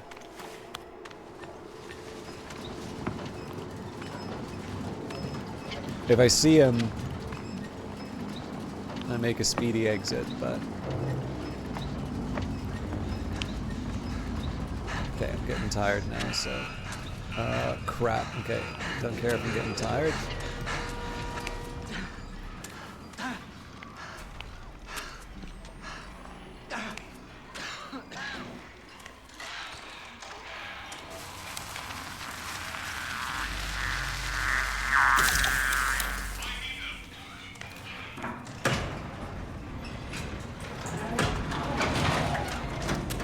could get dicey.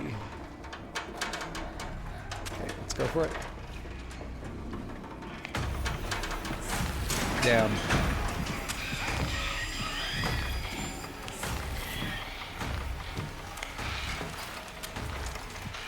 Come to spray for permanent. Sweet relief.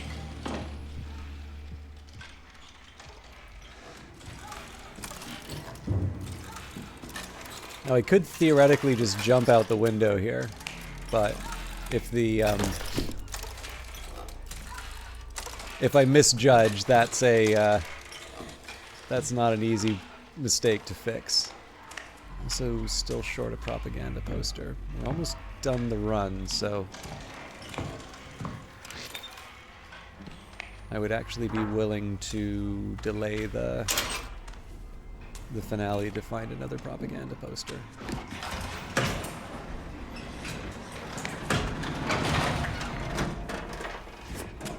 But yeah, I think it's pretty clear how this can actually be a very, very short mission. Thought that might be a...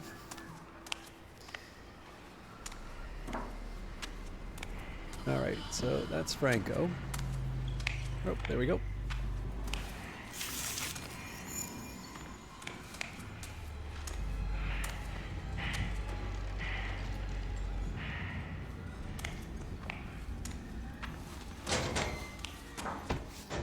So hide and breathe may distort my audio to a point where I don't properly detect Franco, but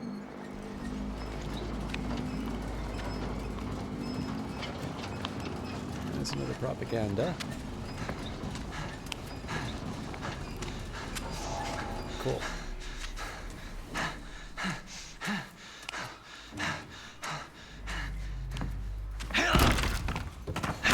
So, not my smartest move. What I should have done was grab the propaganda poster, then make all the noise. But again, it's introductory level difficulty. I think I'll manage.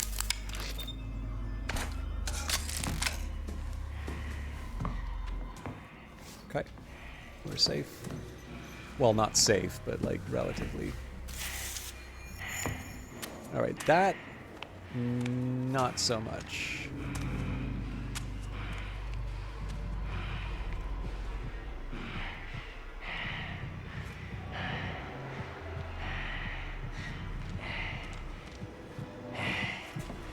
Bambino, the indignity of it. How's a man supposed to perform?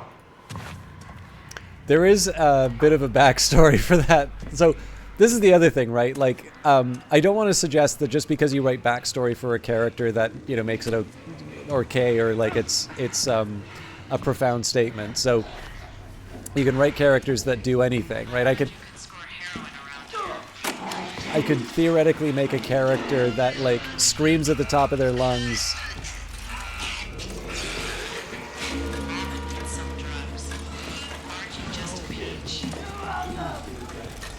I don't really have anywhere to go, so I'll just let him do his thing.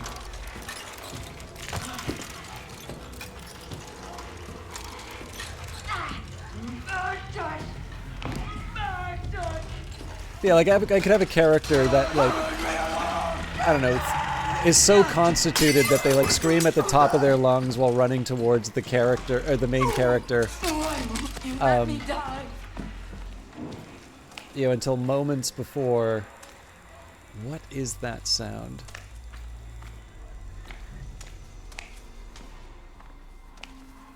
Like normally I associate that with the tripwires, but I couldn't see one. Just in case.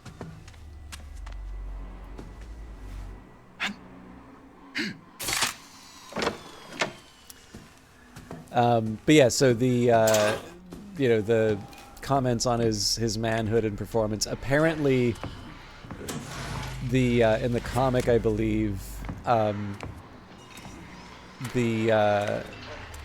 Franco suffers from impotence and definitely takes that out on those present.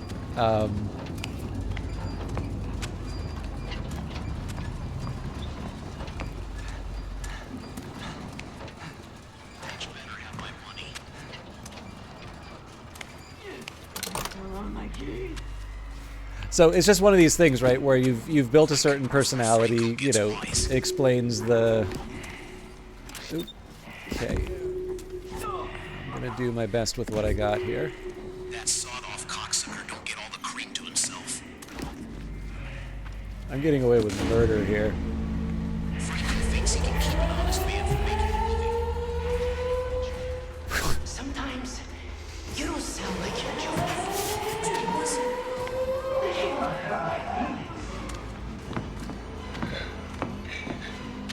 Be a little careful of the...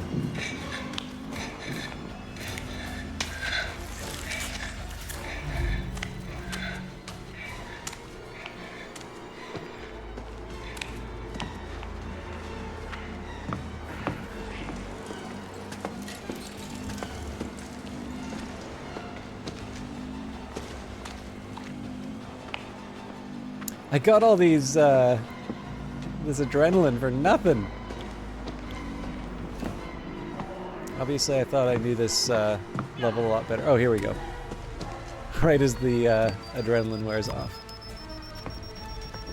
So here I should expect Franco's had enough time to make it to the... Oh, that's him. Nope. You're gonna see my suit put you in the fucking ground! Yeah, no surprises there.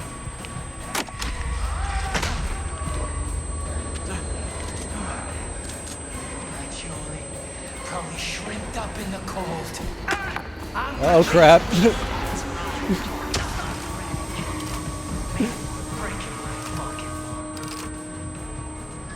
We'll see if that costs me at the end. Nope, and actually just in time.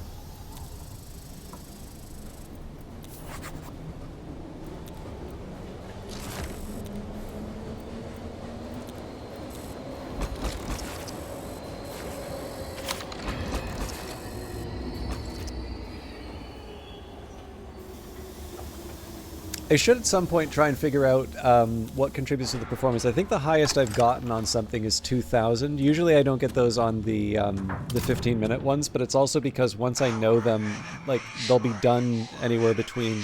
I think there's one I actually managed to get done in 6, but I also think that's because I got lucky on the... where some of the items were. Perfection. Tomorrow's wars will be endless and quiet, and we will win them with silent weapons like you.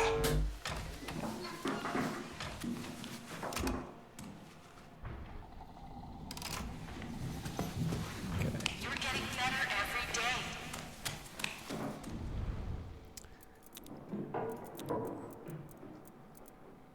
So, I believe we're now on to the suburbs. Move to the suburbs, where your family will have room to grow away from the cacophony and grime of the city. Good fences make good neighbors, and what you do behind your fence doesn't have to be anybody's business but your own. I definitely have not seen... I've seen disrupt the neighborhood before. Liquidate the union and get out the vote are brand new. Human labor is the backbone of liberty and profit. We cannot allow the vanity of self-preservation to threaten production. Cross the picket line, persuade labor to resume production, and liquefy the union.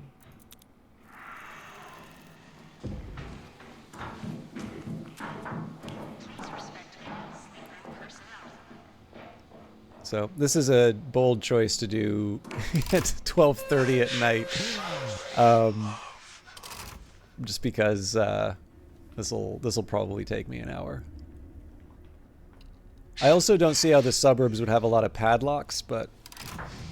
Or, well, like the padlocks on the doors, I mean. But we'll see. That's why I still have the jammer equipped.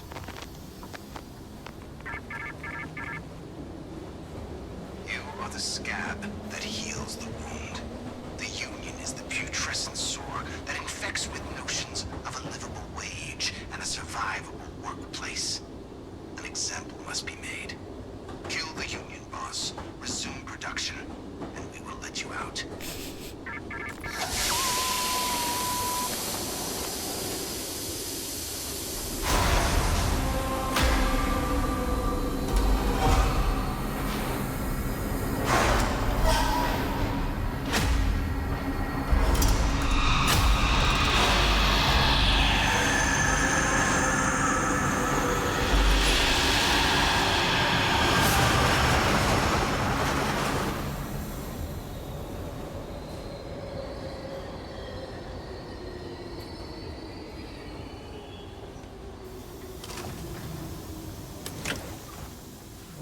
right. Brand new one. Sorry. It's also getting a bit cold out, so my lips are chapped.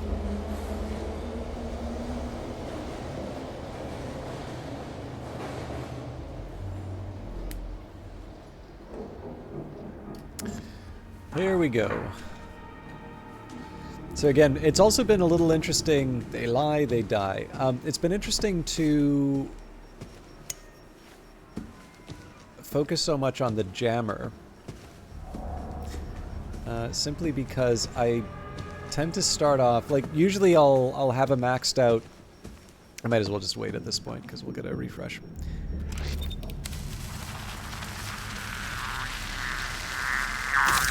It is also kind of neat how they make the jammer look like a repurposed battery. But yeah, so normally I'll start off with X-ray and I'll have like a fully, like the one that it's fully upgraded, so you get a full charge at the start. And like the default is just to activate the X-ray and see what's around at the very beginning of the level. And one part of that is about getting, you know, getting the points, getting the use out of it. But then the other one is just to like load up on hardware, right? A bunch of bottles and bricks usually. If there's an achievement for healing items, I'll sometimes adjust accordingly. And that's fine, but what I have noticed is that I actually, for the most part, have stopped looking for items in the game. Because I just, at this point, kind of by default expect them to be like big white highlighted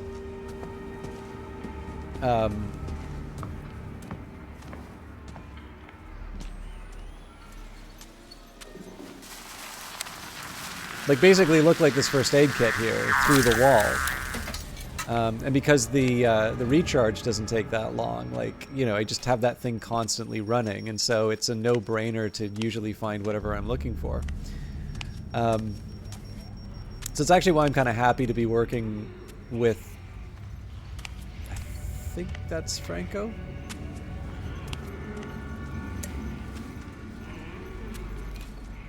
Nope. Pages of chaos and violence.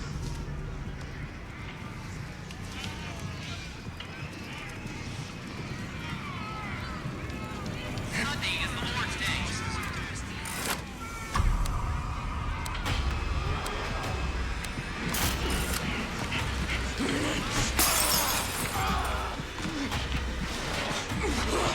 I know what you are. Don't you?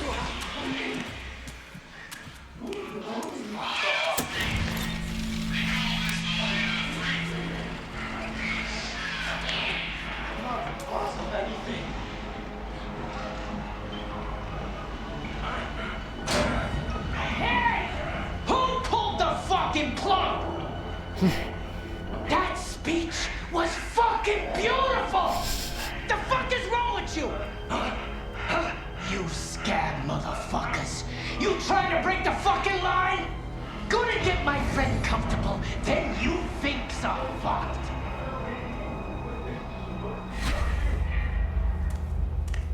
Right this way.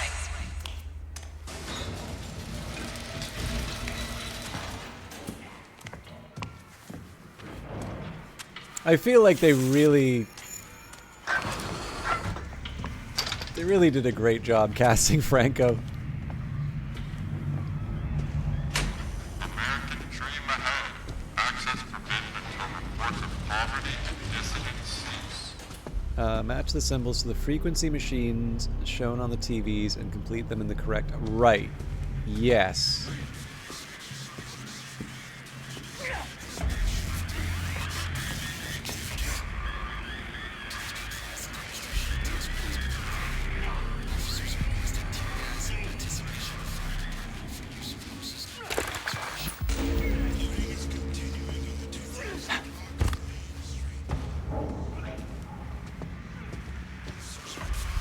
So I need to...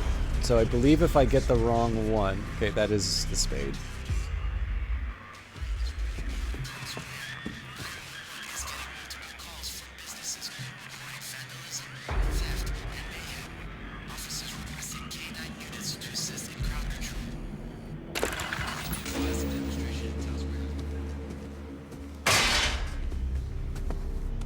bunny.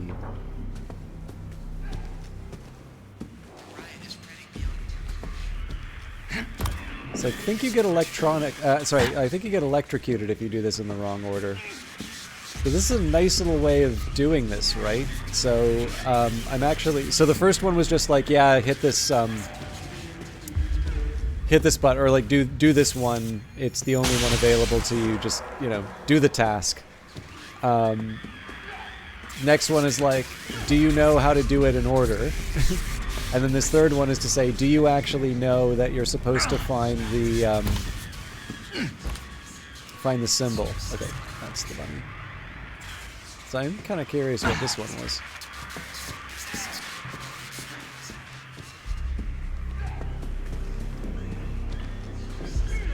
Moon? Moon?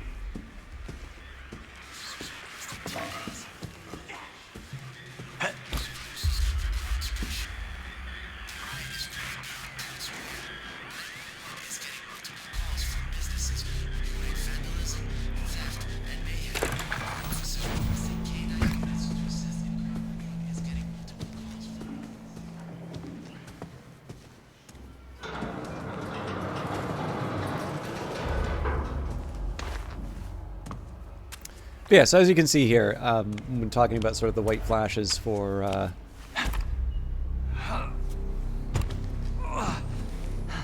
the white flashes for items, it's not that the game doesn't give you anything to work with, but when you're used to just seeing everything in X-ray,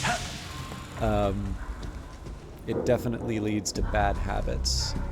I think I prefer another bottle to adrenaline at this point. It's not clear that I'm going to have to actually carry anything.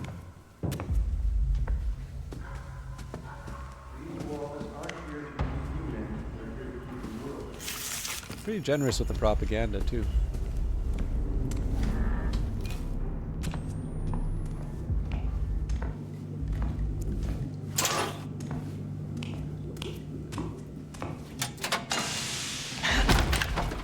I suspect I'm not going to be back here, so...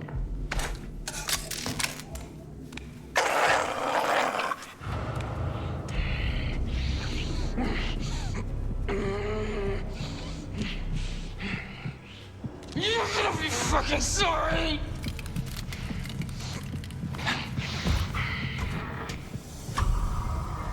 I don't know, do not know what triggered that, but...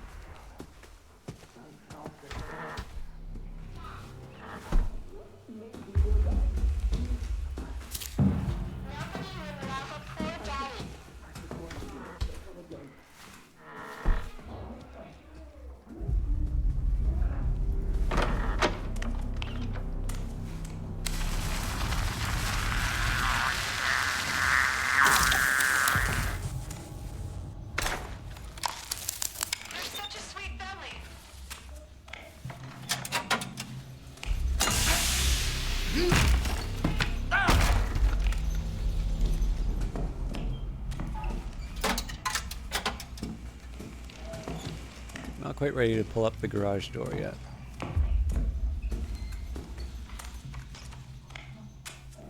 Maybe you should do the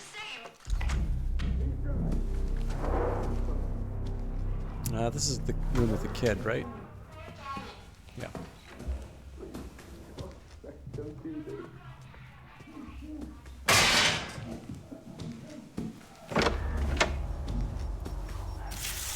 I don't suppose if any of you've seen the most recent season of Slow Horses, I have gotten to the scene that that paint can approximating.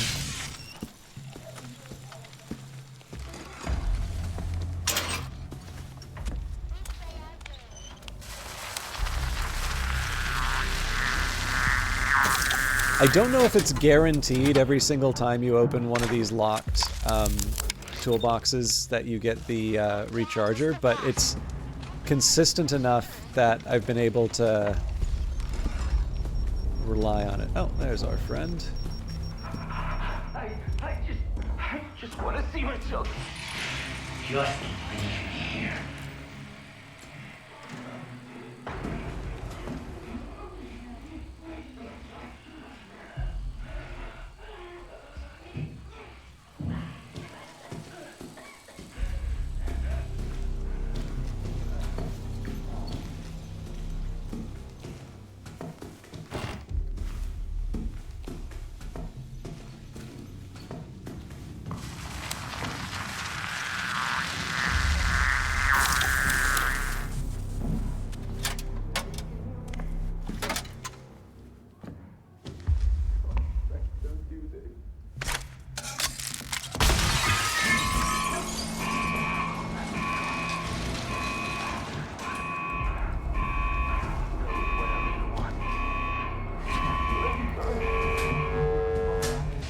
lounge, washroom, bedroom, laundry.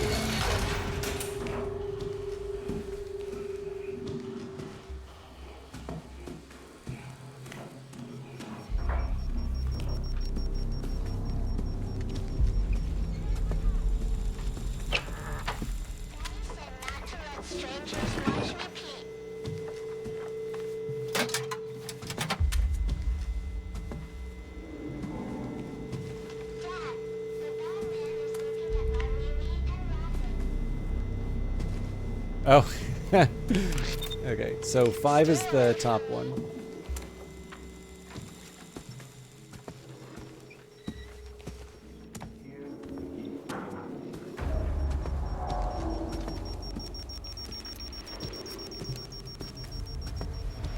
So blank, blank, blank, 5.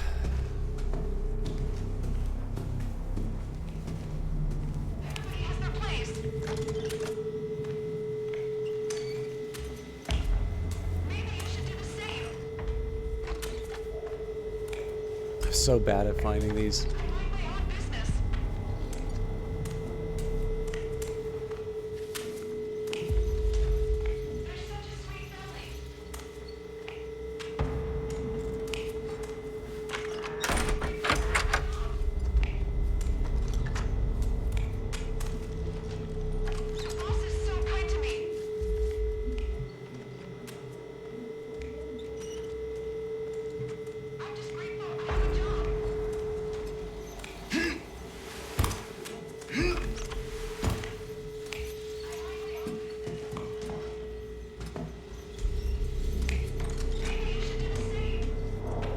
They are so good at making me feel like a complete ignoramus on these. They're such a sweet family. The boss is so kind to me. So I would have guessed it would have been here, but... I mind my own business. Unless there's another part to the laundry that I'm not registering. They're such a sweet family. I was wondering if maybe there was something on the top there. But yeah, like the surfaces of things can sometimes be a candidate for it. The the roof or down below.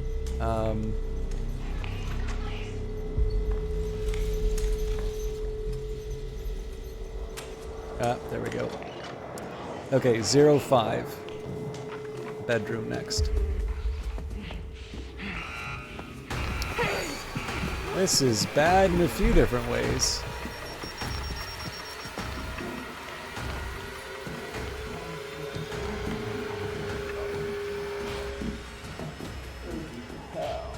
Okay, 305, and I just need to find the lounge.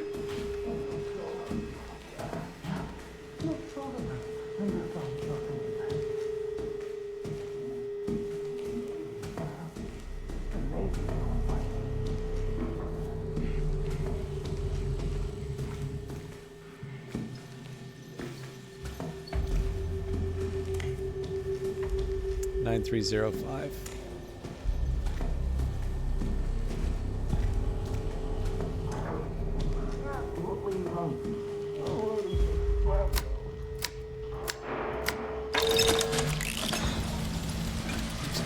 My seeds? Good God.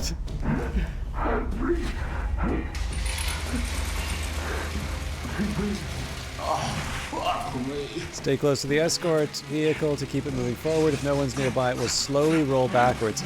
Now this is interesting. So this is almost like the snitch, except I don't have to push. So this is a little bit of what I mean in terms of the variety.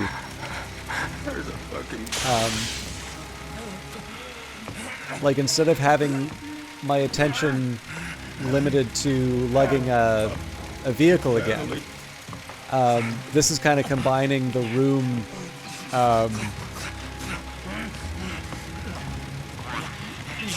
like that limited area room thing. Okay.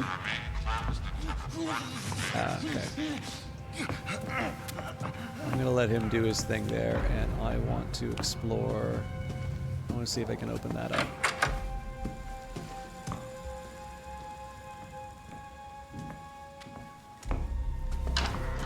I'm guessing no. Oh.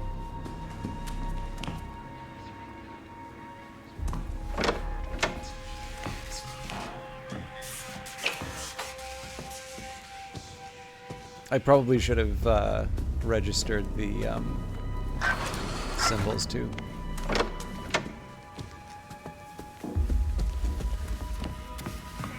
Oh, funny. Okay, Club Diamond Moon. Just leave me alone, please.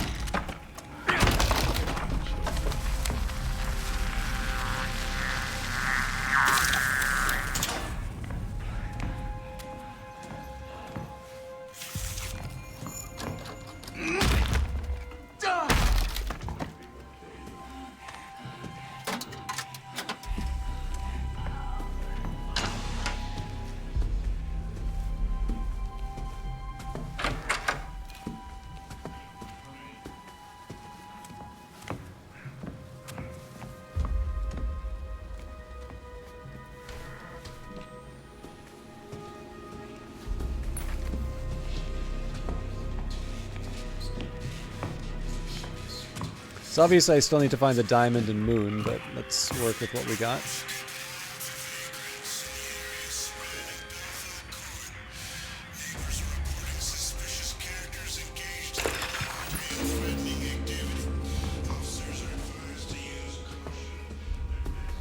Okay, somebody just arrived.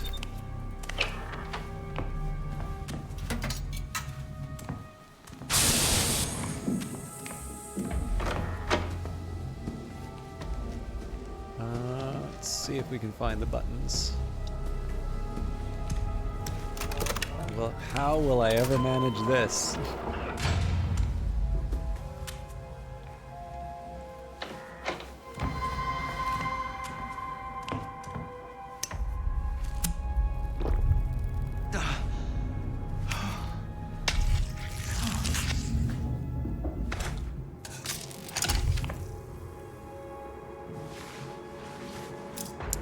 Crazy about giving up a second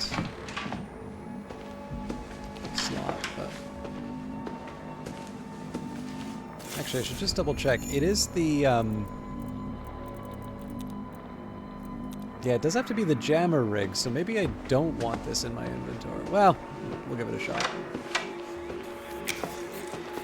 Now, you know what? I'm gonna feel a little bit better if I keep using the jammer.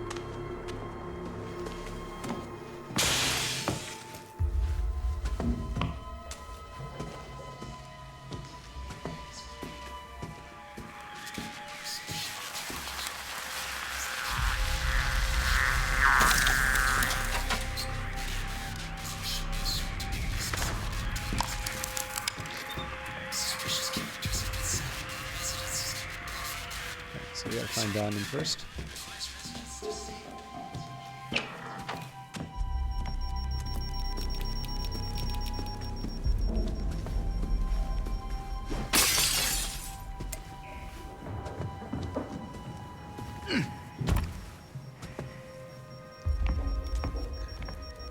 Okay, not crazy about hearing Franco.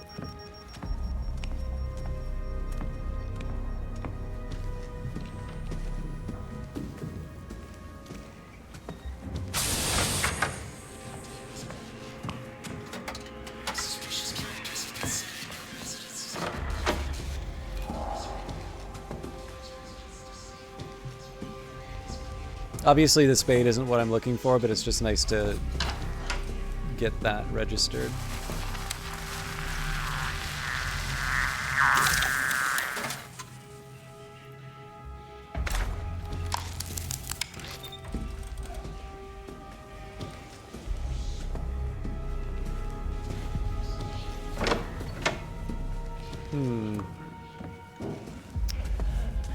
Can't imagine.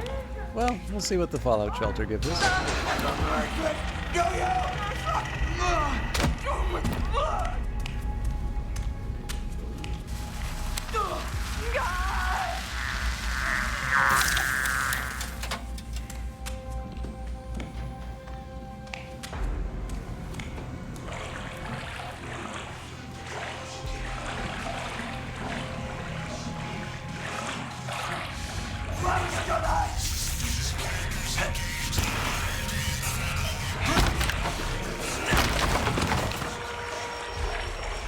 fun.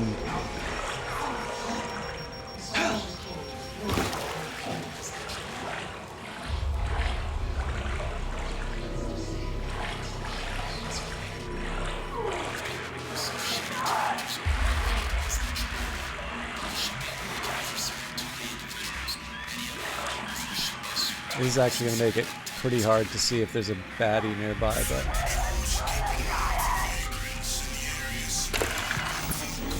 Okay, glad it's close enough.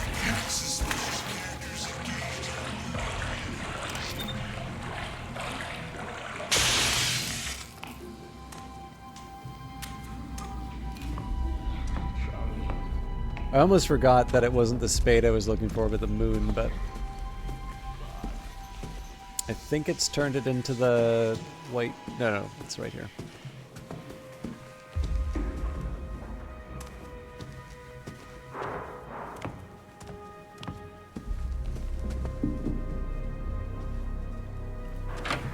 I'm sure there's a brick somewhere that I missed.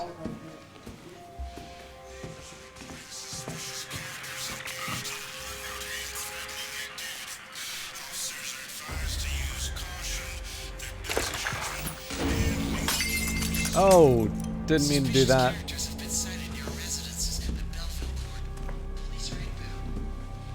I actually don't know what the hotkey is for automatically throwing a bottle. That seems like a good one to know. You know what? Can load up. I don't actually want to be healing this much. I just figure I might as well fill up the inventory with...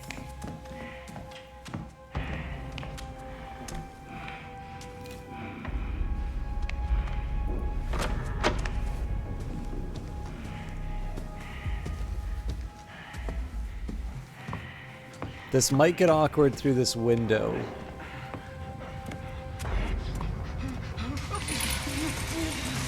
It's supposed to be a gaslight or a fort. What the fuck is this?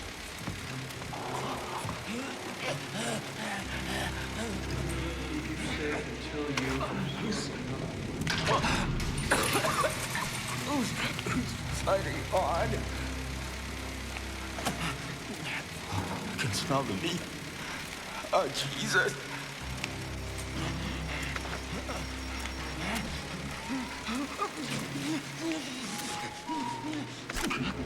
Fuck away from me.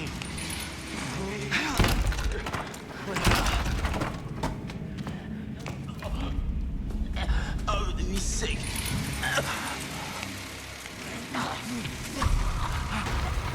Don't mind me.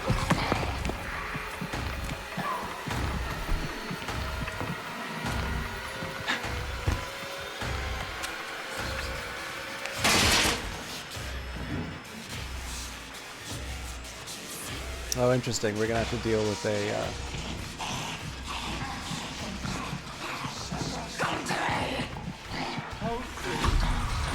Wow, they really can hear everything. Okay, Heart Diamond Club.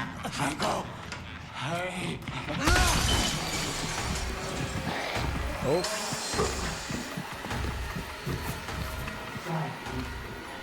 Let's just give that a little... little time.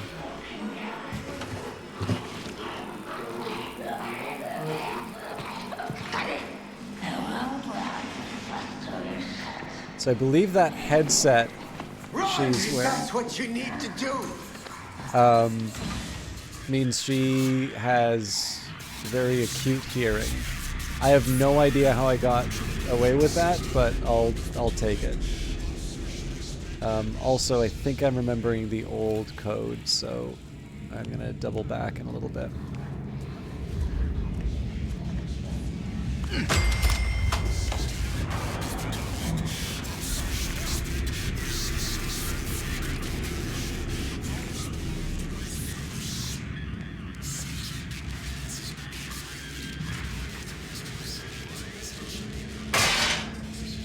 They really like doing the, like, I don't know if this is something that makes a lot of the players jump, but I feel like in the suburbs level at least, they've really been hammering the Random object dropping. Okay, Heart Diamond Club. Heart Diamond Club.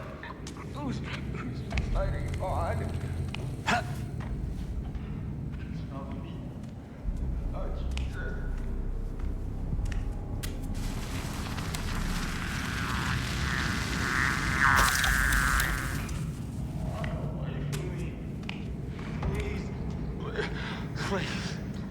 I don't know if they can see. Well, actually, you know what? Let's experiment.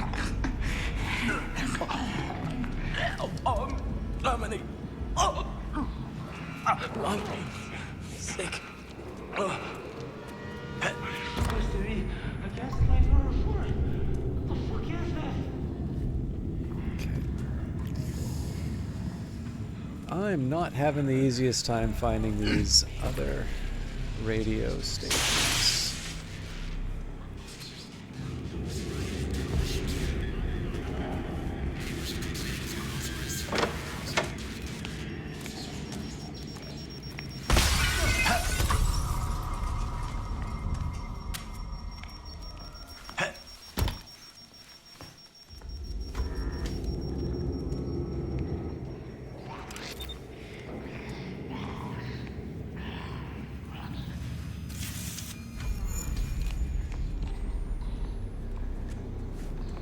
I'm gonna guess it'll be up on the higher levels.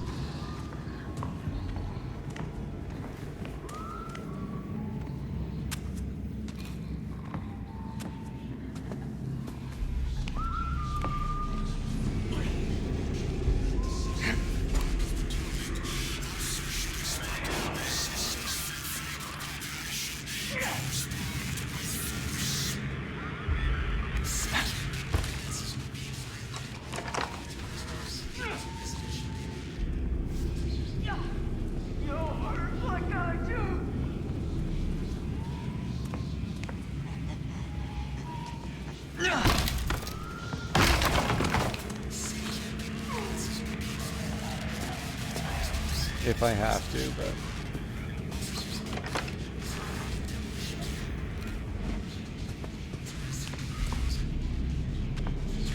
Huh.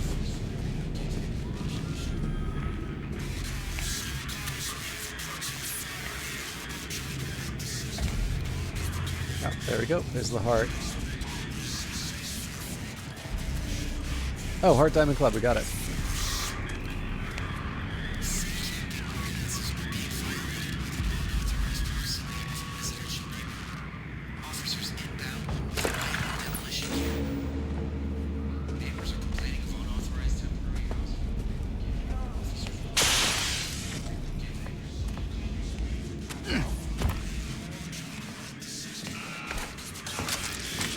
Okay, let's try and make this work.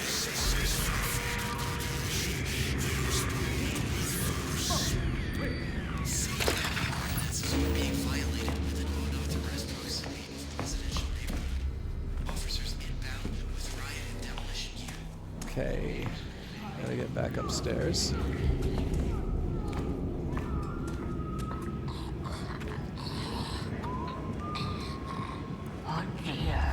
So I'm curious if I can like get in front of it to test.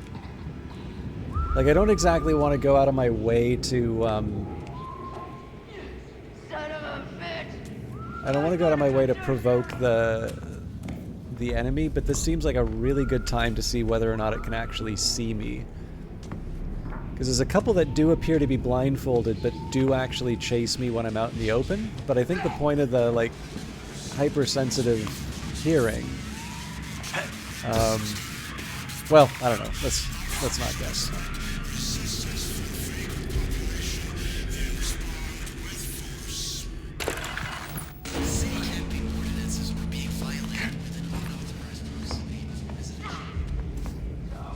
I don't know if I want to jump down.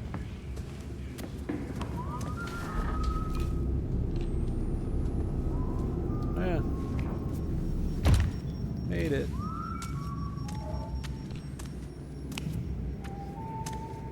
I also don't know where that whistling's coming from. Why not? Stay over.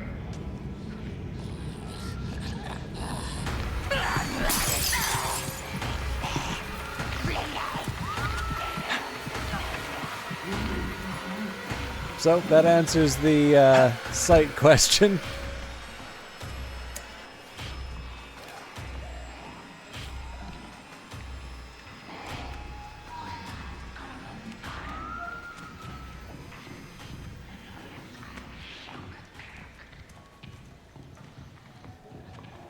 Be slightly inconvenient to get back, but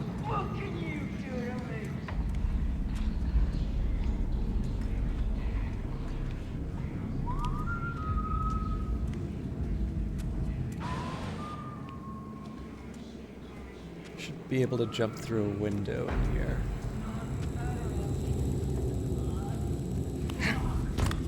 There's an amp that gives me basically walking speed when crouched. I'm gonna risk it. There's no way. There's just me drowning in blood and shit. Why are you doing this?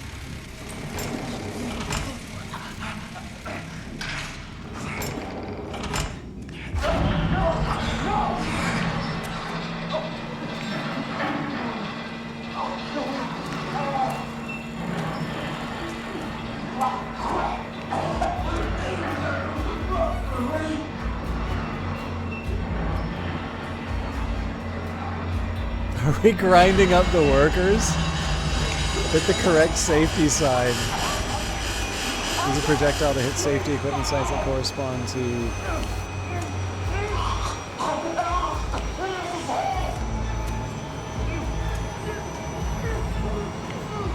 Excuse me. Oh, this isn't time. This seems like it.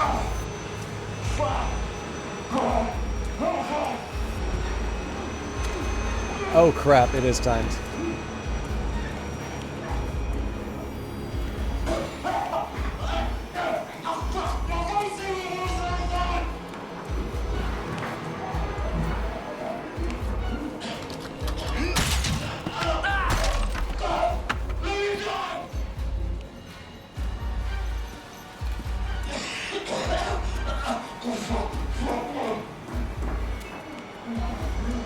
Yeah, so it's definitely a severed thumb.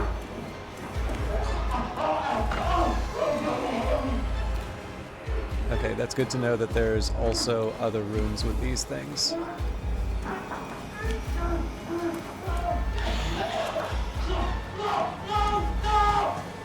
I am screwing this up big time.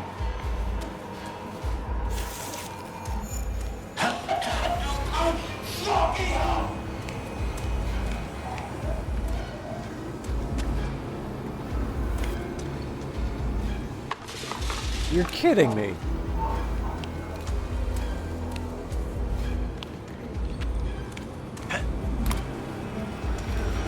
I got 20 seconds to have a miracle happen.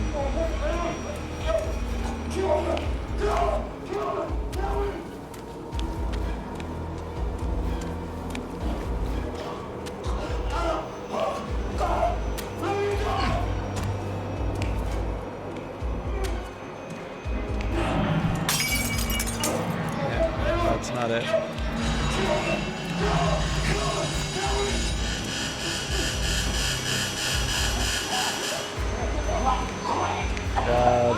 I don't even know what the hell. Oh, gash in the head. All right.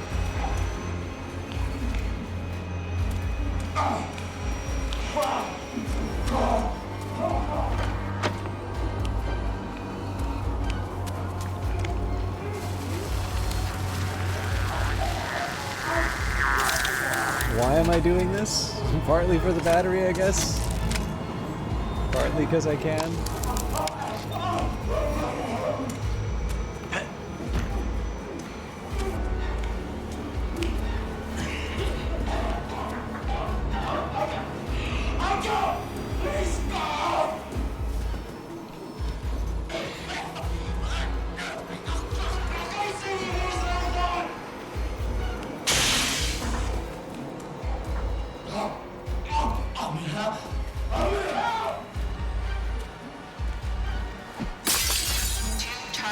I get it now.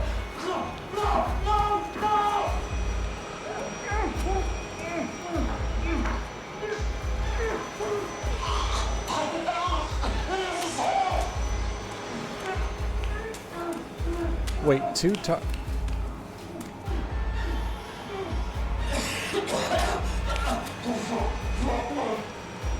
I'm gonna try the glove. Nope.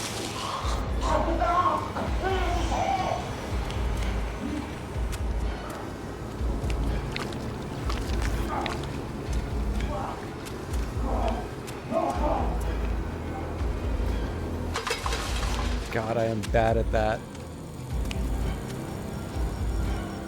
So I imagine I'm gonna run out of time on that.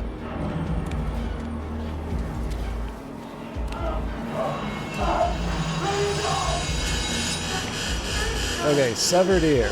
So headphones.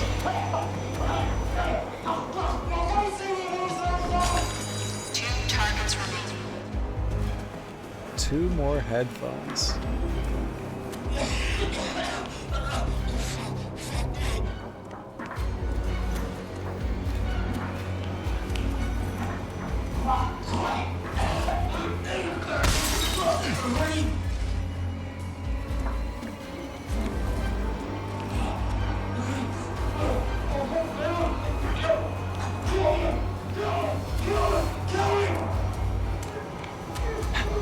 This is the one we already did, right? There we go.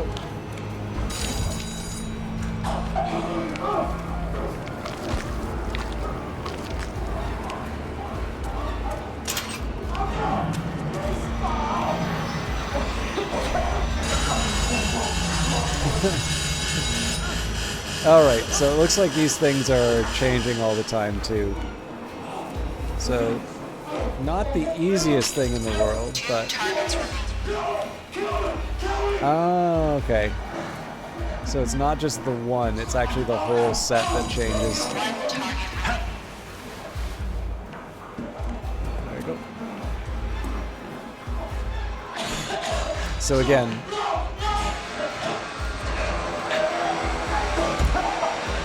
I'm gonna make a guess here that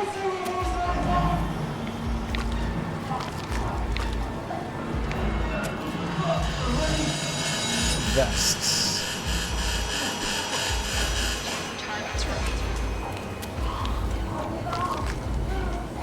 Easy mode is really saving my bacon here just so I can actually think about the problem.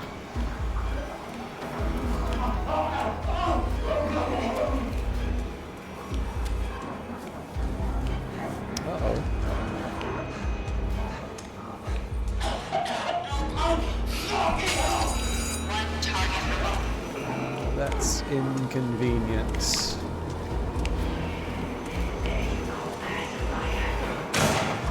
Oh boy.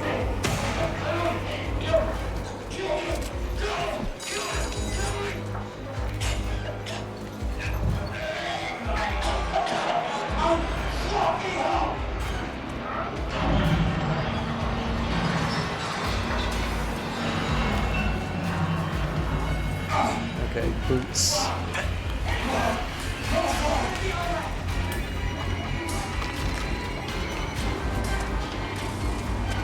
And unfortunately, none of this is going to help me defend against Franco.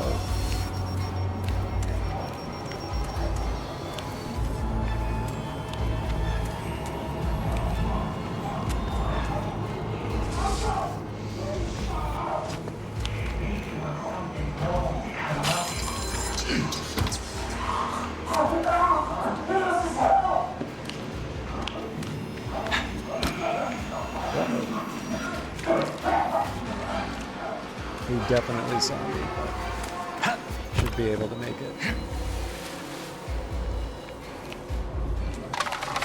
Damn it.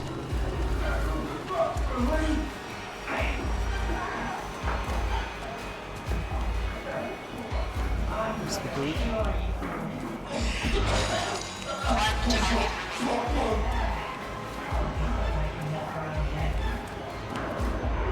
Okay, there's the boot.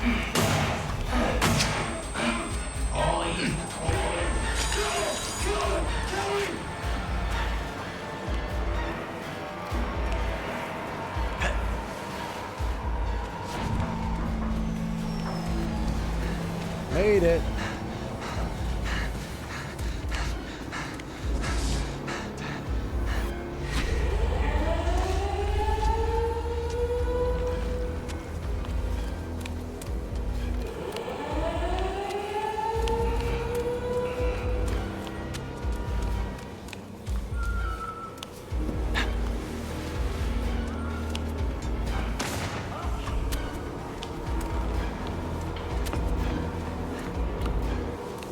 I hope this is the right way. Oh crap. Alright.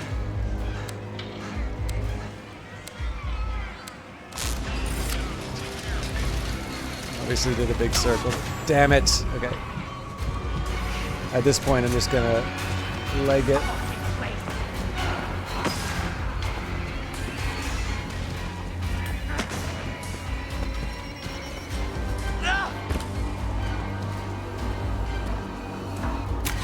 I should have drank the health.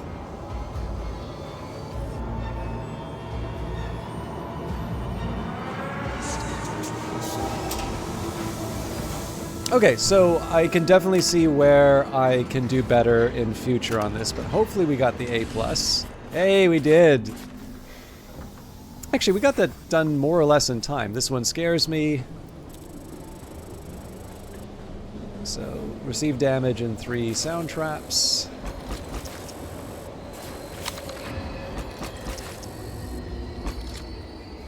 Not much to complain about as far as the performance goes. So, and that was a long one. So.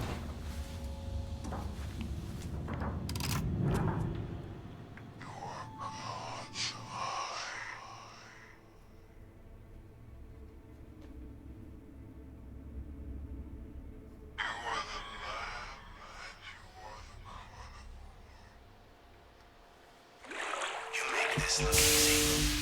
You inspire me. With partners like you, I can just pile on the sadism, the abuse. You're beautiful. I'm going to shower you in humiliation and contempt. I will say, the puzzle ones are kind of fun, although I do feel like a moron doing them. I'm just gonna double check on tasks. So Genesis is just getting started. 1 trial away from 18, only 2 healing items away. So the real shame on that one is if I had drank the healing, I was really 1 secret room away. But that's fine, because we'll definitely do 1 more trial, maybe more. And get out the vote. So this is a new one. This is actually the last new one for me in the suburbs. So the illusion of choice is the pretext that makes obedience feel like liberty. Do, your part for the dream of democracy. Please respect all sleep room personnel.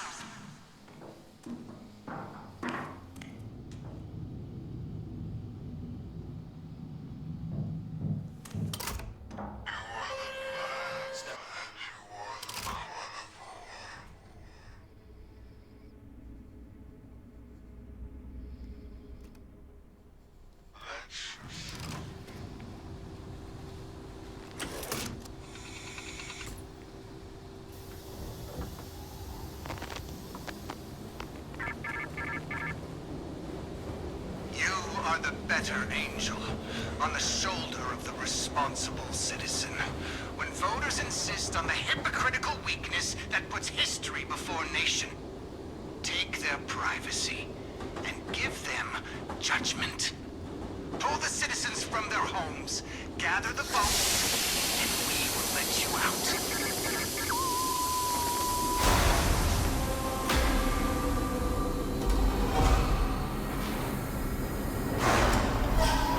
This is my get out the vote ad.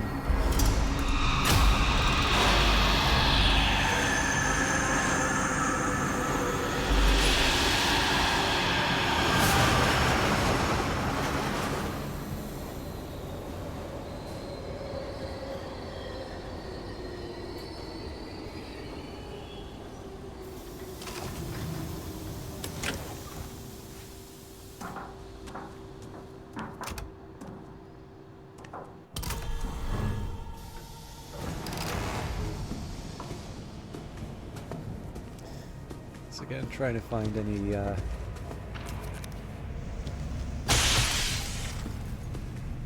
anything I can use to throw at bad guys. I also notice a tendency for the last missions to give no guidance. Now this is good because the one thing I don't feel great about on the introductory ones is that they really do handhold you. Like they'll give you a lot of signals for where you should be going. And in one sense that's kind of nice when you're genuinely feeling lost. But it's also, out of all of the things I'm a little worried about turning into bad habits, becoming over-reliant on the guidance is definitely the one. Like, so if you can imagine some of those ones where I needed to find, oh!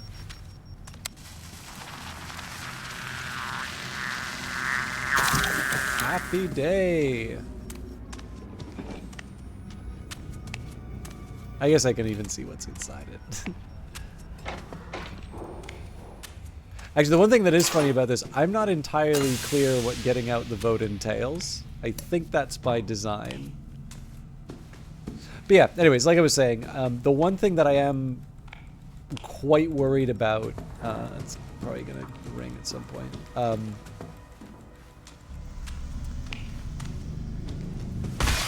is that I become over-reliant on the guidance, so that when I do...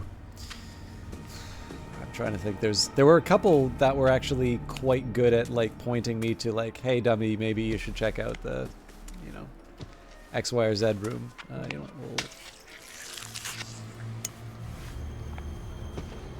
I don't think I actually need these, but...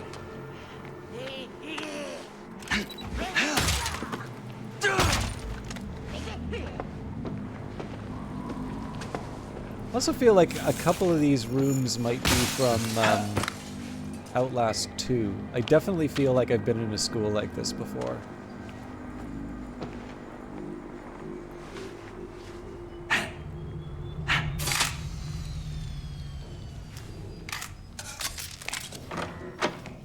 And just, there's a Discord community I'm in where it's sort of, I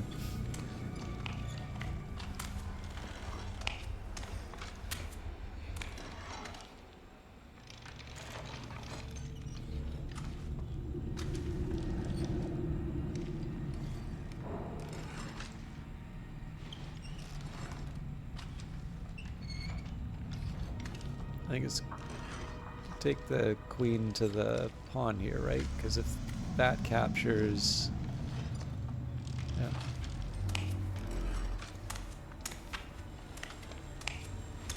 I don't know, I'm not spectacular at chess, but...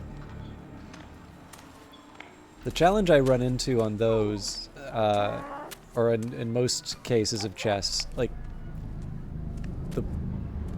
the point usually is to be thoughtful. I mean, like, obviously with the timers and that, you know, you need to be thoughtful within certain parameters. But I do tend to find I'm too impulsive, or I'll get the tunnel vision, which is completely inconsistent with good.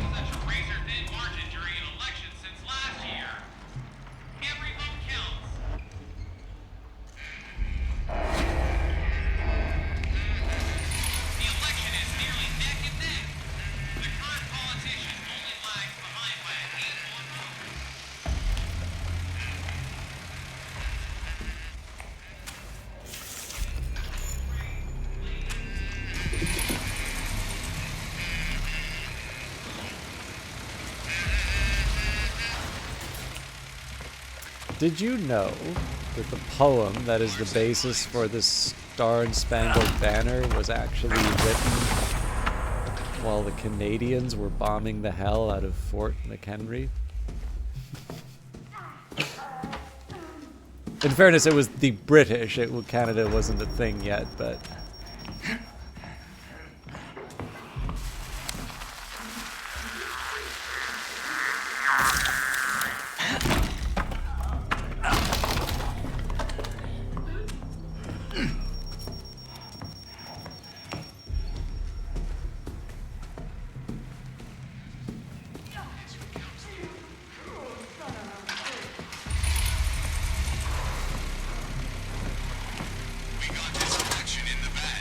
So I am intrigued by this.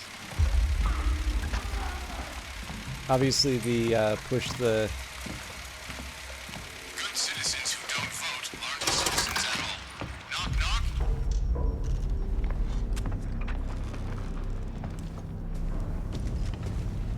knock. Okay, so. Chores. Okay, fine.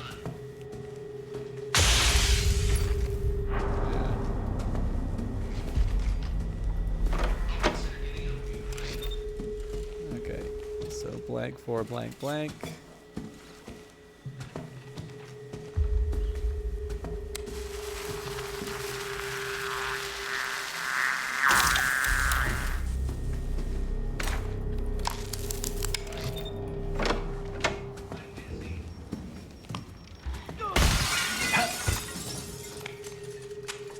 Zero four blank blank.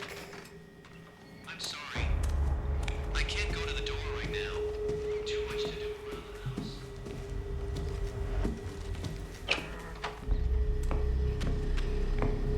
04 blank 8.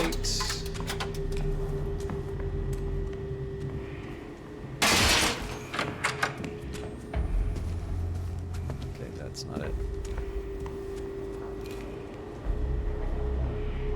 And Franco's here.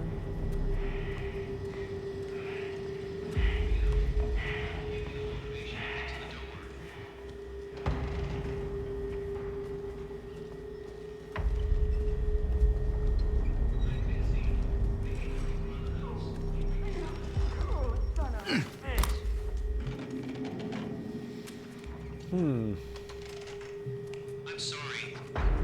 I can't go to the door right now. Too much to do around the house. I'll consider getting up if you help me out. Wait a minute.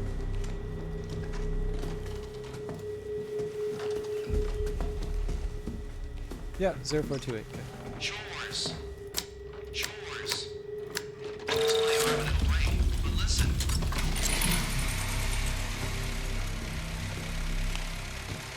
I never liked his face. You can't build up the weak by pulling down the strong. Freedom flows down from its leaders. I don't usually vote, but you convinced me. I knew we could count on your vote.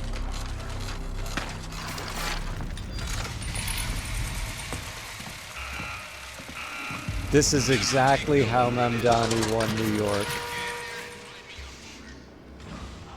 Pills before swine. Still on the job. Good money all around.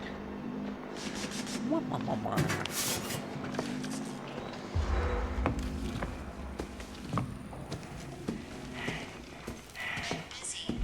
Maybe if you help around the house, I'll reconsider. I'm Okay, sorry. blank 9 blank blank. I can't go to the door right now. Too much to do around the house. Sawed off little. I'm gonna fucking. Pretty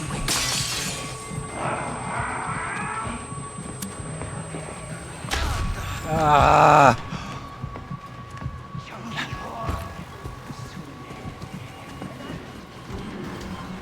So if I can find another heal item quick.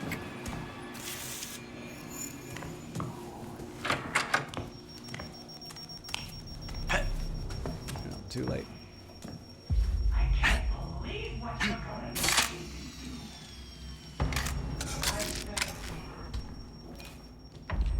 So I'm not that worried about the shotgun in terms of damage, unlike oh God, whatever the. Okay. What is it? Something. I think blank 9. Yeah, blank 9 blank 8.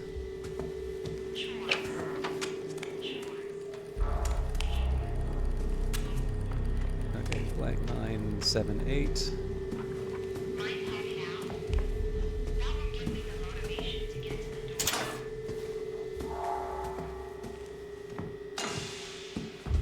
4 9 7 8.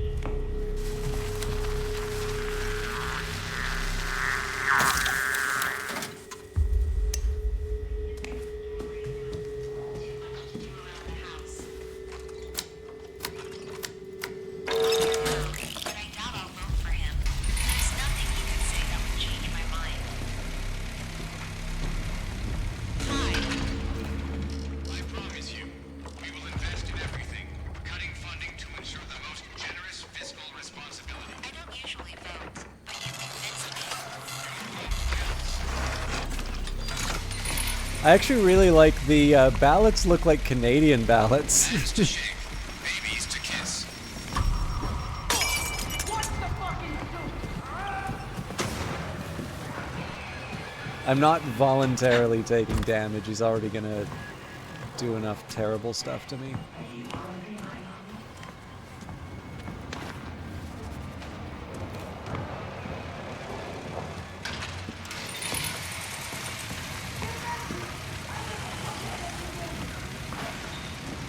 When in the end, we always do.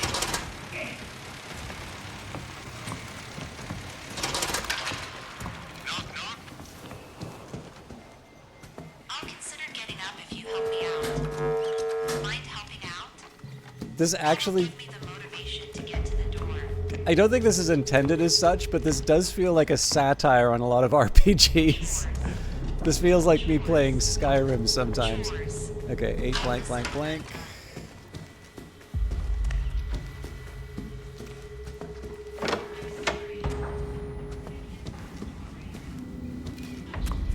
Okay, 8 blank, 1 blank. Chores. Chores. Chores. I'll listen when I'm done.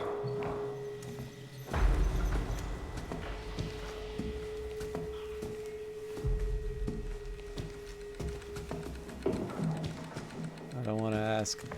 8 7 blank. Mind helping out? Oh, Give me the motivation to get to the door.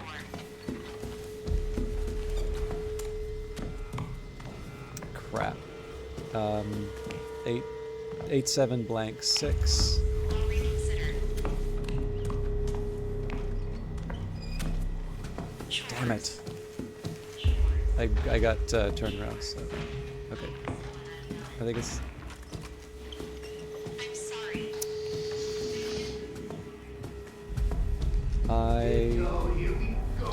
Okay, I'm just gonna do this over again once I, sorry, I'm a little distracted.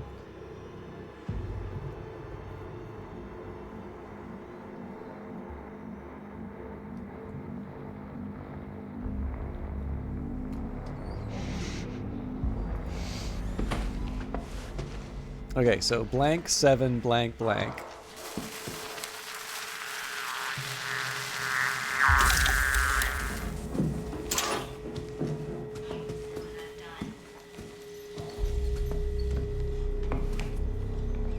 Eight 7 blank blank. I can't go to the door right now.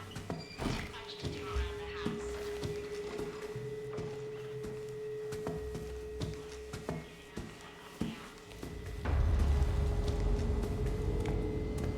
So 8 7 blank 6. Give me the motivation to get to the door. I'm busy. Maybe if you move around the house, I'll reconsider. Chores. Chores. Chores.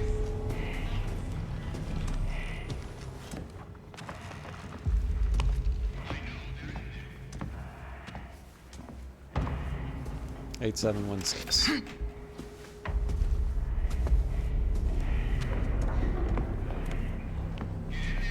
me a voter.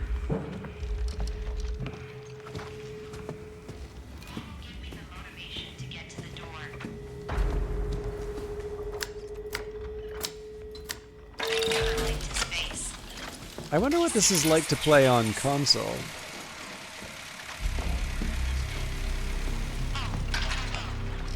Some say we need more government. Others say we need less. I say no, not on my watch. Say no more. You may yet save this great country from its wretched state. Never take no for an answer. You ought to be careful, making so much noise. Chained to this country, then we all have to be.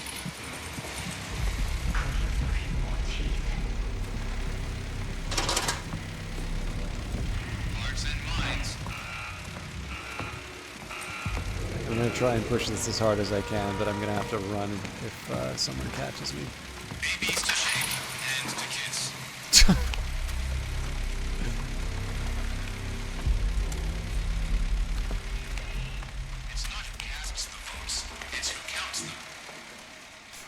I do like how they've changed the dialogue.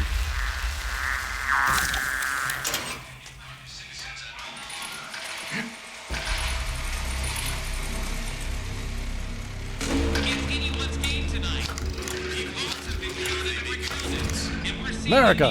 Can you believe it? A one-vote victory!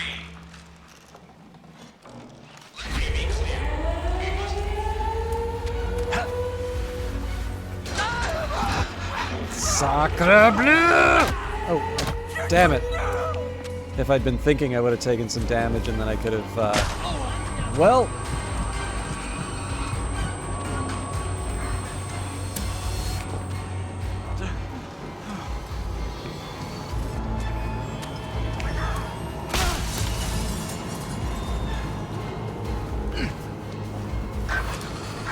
Let's try and get our A+, but... Whoa! Yeah, he is totally gonna catch me. Woo!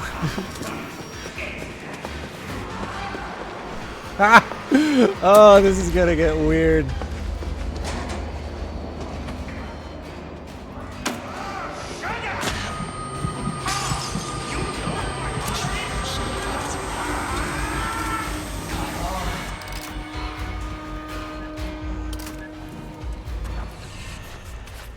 Made it.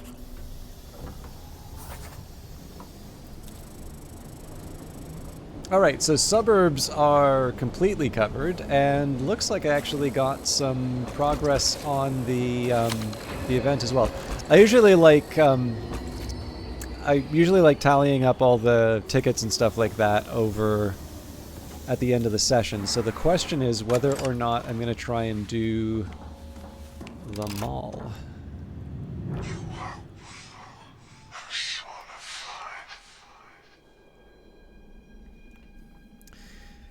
The big appeal of doing... You learn beautifully. You may be my ideal student, my inspiration, a gift to science. I think you are a perfect masochist. I think the big appeal of doing the last batch of challenges is it means I can move away from introductory for everything. So the last one, so suburbs we've... Oh no, I haven't done Disrupt the Neighborhood. Okay. Yeah, I don't know how many levels there are for Shopping Mall. Okay, Disrupt the Neighborhood is not necessarily my favorite, but it's one I can handle. I've done daily, still need to unlock 2 more padlock doors, and... Yeah, so essentially it's escalation. I've never done escalation, incidentally. But let's disrupt the neighborhood, and then we'll see where we are. Sorry, let me read the description. Communities that erect their own gates determine their own boundaries, remove the obstacles, and invite intrusion. No fences make interesting neighbors.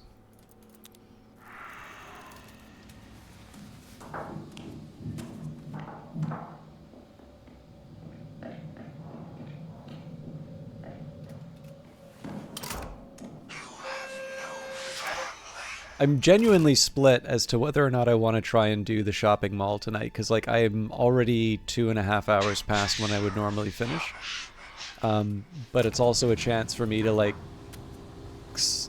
get the foundations down and then say, all right, that's it. We'll see how I feel after this one. You are the liberator who opens the doors that bar the stranger.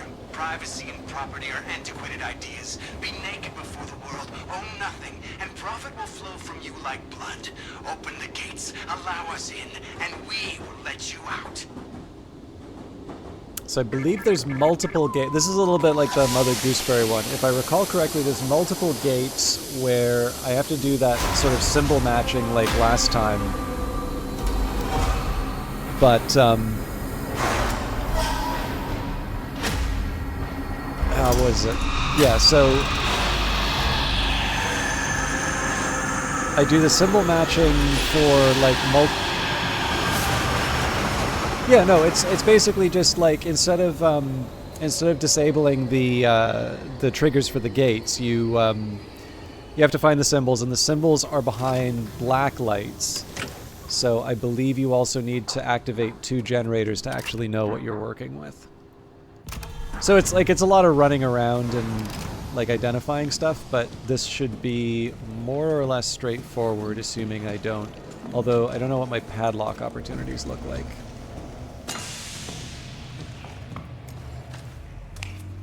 So not quite as interested in health items now. It's really padlocks and...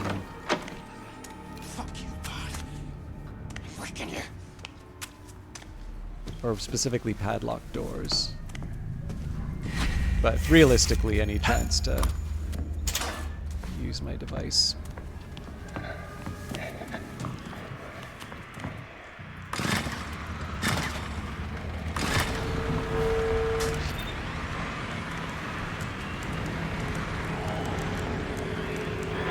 So I don't even know what order I'm looking for, but at this point I can just get the symbols and figure that out later. I believe this was the instance I discovered that you get shocked if you do it wrong.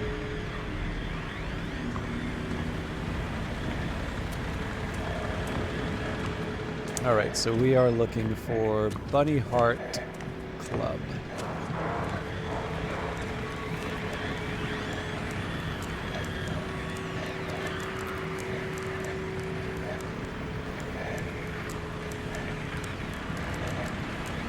I'm really messing this one up.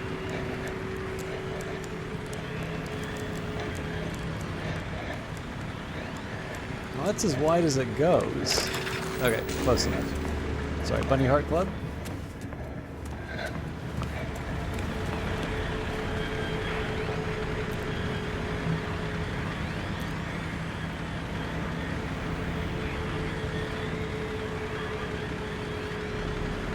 I'm really screwing this one up.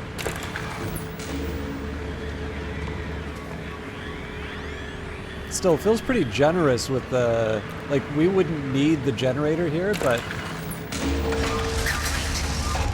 even with all the bungling, I didn't need to reset it. However, this is the easier one. The remaining radio stations are going to be divided between 2 generators.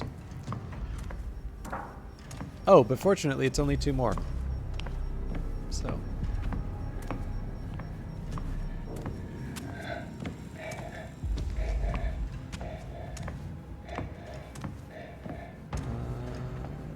Let's focus on what I need. So, Bunny Club Diamond.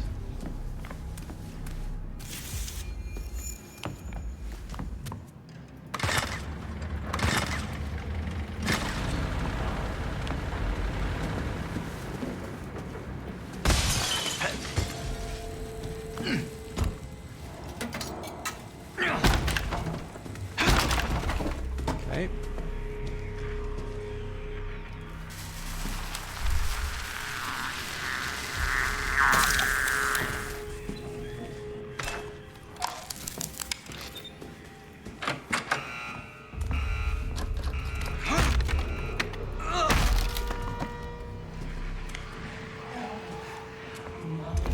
Baby loves milky bread.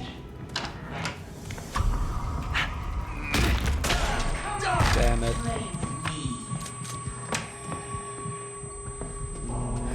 That's not so good.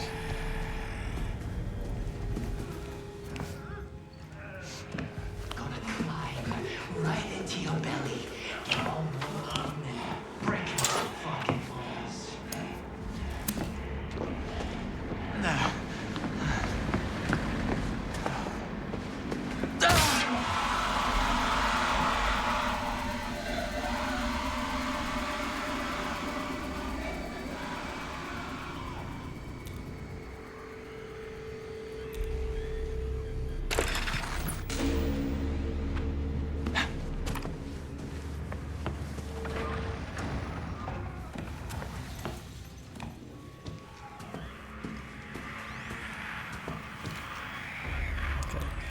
So, obviously, have a fairly casual attitude to damage, which I need to leave, but...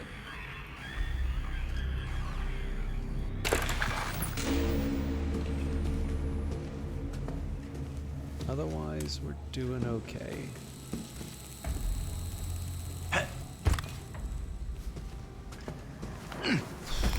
Alright, let's find that other generator. That's not it.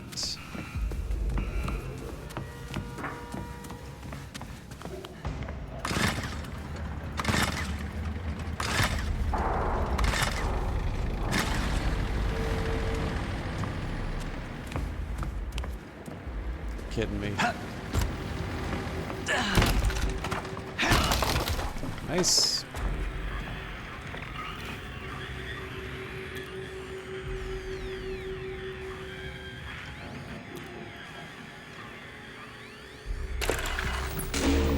Complete.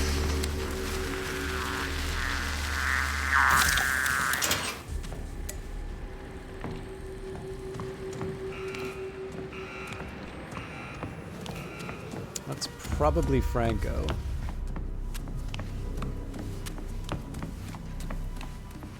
If I need, I can just hide.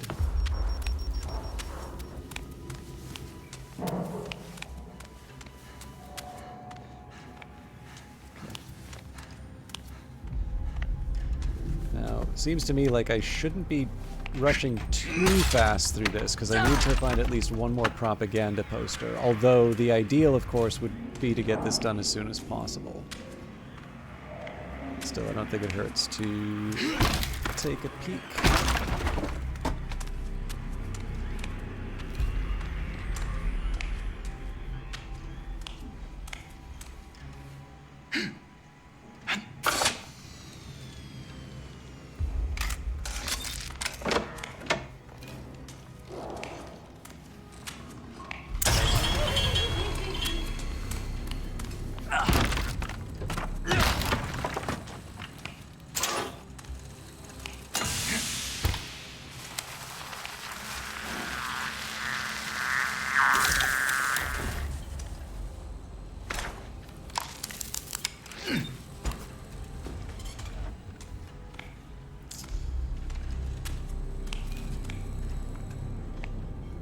There we go.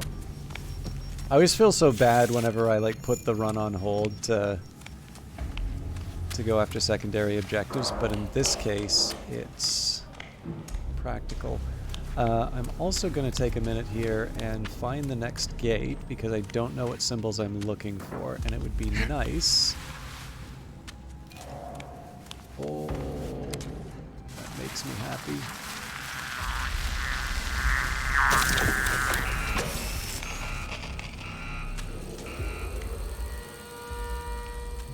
The loud sound was nice for drawing my attention to the danger.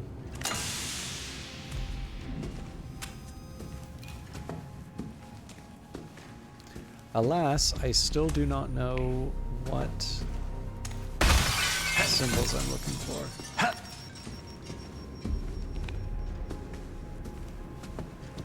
I only see a generator.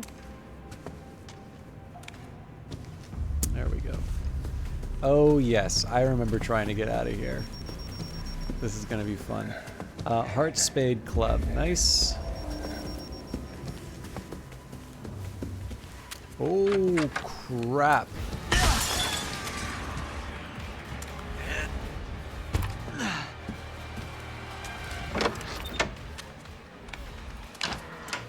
Oh, this is a terrible place to hide.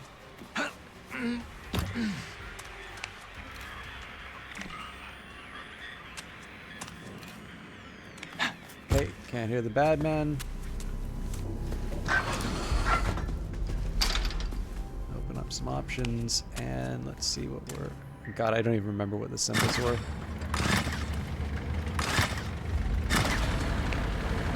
Let's try that again.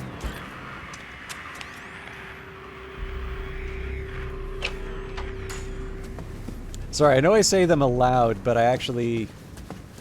Heart Spade Club, Heart Spade Club.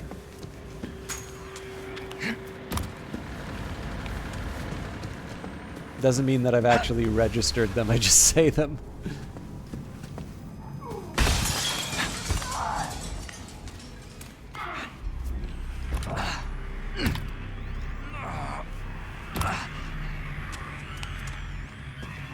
Really?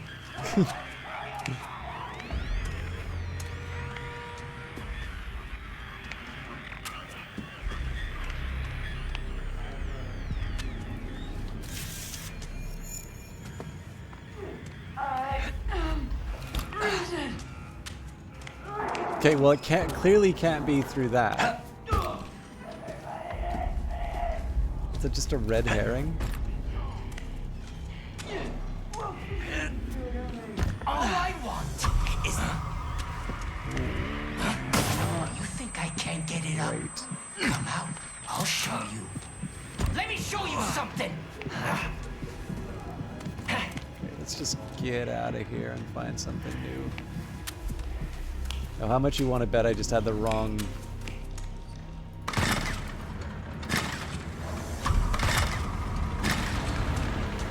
Hey, you! What the fuck you trying to do?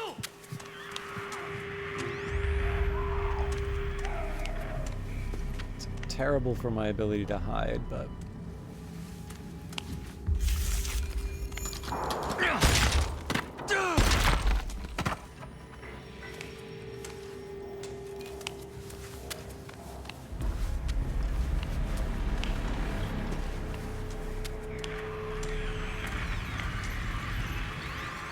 There's one.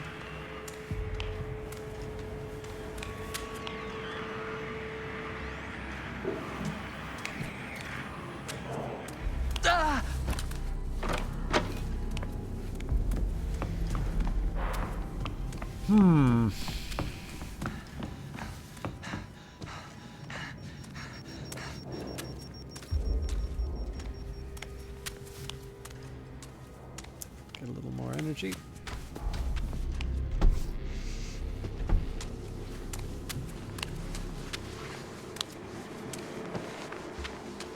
I think I also need another projectile.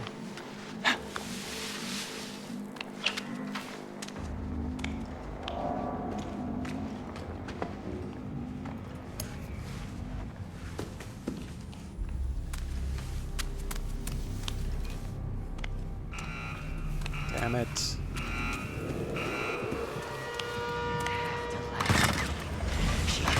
Somebody got their hand in the fucking cookie jar? Fucking thief! I kind of deserve that.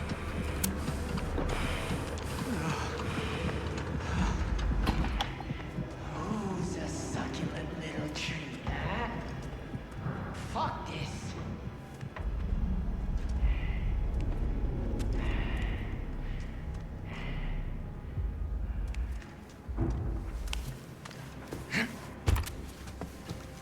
Just double checking. Yeah, heart speed club.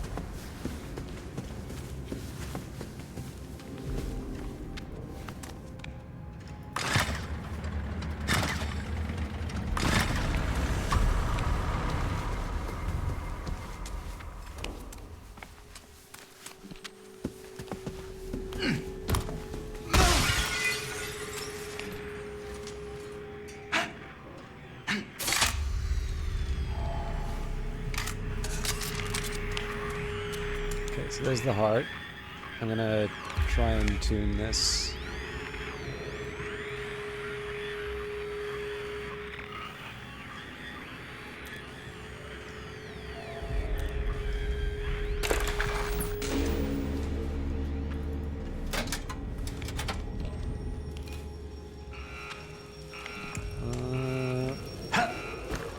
You only YOLO once.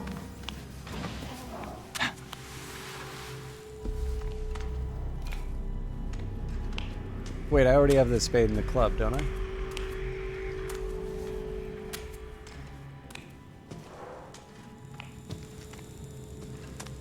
Yeah. I'm on the wrong mission.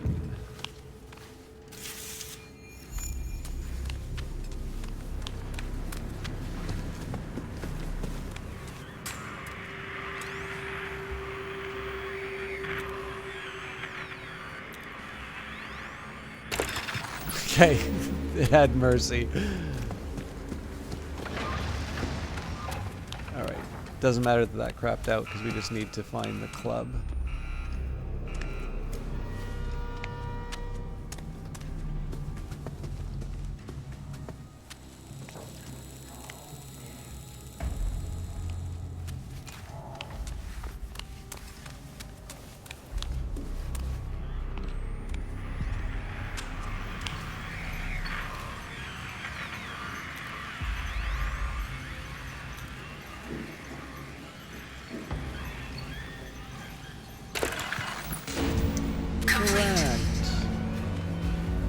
So best thing I can do before the last run is find a quick little barrel or locker to hop into.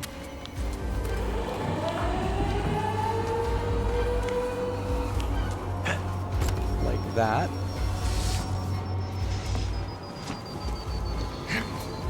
I suspect Franco's going to be out here waiting for me.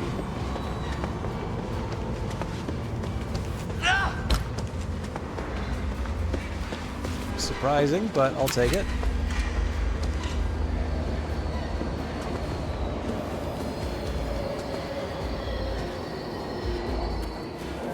Please exit retraction.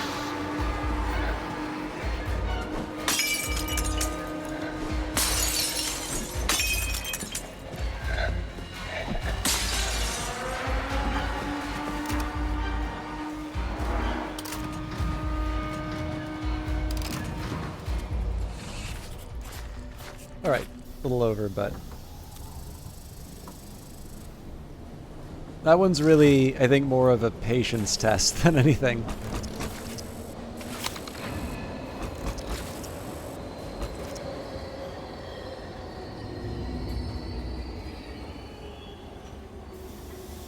Although I believe the hour should have passed, so we can take a look at the...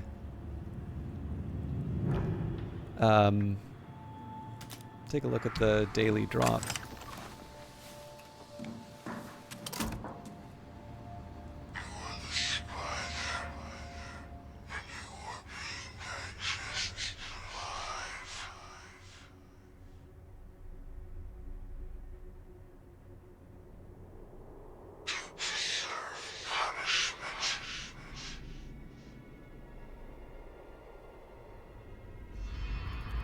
I think this is the game telling me I should chill out and stop playing after 6 hours. I may pack it in, but I'm also kind of tempted to try the shopping mall, so. Just because that's the most recent release, and that's the one that introduced a new Prime asset. So the drawback is that if it's 45 minutes, you know, that's obviously a big time commitment to see something new. On the other hand, so tasks, we're one padlock away. Crisis is the catalyst for growth. So, got our A+. I'll just maybe Joe. So, introductory. I'm assuming we don't have the global rating because there's a more coming soon here. In fact, we've got our A+s even up to intensives. I haven't done psychosurgery yet. I believe it was around this point that I said, you know what, as much as I like this, like, it's going to take me forever to go all the way to intensive for all of these. So, sort of same story for everyone. So that we've got our subreddit. Let me just double check. Yep. As long as everything's at the A+, I'm happy. So yeah, shopping mall is the last one. A consumerist wonder of the world. The shopping mall is a living museum in celebration of the power and imperative of the purse. What you own is who you are. So come on in and purchase the person you want to be.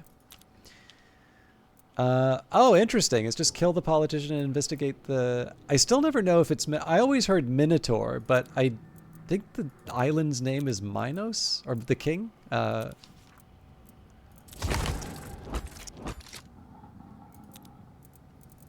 All right. My curiosity's gotten the better of me, so the fact that there's only 2 more tells me I should try this. Okay, kill the politician.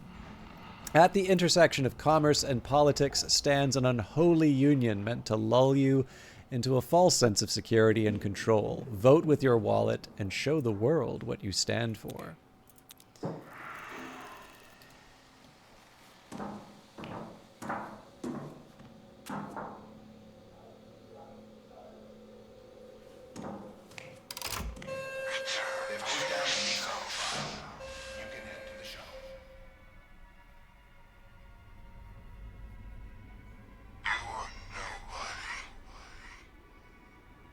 So I believe this enemy has a ranged attack as well, but I think it's chemicals. I'm really taking this from the trailer, so. Ah!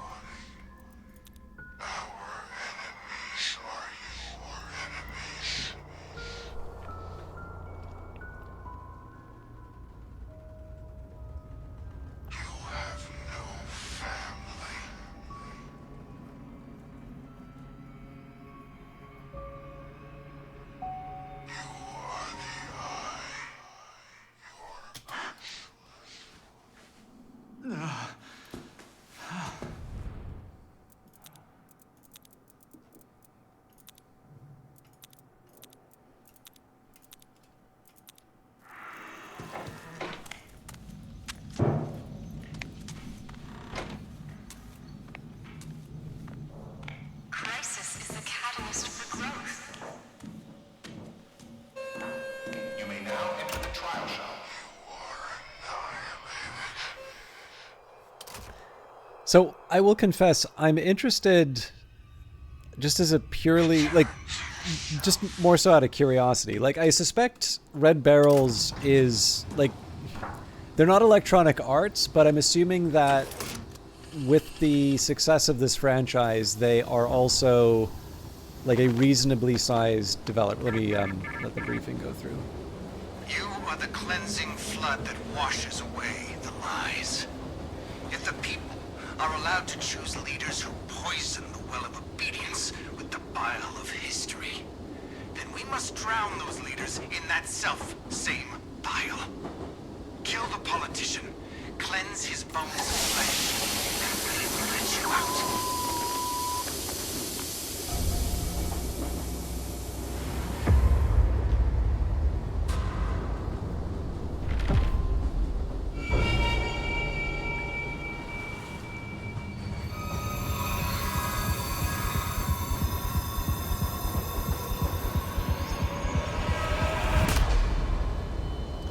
I'm trying to remember. I think Laird was the name of the. Definitely reminiscent of an Outlast 2 character.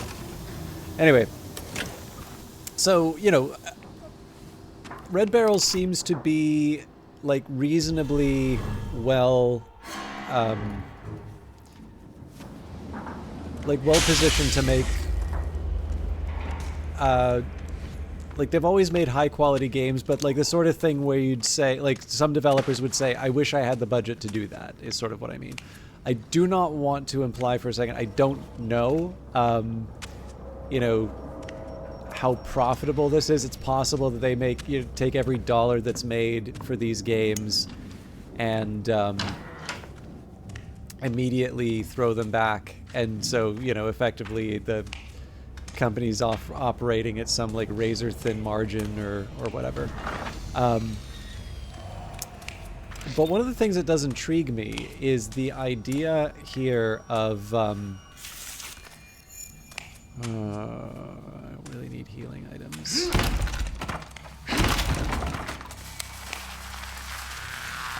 The adoption of the ray tracing. So I don't know if this is a state, just a kind of state of Unreal sort of thing where it's actually quite straightforward to implement something like that. I'm very curious.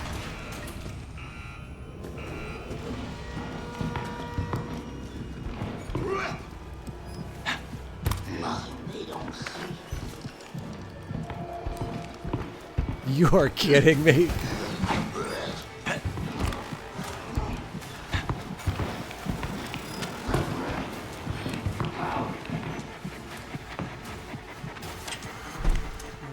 I need to find somewhere to hide, if nothing else, to get my stamina back.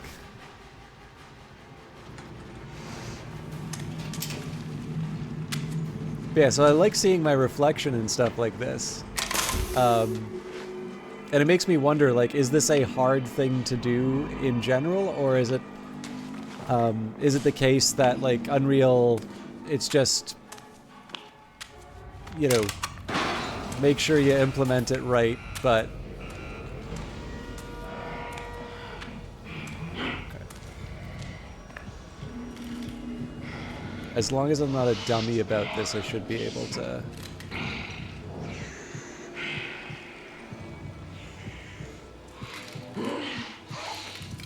God damn it.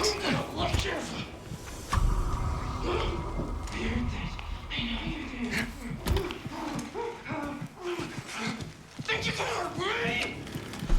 I was hoping I could lock that, but...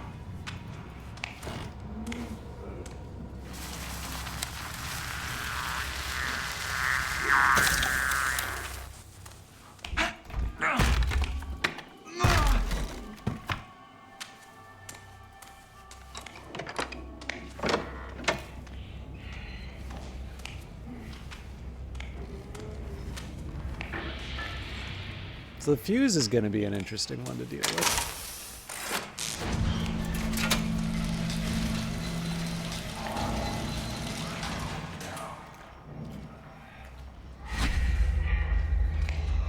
Access the department store.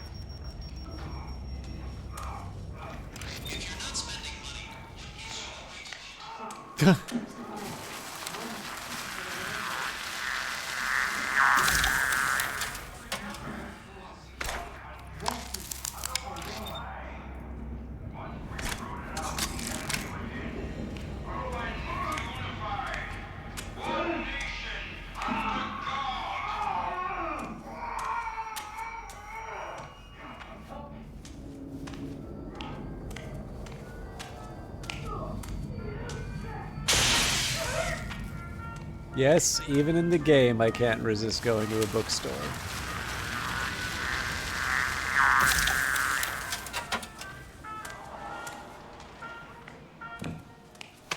Gonna have to give one of these up for the fuse, I think.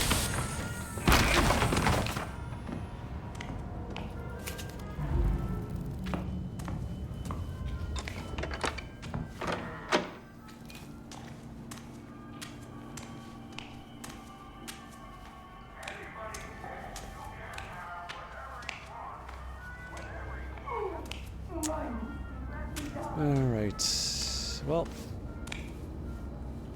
it says department store over there, so maybe I should take a peek.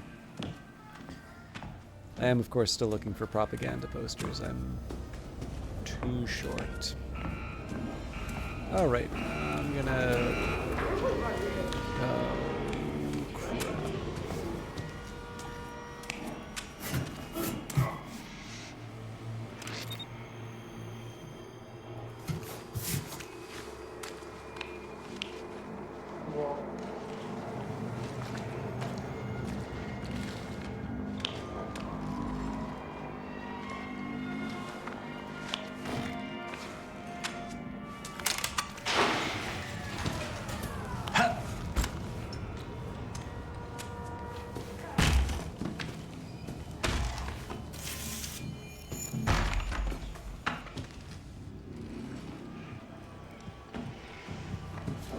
You let an ugly spirit work on you. What is too wrong about it?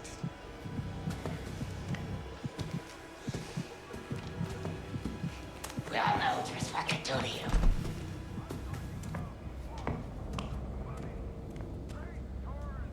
Okay, so feeling a little bit better about the propaganda posters. I suspect it might be a bit of a pain to get the fuses. Something doesn't like me.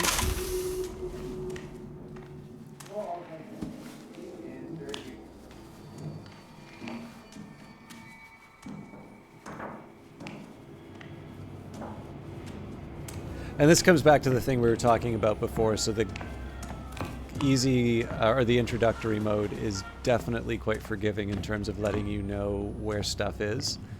So effectively, I would expect if I walk in a room with a fuse, it's going to let me know pretty quick. That said, I do actually need to make it into the relevant rooms. There's obviously a lot of closed places.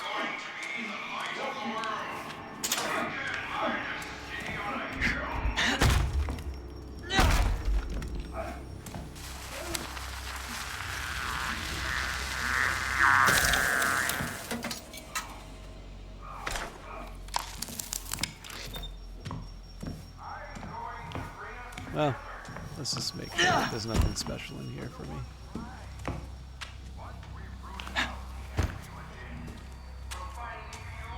Yeah.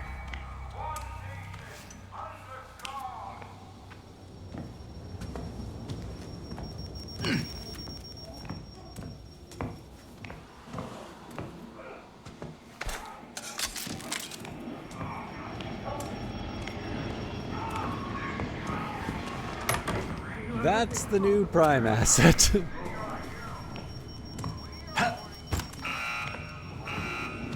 Well, crap.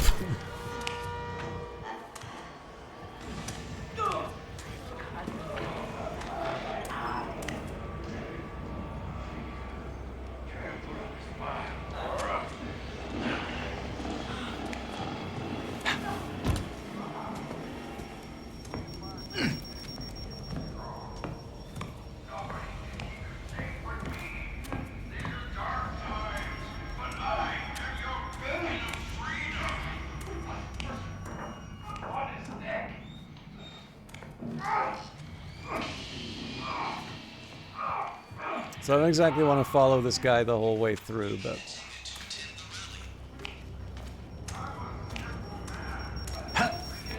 Okay, that's good.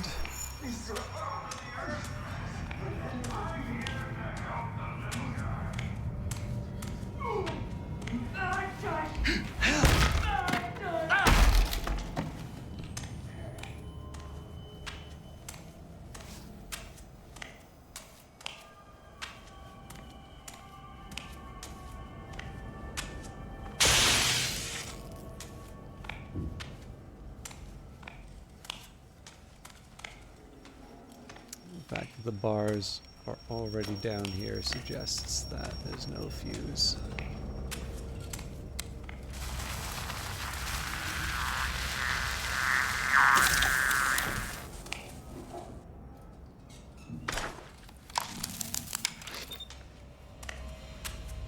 Okay.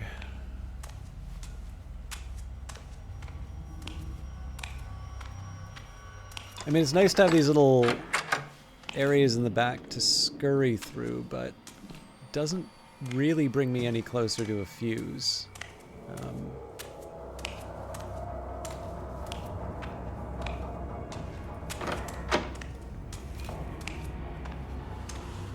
He says as the fuse immediately appears.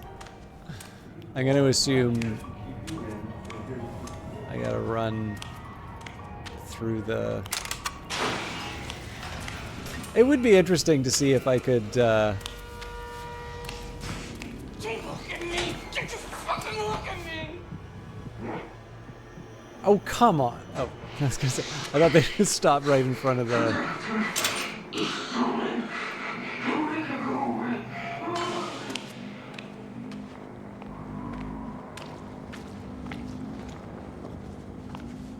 So I kind of wanted to take the first exit to, Now, this is promising.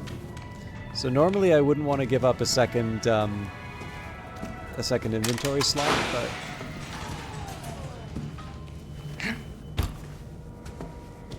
alright, assuming I might get lucky. You're gonna be fucking sorry!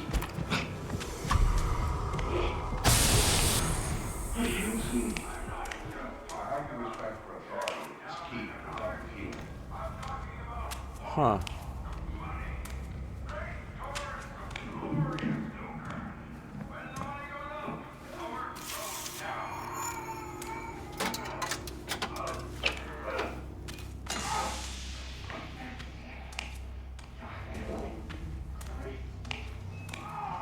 All right, so we got to get back to the...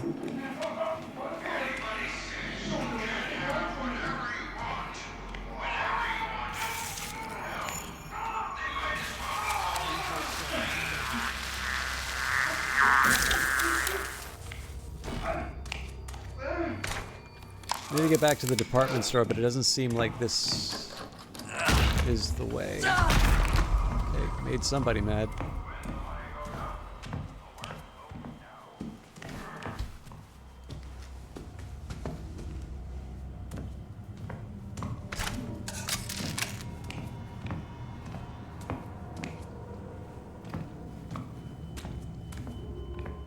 More fuses.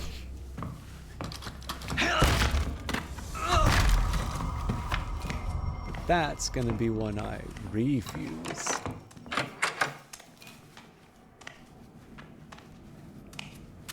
I have no idea where the hell I am. I could not be further from where I need to be. I don't even know where they're chasing me from.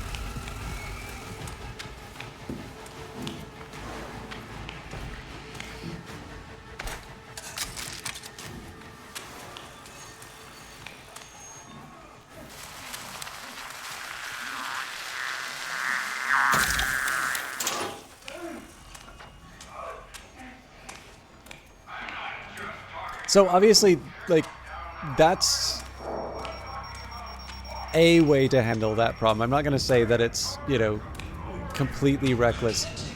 The biggest problem with that, though, is if I relied on that and then got face to face with the prime asset, particularly one that I've never encountered before, so I don't know what it's capable of. The potential consequence there is that I find myself with an overwhelming enemy, and I'm completely out of stamina. Oh. Get ready, Aurora. All right. Well, I'm about to find out.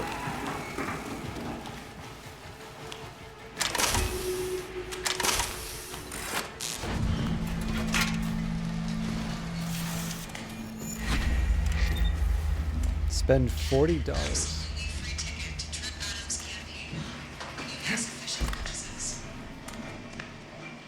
Shop around.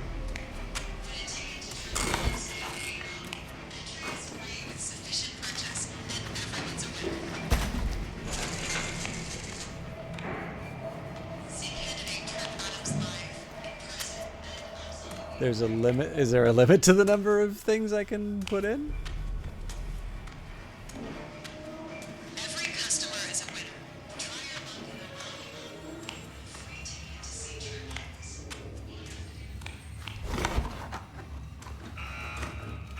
Sacre bleu. Scan that shit.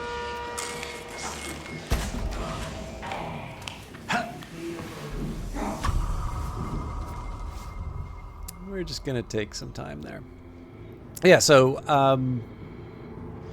obviously the prime asset saw me, but I didn't have... Wake up, you coward! The martyrs go hand in hand. Didn't have the I'm a bull with red tails.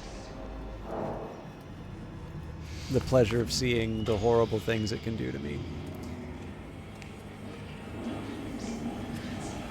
Okay.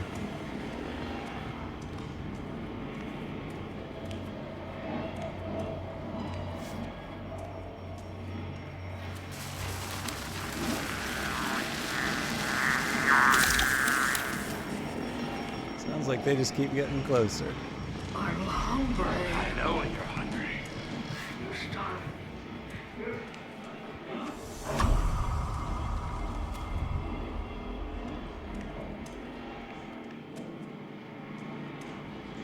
They are apparently very good at hunting me. How Look at the disadvantage. They're inbred, Shay. They were born for shadows. I have no idea where they are.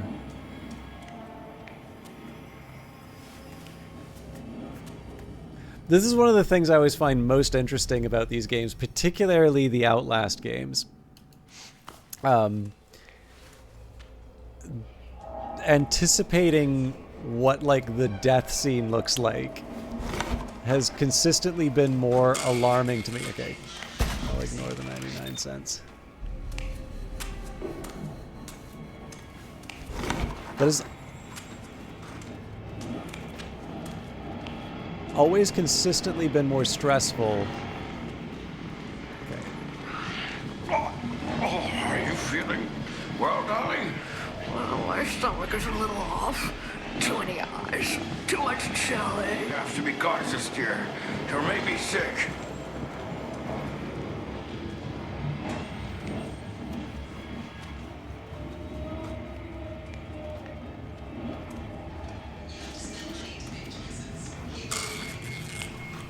Useless.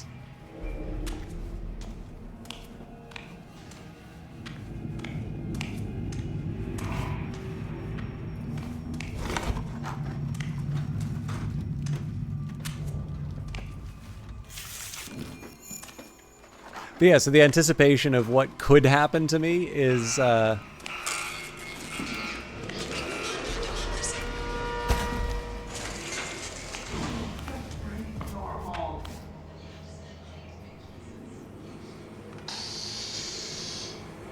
your fucking eyes up, Benny.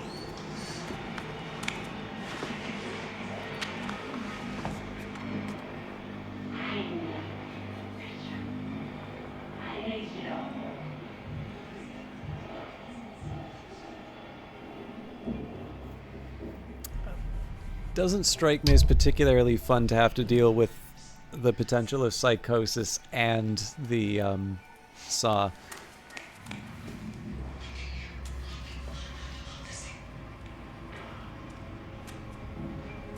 I'm also going to make a guess here that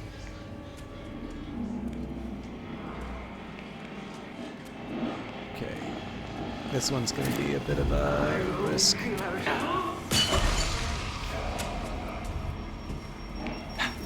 I'm pretty sure she threw something at me there.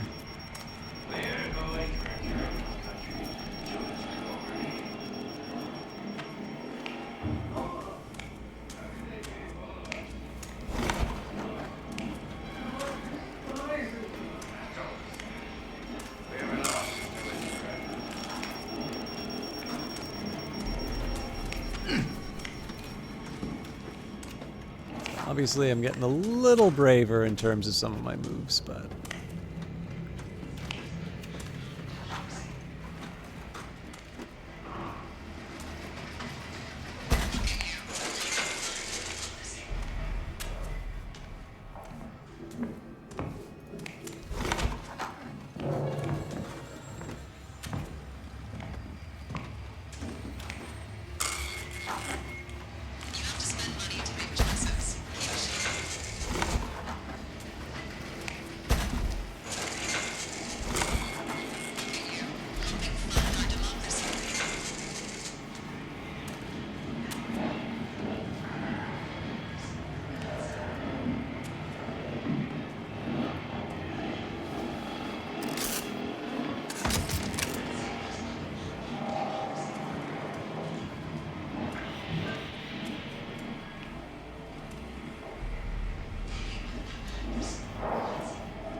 How you doing, Joshy, man?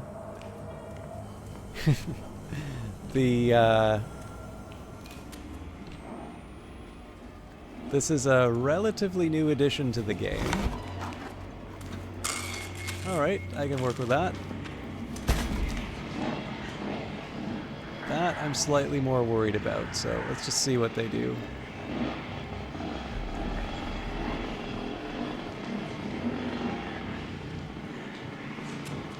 I miss a mirror box.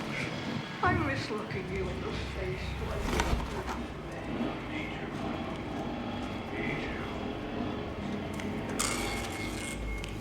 Okay, so this is the better one.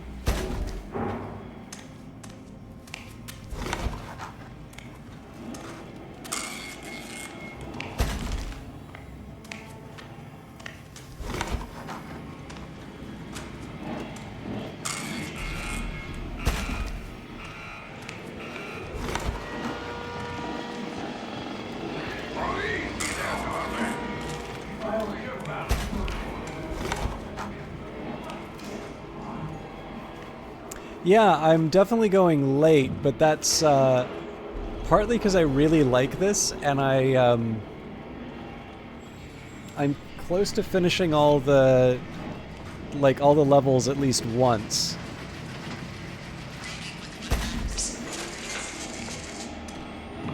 So one thing I'm curious about is if I'm like buying a bunch of like low value items, I am slightly curious if this is gonna have consequences later on. So like the question would be if I, and I do apologize in advance for those of you who are looking for some chat interaction. I am gonna be a bit distracted as I run through the environment.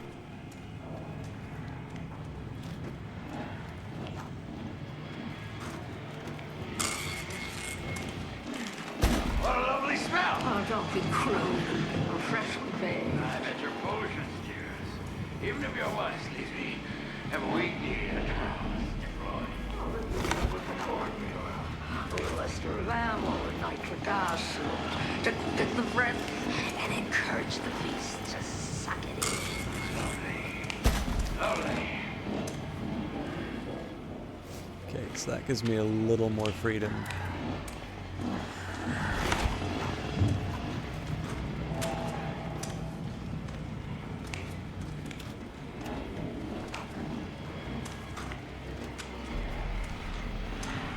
Don't distract me with that salty tongue, dearest. I could use a recharge.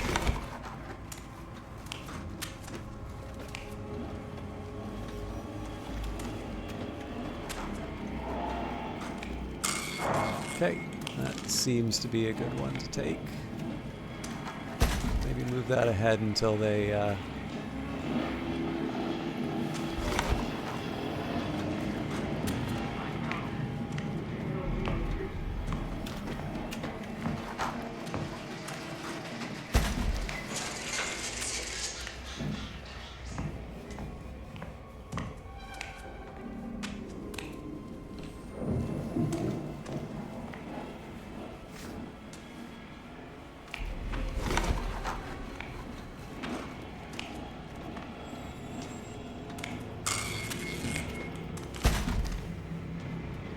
let's actually get a little more clarity here. So this should be $3.99. Yeah. They hate us. They think we're vile. The faithful hide their faces from God. Don't get all mixed up with disgust.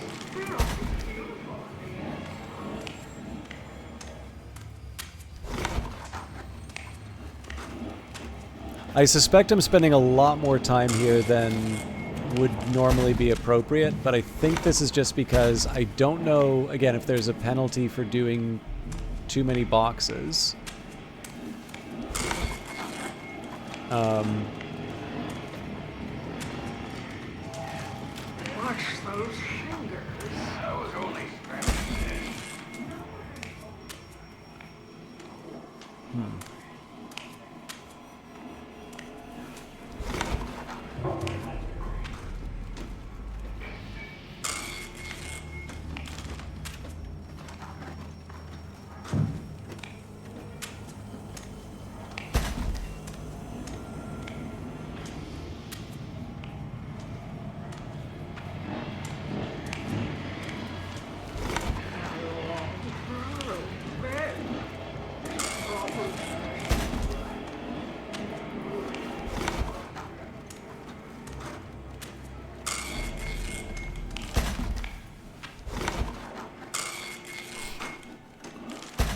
Nothing really to write home about. Okay, this is interesting. So apparently maybe the high value stuff's in the back. But I would need to find a fuse. I also need to find something to charge my night vision with, otherwise I'm in for a bad time. We have no right to judge us. Interesting.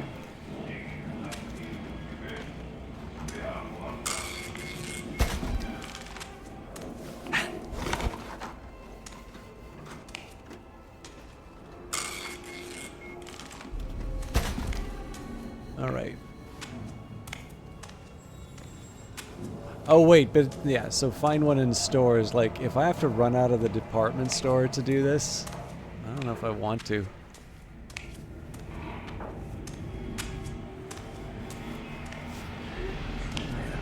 Something is provoking you, dear. Did I say something? Your heart is beating. Smell the tang of your sex. Okay, so what I'm gonna do here. Ooh. This might get interesting.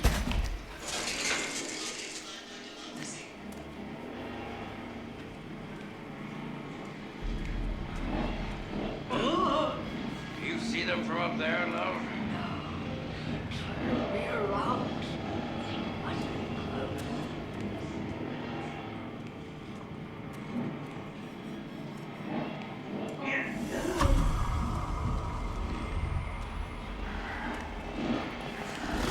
You've been running too much. My heart is racing. Simply the I was like being here, hearing you talk about what you're doing, what you're thinking while playing. Usually just yeah. Sorry, I realize I'm probably not rambling that much while I'm trying to find my way around the baddies. But yeah, this is. I don't know if you've ever played the Outlast games, Joshy man. I know I've done them a couple of times on the stream. They're actually Canadian games from Montreal. I only played the first one. Did you play the DLC by any chance?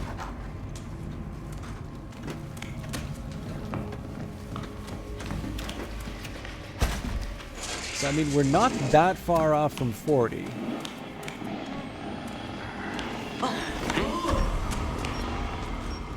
How could somebody still be saying?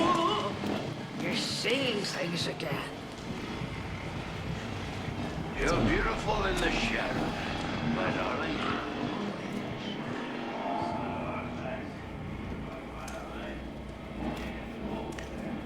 Until I find a new battery, I should definitely be very reluctant to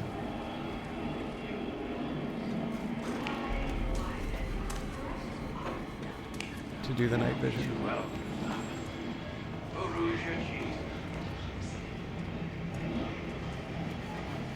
To play Outlast. Okay, interesting, because I know only Outlast Trials is actually a multiplayer one.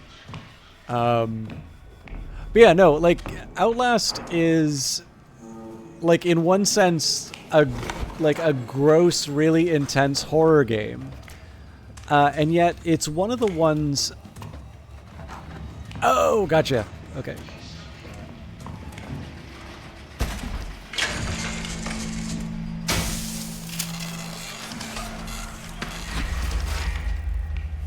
I've got a golden ticket. But yeah, no, like, it's, you know, I think it's a genuinely great horror series. I'm like, I'm very well disposed to it. I will grant, I think there are, like, I have opinions. Like, there are things that I would say, you know, I'm not 100% sure how I feel about this, or, you know, like, I don't want to suggest, you know, no one can speak ill of my lady fair Outlast, but one of the things that I find, and I kind of give a few different examples of this when I play the Red Barrels games. I can remember, actually, you know, the best example I can give here would be I think it's the movie, if I recall correctly, I think it was the movie Whiplash. I don't think I've normally taken damage from a drop like that. Alright, let's just... So I'll just see what magic happens. Start the pump and fill the fountain.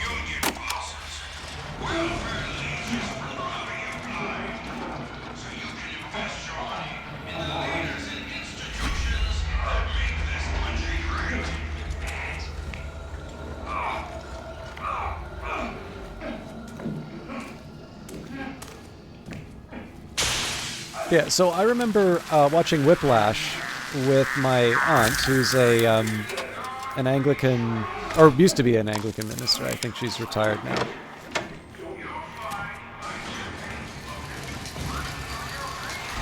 Target pressure 57. Good lord. Okay.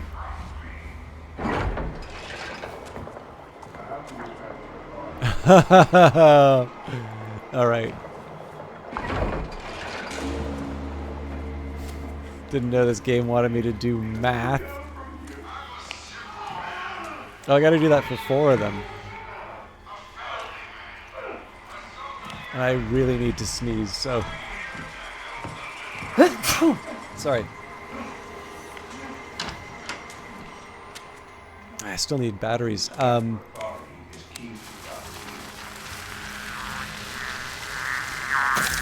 So when we watched Outlast, I wish, Whiplash, I don't know how much she liked it, because I know the only thing I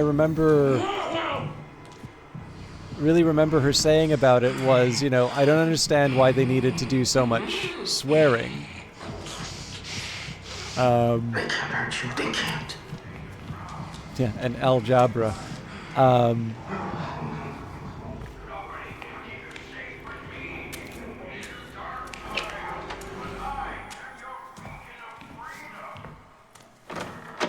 I feel like there's a very straightforward, like, valve thing that I'm missing here.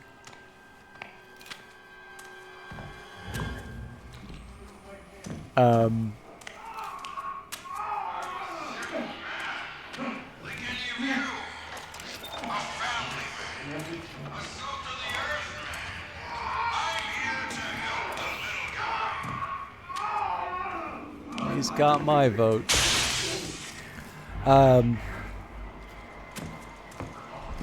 Okay, yeah. Defective. It's all in the upper levels. Let's see if I can make it up before anything bad comes after me.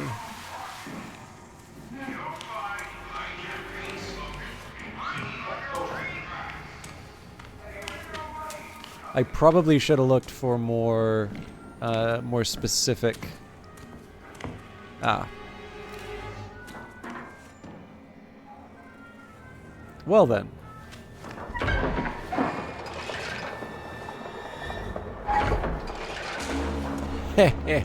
This game is for smart people. Anyways, yeah, sorry. So, like, I don't know. It's like...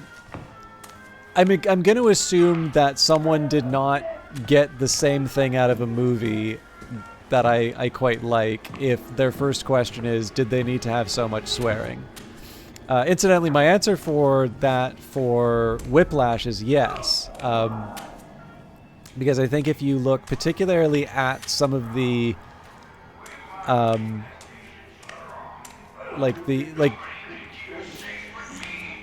you will notice the type of language that Fletcher uses and the specific insults that he makes, right? Like, you've got this complete emasculation of the characters, and very often, like, poking at exactly their most vulnerable elements.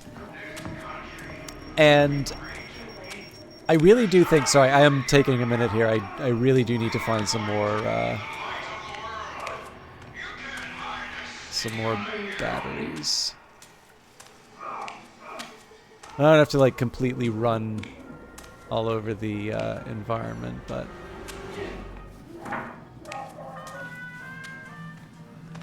Just gonna do a little stroll. Okay, this has got to have one. So let it clear. But yeah, you know, like, to me, I absolutely can point to specific moments in the film that have justified those insults, and it's not the same movie if you just say it's like, okay, well, you know, you can't have the aunts be offended, right? We gotta make sure that this is this is an accessible movie about bullying for everyone. Again, I don't want to be unkind about it, right? But it's just, you know, I think there's so much more going on in Whiplash than did they have to have so much swearing? So the thing for me about I tend to think about that a lot, and particularly when it comes to me thinking about Outlast and the general Red Barrels games. Because, you know, for me, I do very often think, particularly with horror, because, like, I do actually like horror stuff. Okay, 98, so...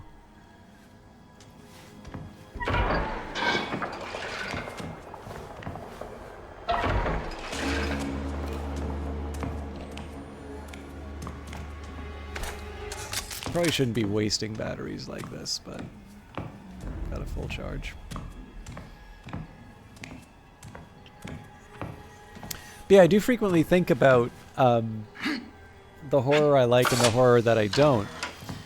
And I think, you know, I would go so far as to say that Outlast probably has hit the closest to me in terms of, like, okay, so just to be clear, in terms of Steam, like, if you want to be shocked and offended, like, it is not that hard to find games that are specifically just trying to offend you. But, like, that's not, in my opinion, very interesting, right? Like, it's very, you know, you can offend someone by, like, spitting that in their face.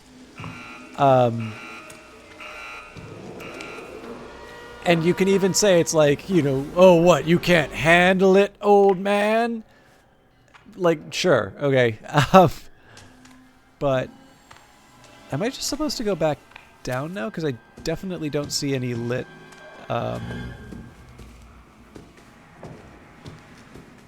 valves.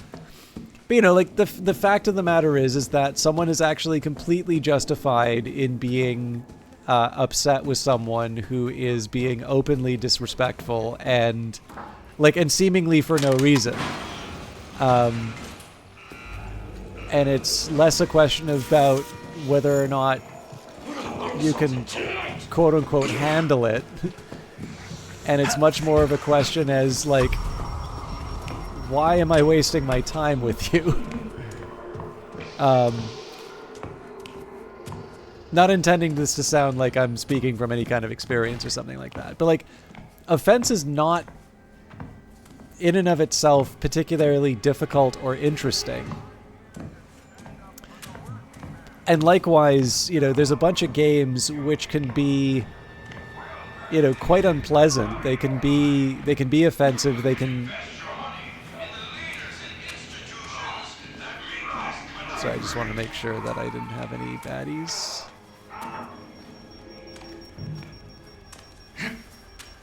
But, you know, just like those people aren't interesting, the, you know, those games aren't interesting either.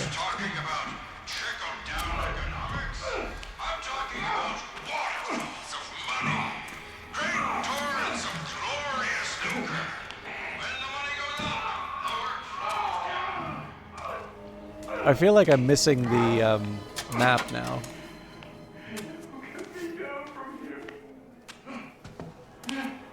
Oh. Game's having mercy on me.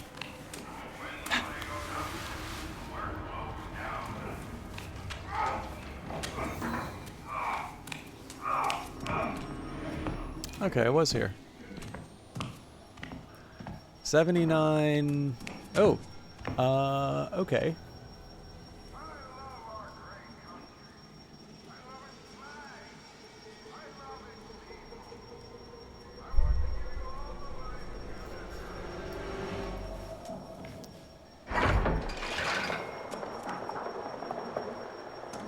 We can't do the 8, but this is too much.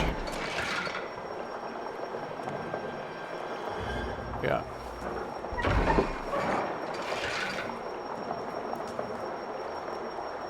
Alright, I need a difference of 3.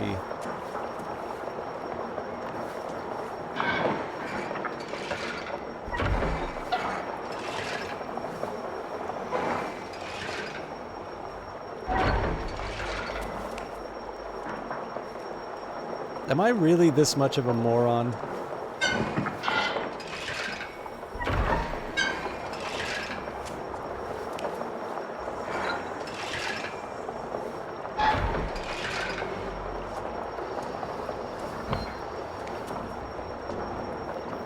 Okay, unforgivable. Let's just crank that all down. What are we working with? 66. Okay, so I need 13.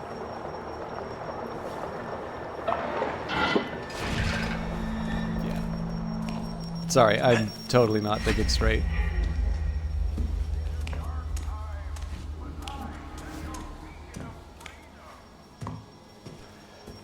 Okay, sorry, Joshy man. I know you you like hearing from me, but I'm giving very disjointed deliveries right now. But yeah, so when I tend to think of this game, I always ask the question. It's like, you know, why does it have to be so violent? Why does it have to be so horrible? And you can say, well, you know, the morphogenic engine, and it's about being you know, seeing horrible things. It's like, yeah, you can make a story say anything. Oh, is that a Freemason symbol? I can hear you. It's a sausage. Judas! Well, split them from drawing the chops. An election is a sacred institution. You gotta kill him. We may need to help out of the puppet more directly.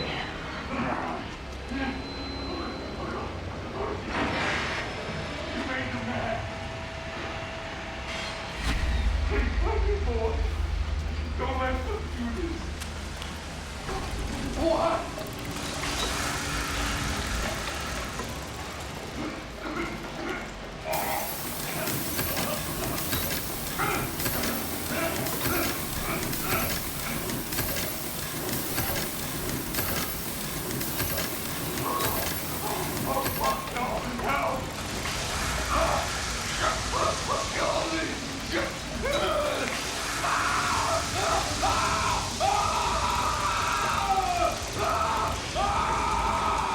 I'm a bit concerned that the prime asset hasn't shown up.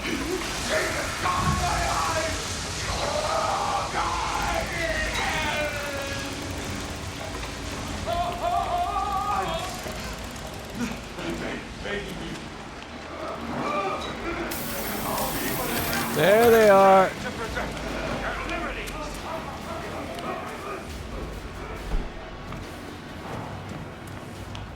That's a little bit of a tricky one to do. You wanted to start a new load of laundry, came back thinking you were using a Corona bottle as a weapon. I mean, it sure looks like it. It's some kind of bottle, I just don't know which specific brand. You're gonna pay for what you did to me. Why you gotta be like this?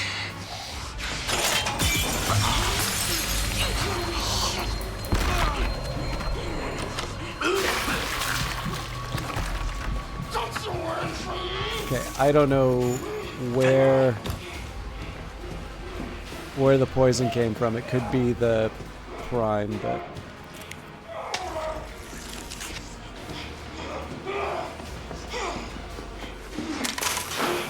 I'm scared of you.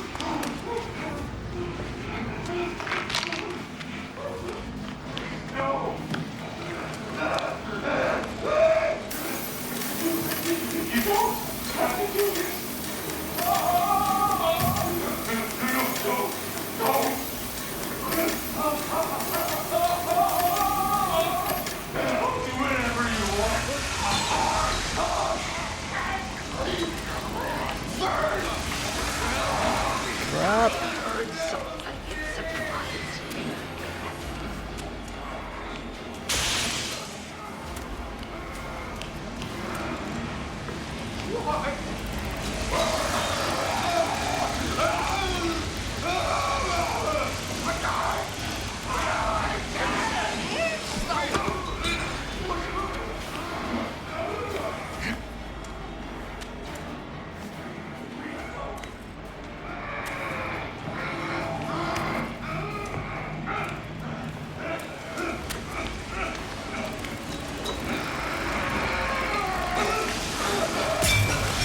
Uh-oh. Okay. So yeah, more antidotes.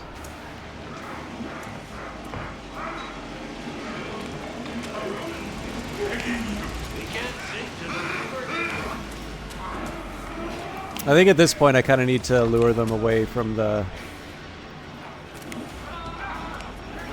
target.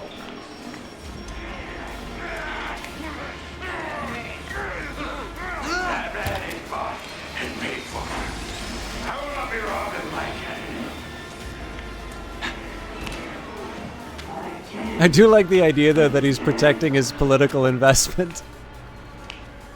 Oh, that's not good if I can't see where they are. Yo! Setting up the sheath out. Now I gotta find a way back down.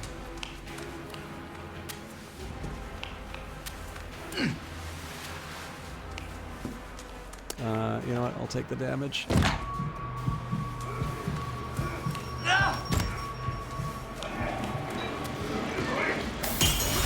You're kidding me.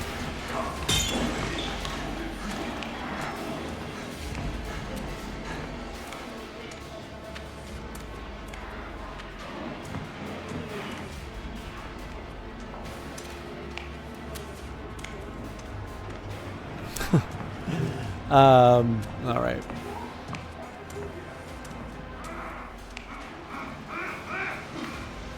So first thing I gotta do is prime again.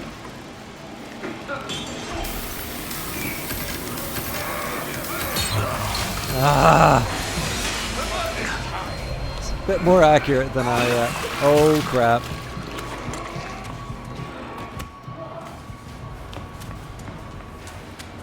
I don't know if I'm gonna get the A+ out of this.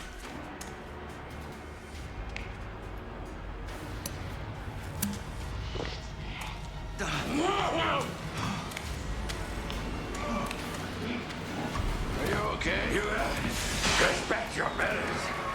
Public service is a state.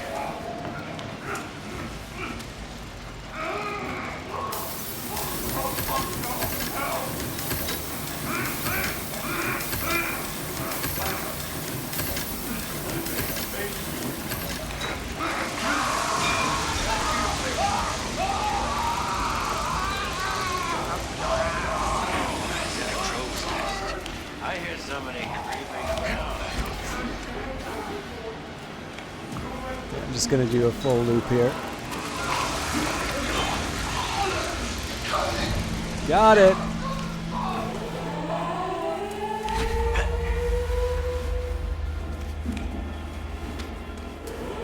And as long as I hear that chainsaw, I'm running.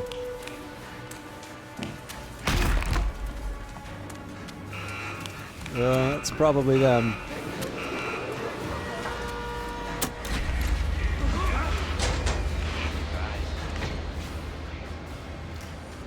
All right. Anyways, yeah. So, anytime I gotta wait till I've got a little more distance here.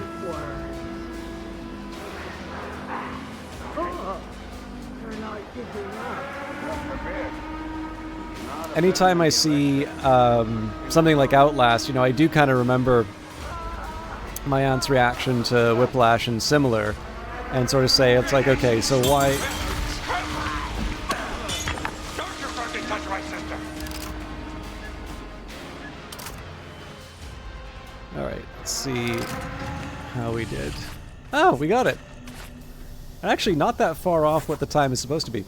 And yeah, in this one, I do feel like there is something behind this. And I mean, for those of you that like lore, you know, Red Barrels has released a collaboration between J.T. Petty and the Black Frog. And actually, there's 2 series. One has another artist on it as well. But so between Outlast and Outlast 2, including the events of Whistleblower, there's a comic series freely available. Really interesting art style. And it was... what is it called? The Murkoff Account. And then there are stories for each of the characters here. There's a background in terms of the setting. My belief, and I don't know if Red Barrels has ever come out and said it, but my belief here is that at least some of the foundation for this would be the experiments done at the Allen Institute in Montreal. I always feel a little weird talking about this one because it was under Project MK Ultra. But the problem is, as soon as you mention that, you sometimes find people who have gone a little too far down the rabbit hole as opposed to the actual documented material. But it is one of those ones where I sort of feel like I'm mad that it happened, right? It's one that I feel there were a lot of people who did not get a proper conclusion to what was effective. I mean, these were experiments in mind control that were performed on people without their consent. And it was not necessarily convenient to acknowledge that such a thing had happened to them. Now, I mean, some of it is also kind of funny while also simultaneously being horrible. So I believe there was also Operation Midnight Climax, in which effectively the CIA ran brothels, dosed the clients with LSD, and just saw if that would make them susceptible to suggestion. But yeah, I think that's kind of that foundation there. And there's definitely different things going on. So I know a couple of interviews with J.T. Petty, he's talked a little bit about the Wall Rider being a reflection of some of his thoughts on consciousness and things like that. But yeah, it was, I think it was all under the heading. I mean, I don't know that much about it. I know about the Allen Institute much more just because, again, it affected Canadians. So it's actually it's not near where I live, but it's definitely closer than, when I lived on the West Coast. And more importantly, it's just one of those things that's it's not that old history, but it's also not that well known. Actually, let me see if I can find something on Wikipedia. Is reliable, right?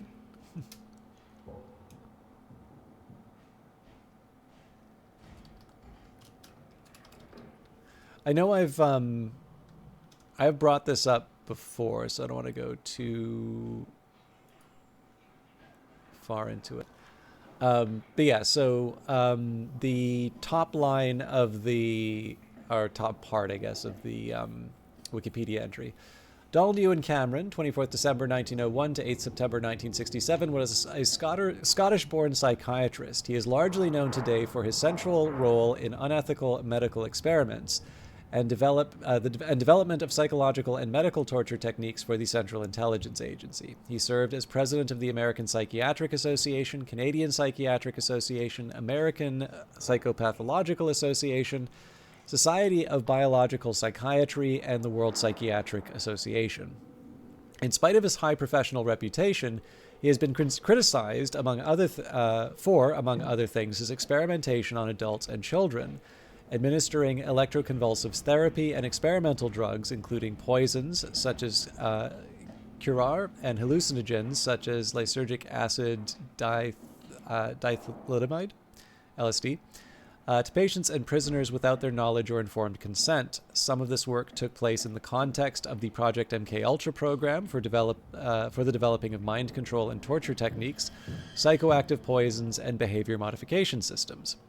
Decades after his own death, the psychic driving technique he developed continued to see extensive use in the torture of prisoners around the world. Now, what's interesting on this one, there's a section here on the Nuremberg trials, so I'll read this. In 1945, Cameron, Nolan D.C. Lewis, and Paul Schroeder, colonel and psychiatrist, University College of Illinois, were invited to the Nuremberg trials for a psychiatric evaluation of Rudolf Hess. Their diagnosis was amnesia and hysteria, per a short commentary in the Journal of the American Medical Association. Hess later confessed that he had faked the amnesia. Before his arrival in Nuremberg, Cameron had written The Social Reorganization of Germany, in which he argued that German culture and its individual citizens would have to be transformed and reorganized. In his analysis, German culture was made up of people who had the need for status, worshipped strict order and regimentation, desired authoritarian leadership, and had a deeply ingrained fear of other countries. The paper stated that German culture and its people would have offspring bound to become a threat to the world peace in 30 years. To prevent this, the West would have to take measures to reorganize German society. Other similar psychiatric diagnoses of Germany were published during this time. Cameron next published Nuremberg and its Significance. In this, he hoped to establish a suitable method to reinstate a form of justice in Germany that could prevent society from recreating the attitudes that led it from the Great War to World War II. Cameron viewed German society throughout history as continually giving rise to fearsome aggression. He came up with the idea that if he presented the world and confronted the Germans with the atrocities committed during the war, the world and the Germans would refrain from repeated acts of extreme aggression. If the greater population of Germany saw the atrocities of World War II, they would surely submit to a reorganized system of justice. Cameron declared that Germans would be most likely to commit atrocities due to their historical, biological, racial, and cultural past and their particular psychological nature. All Germans on trial would be assessed according to the likeliness for committing crime. Cameron began to develop broader theories of society, new concepts of human relations to replace concepts he deemed dangerous and outdated. These became the basis of a new social and behavioral science that he would later institute through the presidencies of the Canadian, American, and World Psychiatric Associations. The American Psychopathological Association and the Society of Biological Psychiatry. With the results of the Manhattan Project, Cameron feared that without proper reorganization of society, atomic weapons would fall into the hands of new fearsome aggressors. Cameron argued that it was necessary for behavioral scientists to act as the social planners of society, and that the United Nations could provide a conduit for implementing his ideas for applying psychiatric elements to global governance and politics. Cameron started to distinguish populations between the weak and the strong. Those with anxieties or insecurities who had trouble with the state of the world were labeled as the weak. In Cameron's analysis, they could not cope with life and had to be isolated from society by the strong. The mentally ill were thus labeled not only sick, but also weak. Cameron further argued that the weak must not influence children. He promoted a philosophy where chaos could be prevented by removing the weak from society. So the thing is, the reason why I read this stuff at length, right, is it's very hard not to see Easterman in some of this stuff. Now, again, you know, there's lots of horrible people and horrible ideas. By the way, I will also point out, right, like this is not so far. Like there are people who are alive, you know, while this was something like a set of beliefs that were acceptable for the lead of Canadian, American, and World Psychological Associations to hold. But you can definitely see, this is why, again, I don't want to say this is definitely what this game is talking about, but it's hard for me not to see this having some kind of influence on, you know, on the subject matter of the game. And, you know, the other thing, too, I think what makes these such interesting villains to work with, like, this is a truly appalling view of the world, right? Like this is really, really, really horrible stuff.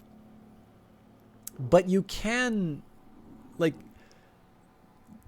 also see how this is like the famous road paved with good intentions, right? Like, you know, we are so worried about by the way, like this is one of the reasons why I always feel a little uneasy when people want to rely too much on intelligence or consider like intelligence or some sort of superpower or something like that. You know, the Bolsheviks were a bunch of intellectuals. you know, there are many things that I will call Donald Ewan Cameron. Dumb is not one of them. You know, there's a lot of very hurtful and very like weird and disturbing ideas that very, very smart people have believed.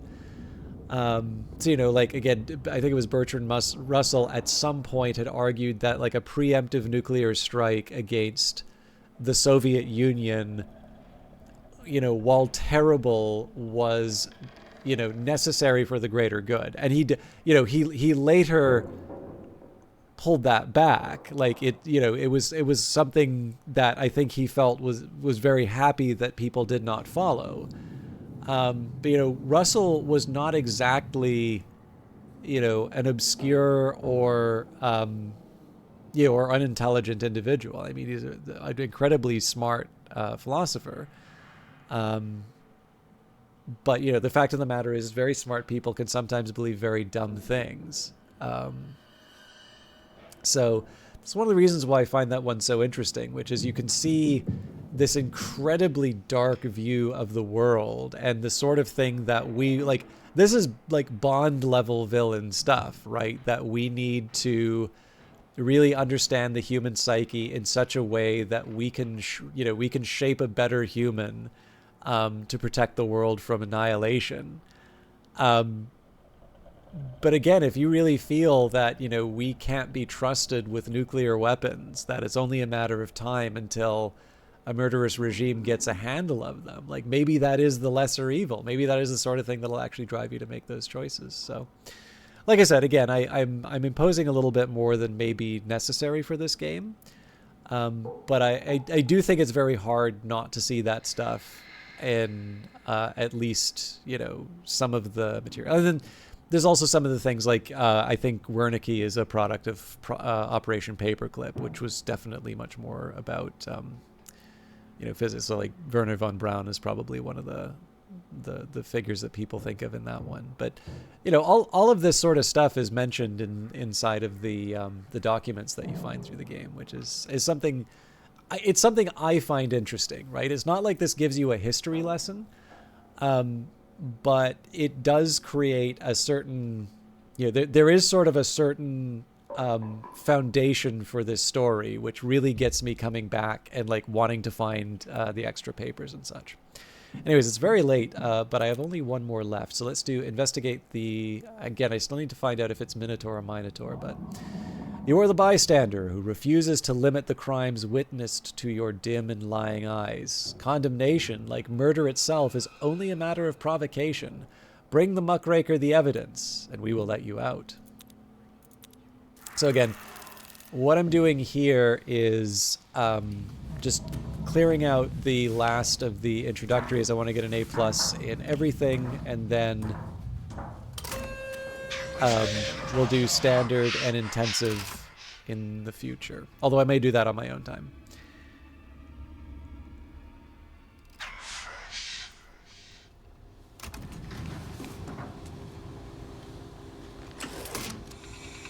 Sorry.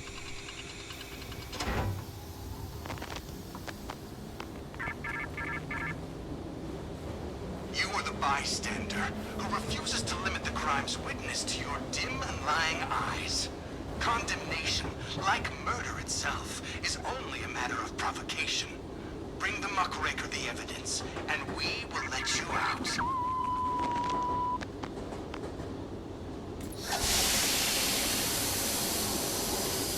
So I will confess, the sickness is an interesting, is definitely an interesting touch to this encounter.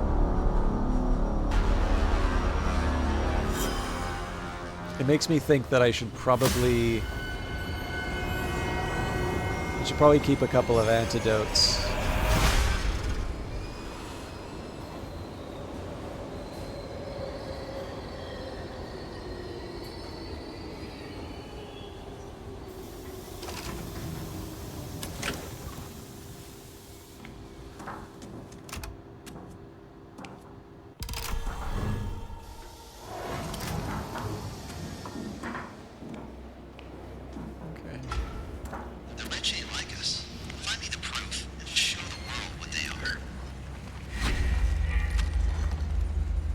Provide evidence of the Buffalo Minute.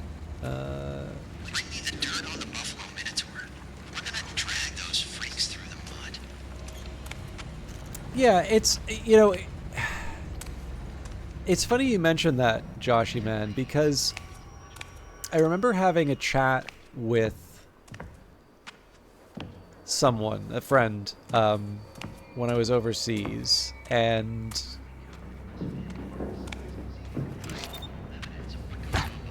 like over the course of the conversation, I had this like really distinct feeling that like the internet, as much as I like it, was just like not worth it.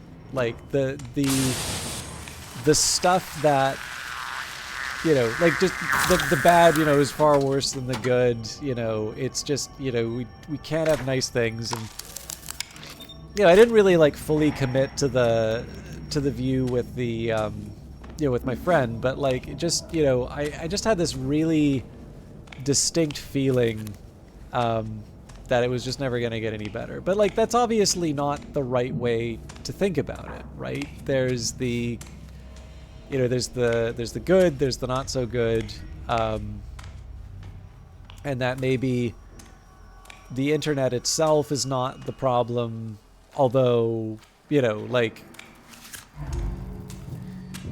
you know, sure, the it wasn't the I don't know, like it wasn't the fire itself that was the problem, it was the combustible material, or, you know, there's a, sorry, I'm too tired to come up with a good example here. Best thing about the internet is the worst thing about it is people talk to each other. Yeah, I mean, like, so obviously, like, I guess from a purely practical point of view, like the amount, like just the sheer amount of stuff that we have been able to do as a result of having this kind of connectivity is really remarkable. And like if I Proceed with caution. if I get, you know, too I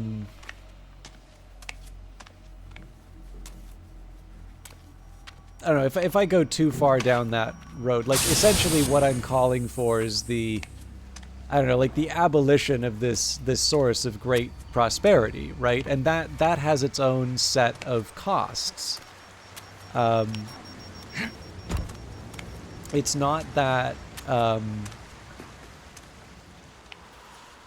you know, like I don't think the economic dimension is the only one you should consider, but like if you consider the amount of wealth and productivity that has been created through the fact that you are able to connect the world together in that way, you know, faster and more reliable information, it is something that raises a standard of living to a, you know, a level that may not have been possible for the sorry, following the wire.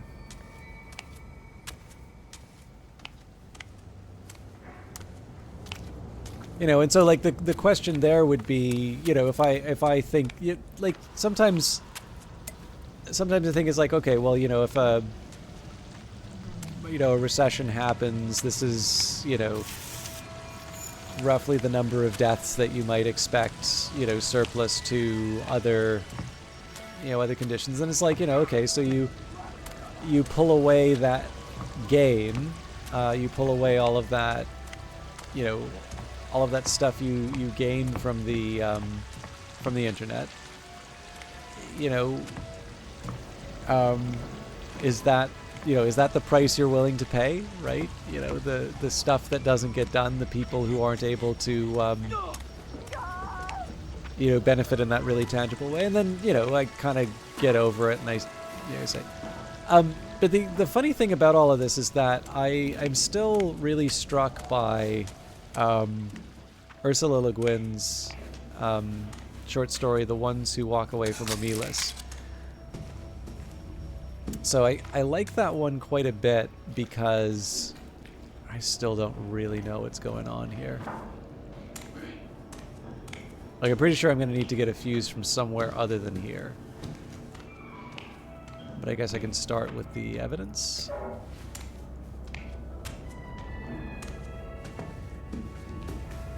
Huh.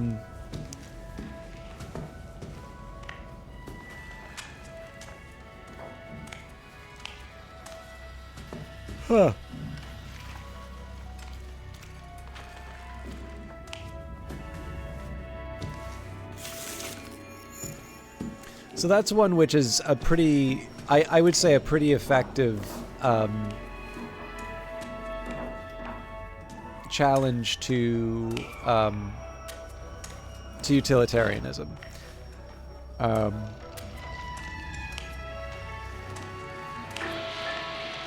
Okay, so it looks like interesting.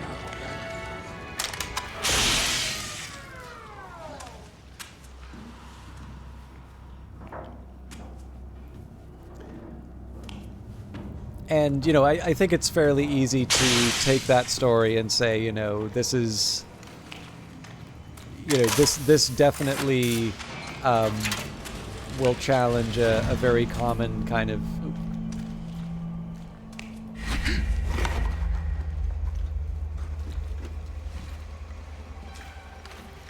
Sorry, again, I keep breaking this up because stuff happens in the game.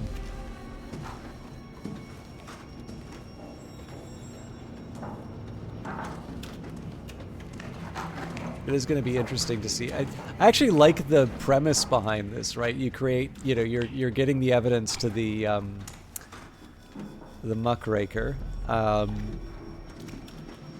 but there are all of these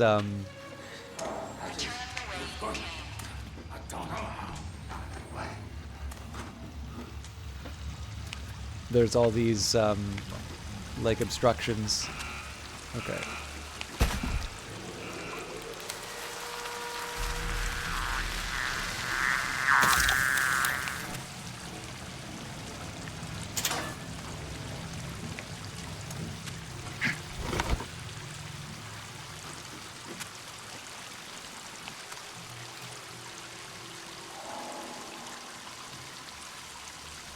So I guess I want to find the stairs first.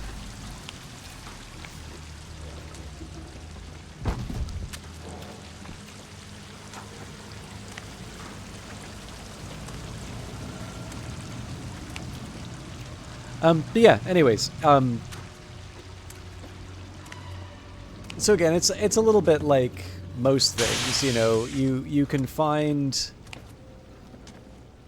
the reasons to despair, you can find the reasons to be happy, and probably, you know, as dull as it sometimes sounds, like finding the middle ground is usually the right way to go about it. Sorry, I'm still trying to get my bearings here. This is very awkward.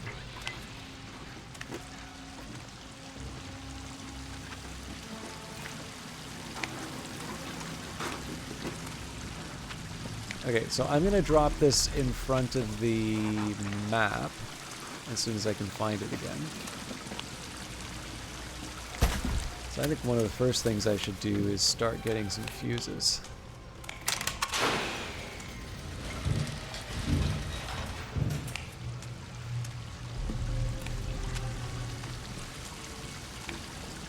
Okay, so let's start by getting downstairs.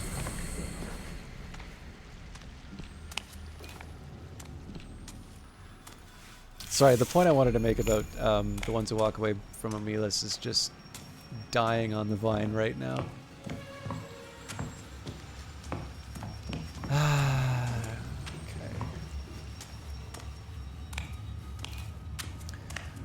So part of this is just getting past the you can't carry stuff in here signs.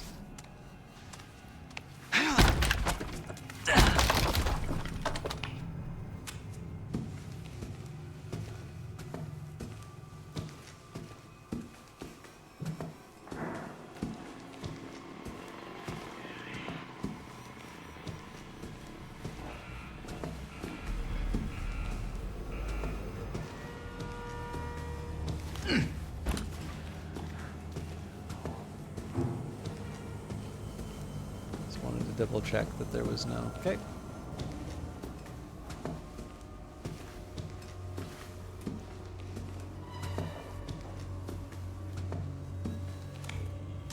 So I thought the idea might be that I want to go through some of these other stores and place some fuses so I can. You can't just take the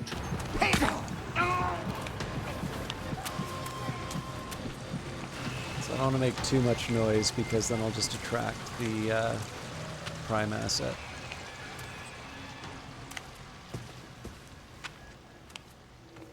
Okay, so before I go any further, let's try and find a way either downstairs or, second best, find a way to open some of these gates. Okay. You've done it again, bro.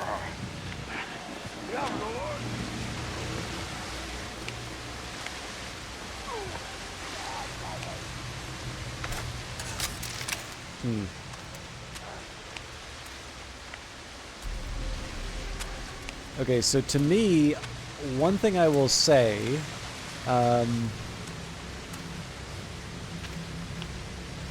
this feels like I'm too far away from the package to, like how do I put this? I feel like I should, at this point, I feel like I should have a clearer path in terms of where the package goes. Which usually to me is a sign that I've gotten too clever for my own good. Now I should definitely pay attention to this kind of stuff.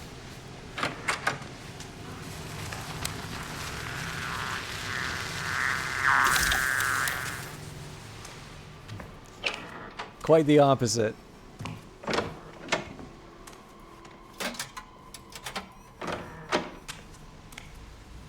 Wait, so like, for instance, I grabbed that fuse thinking that that might be a way I would open a gate, but I don't actually have any evidence that I can do that.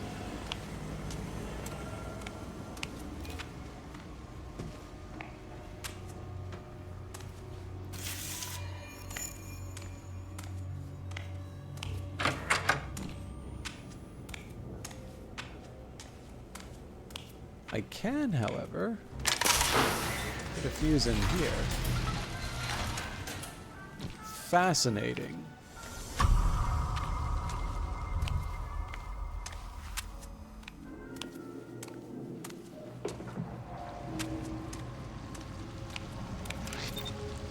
So that will at least get me some progress. I don't even necessarily know if it's a way out, but it's a way forward? Not quite sure the right way to put it.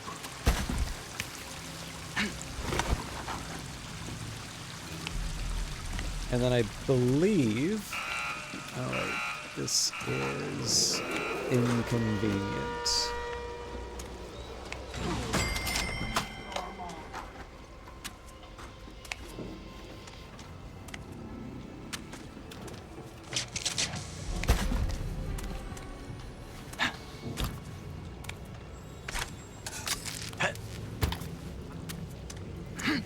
I'm trying to get these extra antidotes for the simple reason that if I've got a guy with a giant buzzsaw running after me, I do not want to stop and get sick.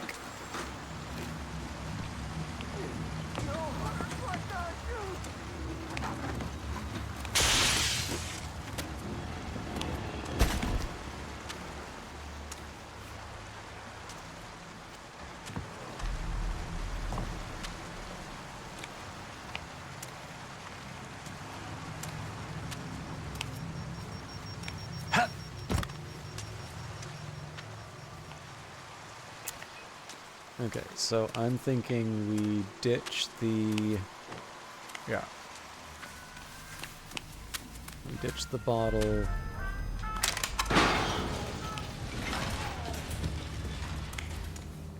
Definitely keeping 2 antidotes until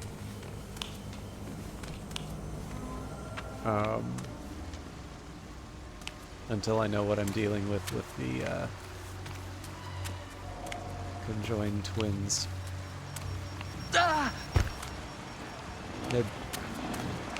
This definitely feels like a place I should put a fuse in, but they're currently guarding the entrance. I will keep that battery in mind, but let's not lose our heads. Interesting.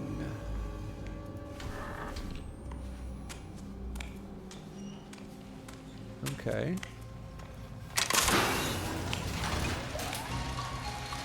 This seems like a great way to die.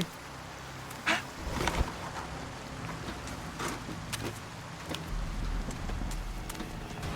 going as fast as I can.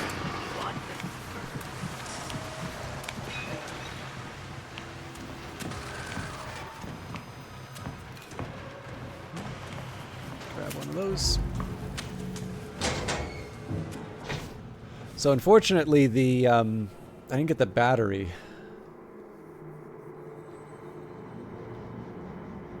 And that's a doctor on their way. I actually don't know where the doctor is.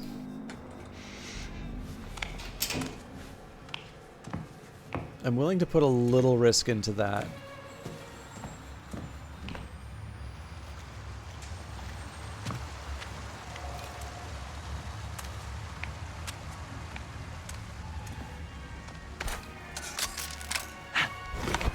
Okay, so we'll make some minor progress.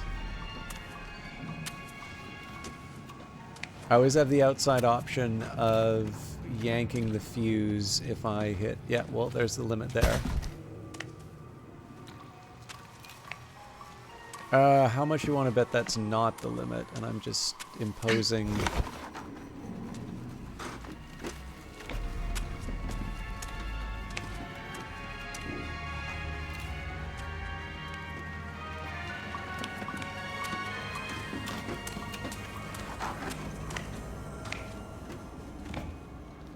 Alright, that doesn't help. Ah, crap.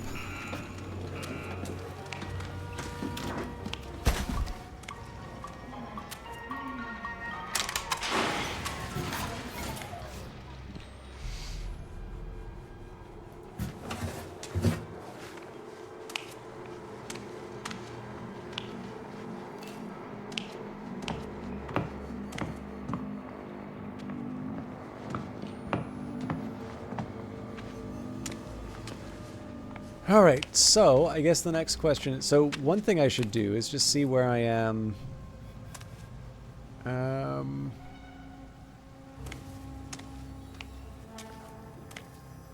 So the smartest thing for me to do right now would be to see how I can get back out to the...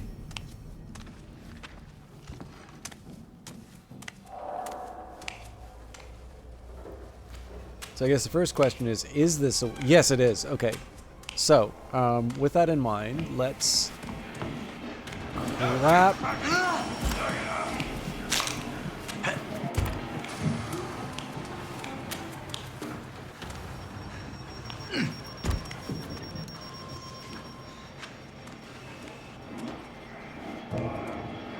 Okay, just need to get a read on where they are.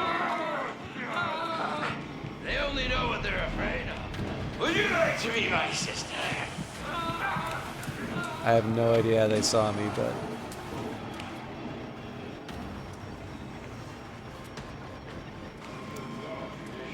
Okay, let's just go for it. Whoa!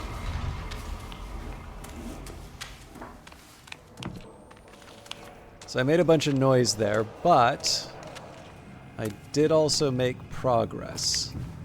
So at this point, I'm taking all the antidotes I can. I may regret this when I want to stun them, but that poison is the one that actually scares me the most.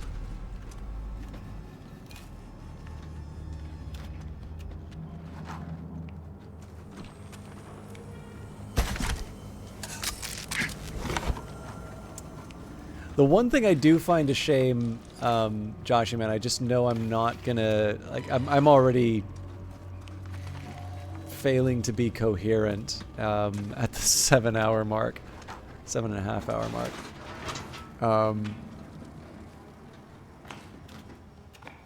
But I will say, one of the things I really like, when you get to the intense difficulty,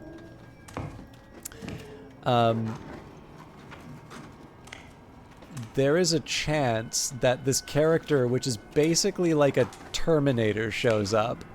It's this giant... Okay, I'm just gonna run here. I keep dreaming of father. His scalpel would take.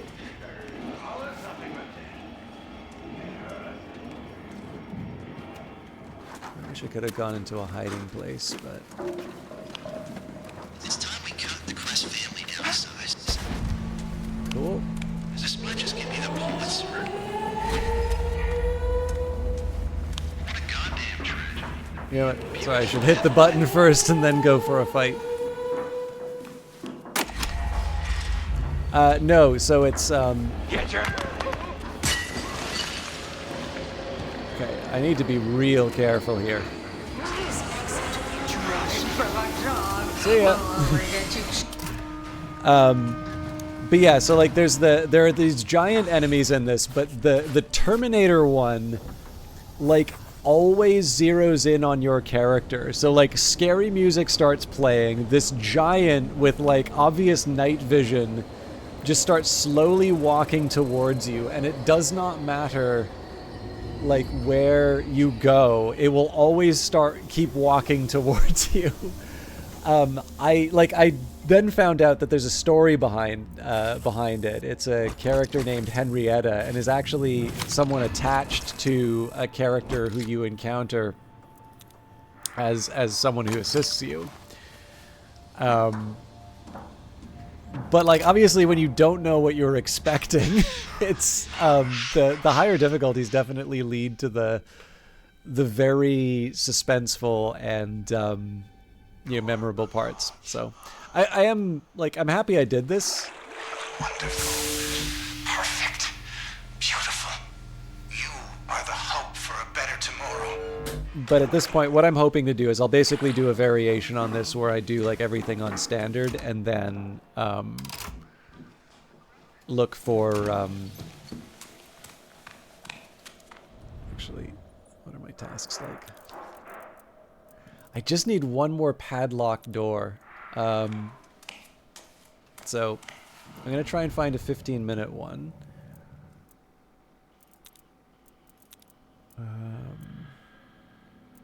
To release the prisoners? This one's actually usually pretty easy for me to do. So, oh wait, but I did say I was going to do standard. So, yeah, I don't want to spend too much more time on it, but this, I think, release the prisoners is a straightforward one for me, and if I can get one more padlock, that's good. Only Murkoff arbitrates justice. Free the convicts falsely imprisoned for their conspicuous guilt.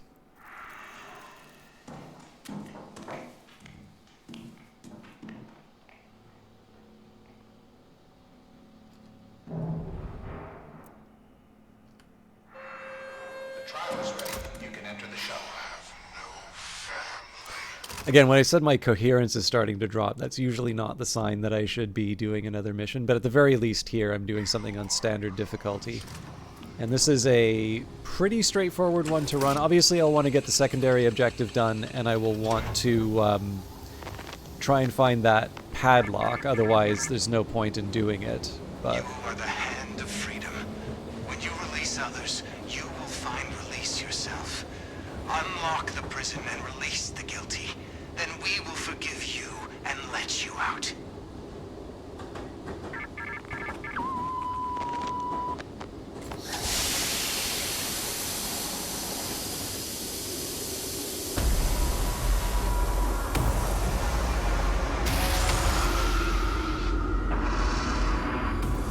It's actually going to feel relatively relaxing going back to Coil. At least, you know, he just hits you with his electric prod. You don't need to worry about the 1-2 combo of getting sick and then getting chopped up. So this one, if you get lucky in terms of the key, this can be done in like 6 minutes. But obviously I do want to spend some quality time in the level to try and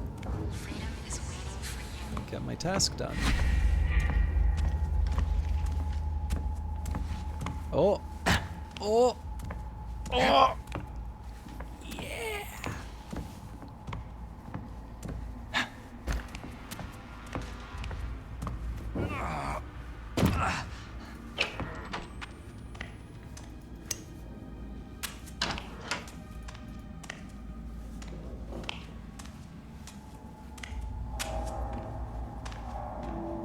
Alright. Actually, the better way to do this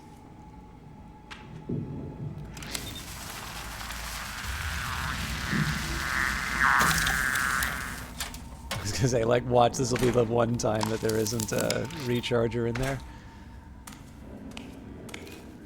This is just purely me getting special points.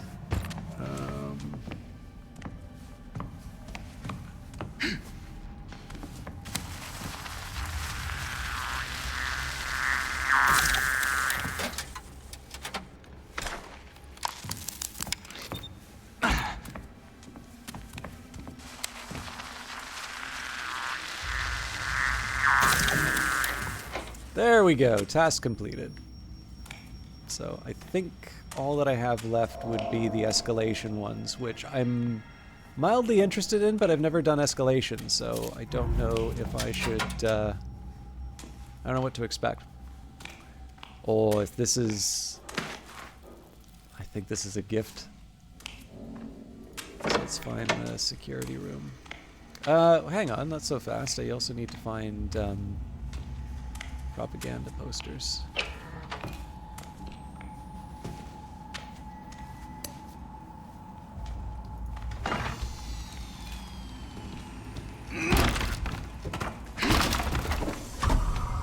Well, somebody didn't like that. Ah, night vision guy.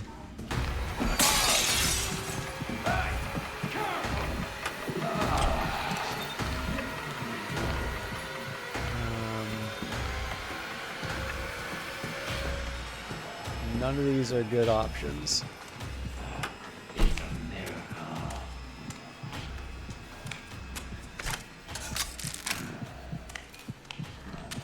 So ideally I find a bright place. Carry the dark.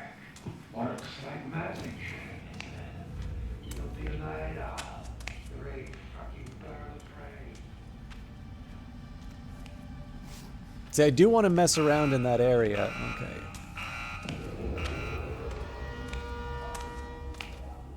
But I can't afford to have that guy chasing me down.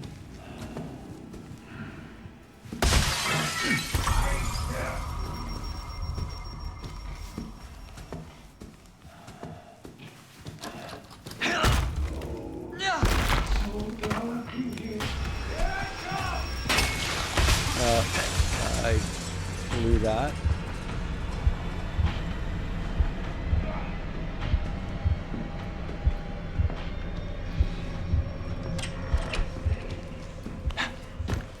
Okay, so if I can find an antidote, that's ideal. I walked by a few of them.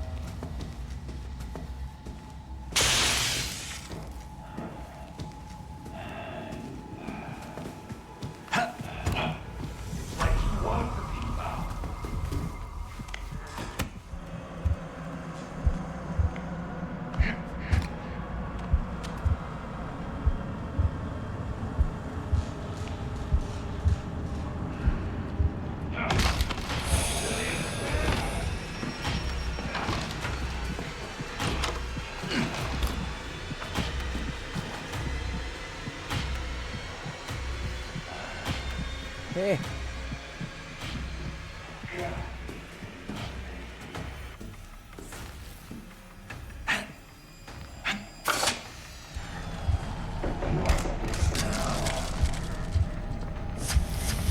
Whoa! I don't even know if that's real, but that's terrible if it is.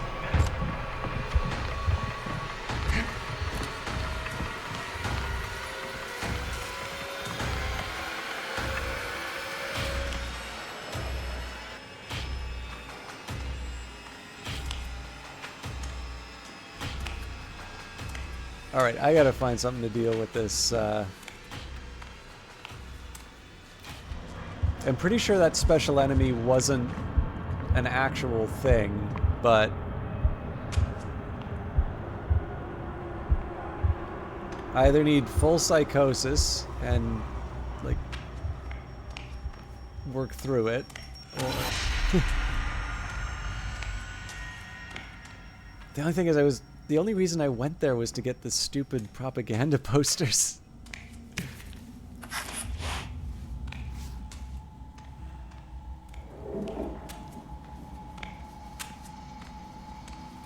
Okay, so after all that...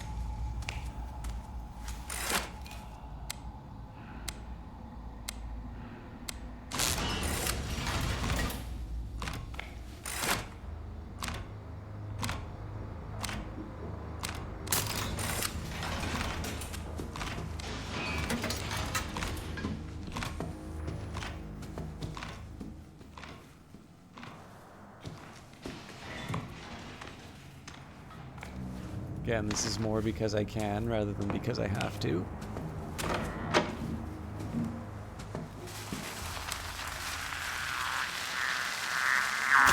Now I've like super achieved the goal.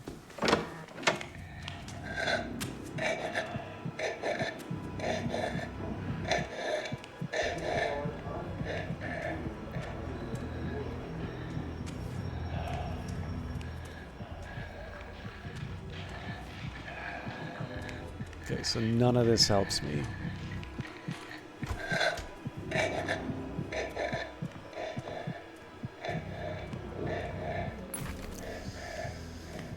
Okay, that I do want to smash into at some point.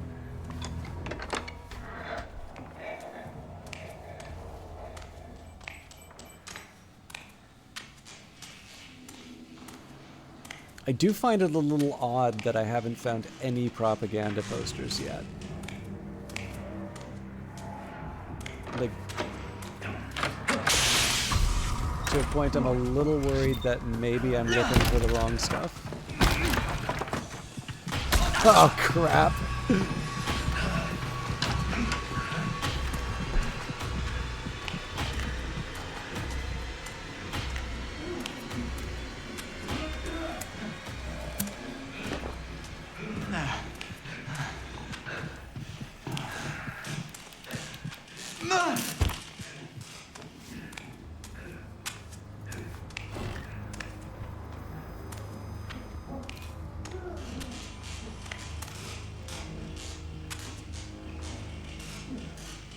I think if I don't find a propaganda poster at this section, I don't know why I jumped over the non-active.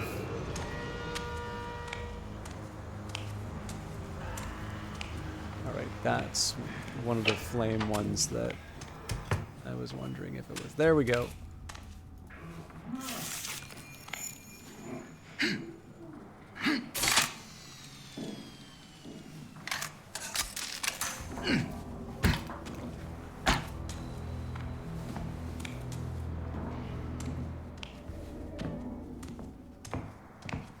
So it's a start. I mean, it's 1/3 of the way, but it's more than I had before.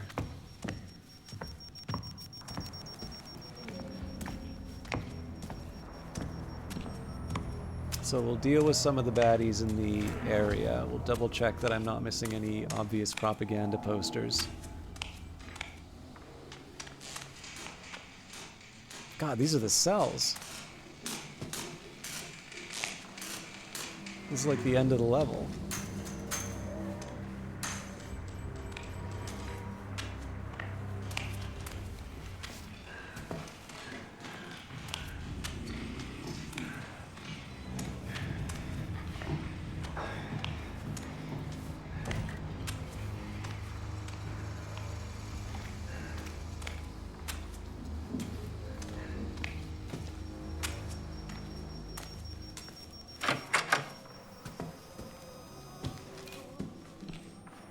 Okay, so that's where I need to be.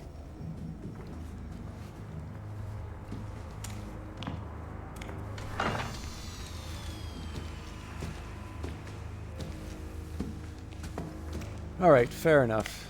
I mean, one propaganda poster is better than none, but I'm a little worried I may have a tough job ahead of me in the next.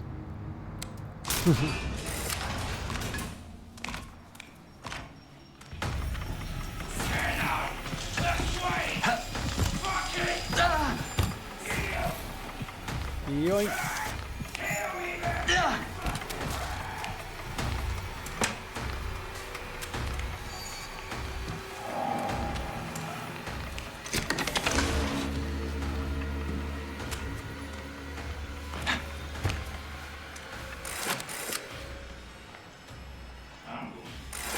Oh yeah.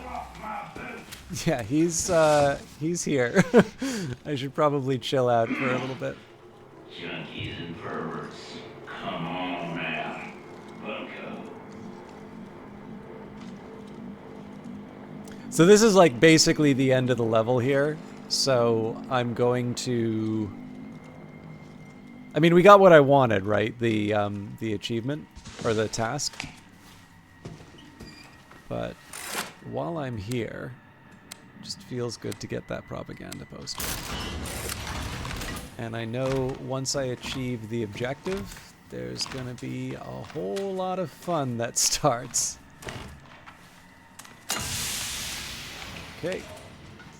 Not get a nostril full of that.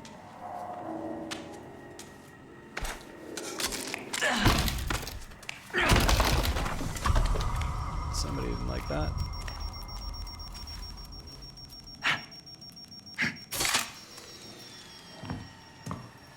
So there is sometimes propaganda. Got it.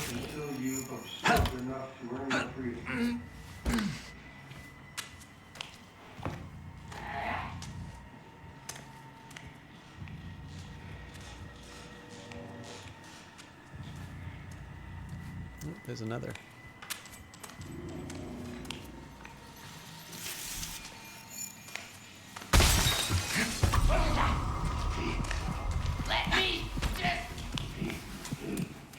I don't want no part of that. Oh, come on. Let's see if I can make it.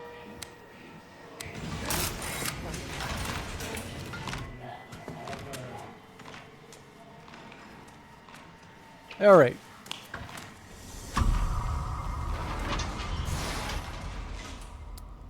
All reagents must be present. You know what?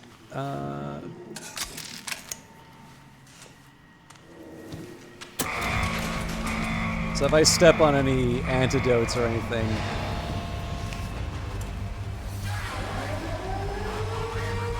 I'm in trouble.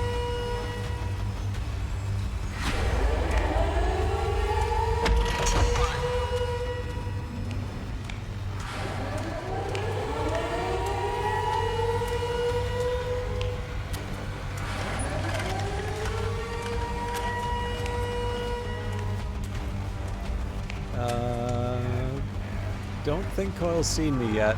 I've never seen him come back like that.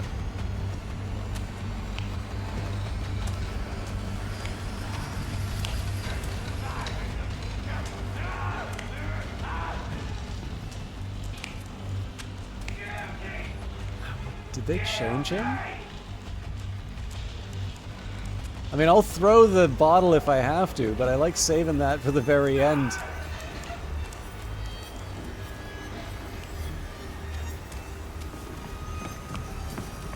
Okay, there's definitely a big guy. Oh, this is gonna be fun!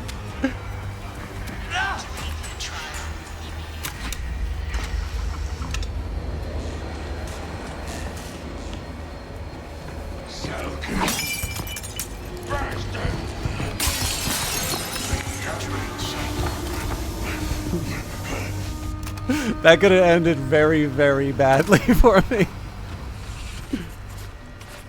Hey, we got with 14 seconds to spare. All right. Candidate may be capable of real atrocities. Wonderful. Therapy completed. Splendid. All propaganda posters collected. Splendid. Collected propaganda posters. 4. Sharp. Collected documents. Growing. Used 5 batteries. Prudent. You know what? I'll spare the rest of this. I need to go to bed.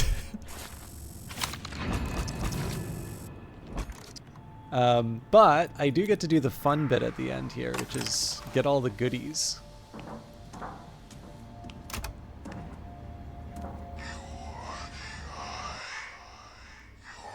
I will say, though, for those of you that stuck around, whether it was from the very start or, you know, came in at the end, I know Outlast Trials is not the most popular thing that I do. You're the engine of the future. I fill you with pain and humiliation, and you burn with obedience and prosperity. Every day is tomorrow. I do like I said, I like the game quite a bit. I would have, I would have done like my 3 hours and then just played this on my own. So, you know, I figured I might as well share the whole thing. But like I said, the drawback is that I just stopped being coherent after so many hours of streaming. So now we're gonna take a look at all the goodies that I earned. So task, we already did the daily tasks, weekly tasks. Happy to, I got them all. Stamp surplus, so completed 18 trials. 20 healing items.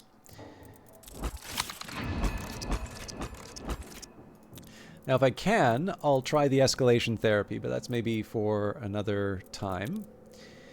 So,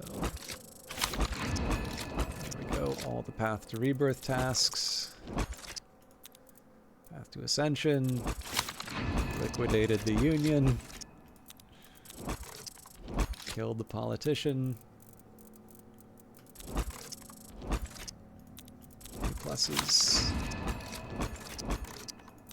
They're sort of like cheaty A pluses because I did it on introductory, but again, that's about learning the... So, I don't know, I don't really... PvP isn't exactly my thing, so I'm sure I'll try this at some point, but like, I'm not in a rush. This one I'll definitely be able to do this round. I should get onto escalation therapy. If anything, I should do this in the next 3 days for the simple reason that there are some tasks aligned with this. But I get like bonus tickets for doing it right now. And I mean, this is only going to be here for another 3 days. The Trial Maker is definitely going to be an interesting one to work with. And then Rebirth, I mean, obviously, I've got the tokens for it. Actually, I have enough tokens for 5 Rebirths, but whether or not I have the skill is a whole other question. So, I don't know. Messing around with the stamp surplus seems like the best option to start with, which means doing some escalation therapy. And if I like it, I'll do more. If I don't, then, you know, I don't know if I can do complete 10 trials in a single therapy run. Oh God, 75? But yeah, we'll see where it goes. Now, what are we getting all this stuff for? Catalog. So, go through it pretty simply. If I see an item on the list, I pick it up. So one of the things I like about the way they monetize the game, so this is the premium currency. To buy one of these deluxe catalogs, it costs 1,000 of the Murkoff coins, but you'll notice pages 1 through 10 all have those 100 coins. So the idea here is that as you complete each page of the as you complete each catalog, you will have enough to be able to do the next season. Doesn't necessarily mean you'll get all the items that you want, because there are a couple which are like seasonal events, which or like special events, like Project Geister was the most recent one. And those cost like 500 Murkoff coins. So essentially that's the, all right, I'm paying for the option to get this stuff again. I believe you can also draw them from random items. I'm not 100% sure how that works. Okay, we've got enough for another 100. All right, that was a pretty good haul. So yeah, Mrs. Maloney. After that, 2 more pages, and we are done the first season's catalog. Cool. So, yeah, so basically, these are the ones that you're given enough to buy the next one. These are the ones where you, like, it's a previous event. I definitely I've not done Project Geister except for this season's event. So the fact that I've got at least one item from it says either I could have gotten it from Geister or I got it through, you know, whatever loot drops. I'll eventually do this. So I worked it out. I think I'd be spending like 40 or 50 bucks if I wanted to like buy all of these, but I'm not in a rush, right? I've got the ordinary catalogs to go through. I also have these, but like I figured I can get those special. First of all, I don't usually use these. And second of all, you know, I can do that. I can start spending real money once I've like used up all the free stuff that I get. So, if nothing else, I'd just kind of like to see... This is a little annoying. The crime scene always erases my posters. Yeah. Some of the new arrivals. Oh, this is from the DA.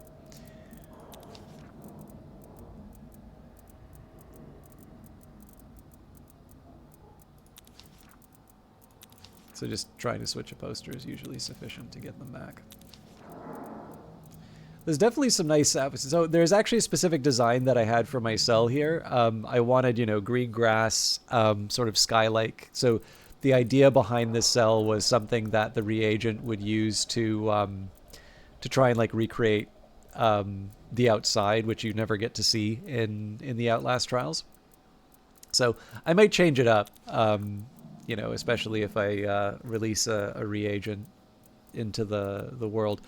There's actually some nice textures inside of here. One of the ones I think is kind of interesting is this one, which is almost certainly a reference to The Shining. Yeah, this is mostly just getting rid of the alerts to show all the cool stuff that I've gotten. So this is from the Murkoff account comic.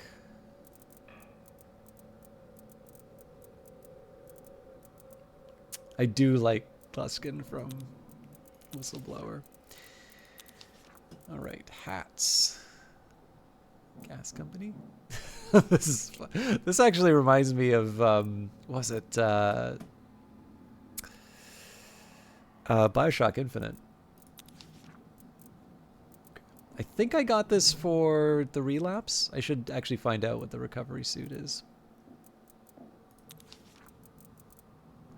This is actually one I might go for.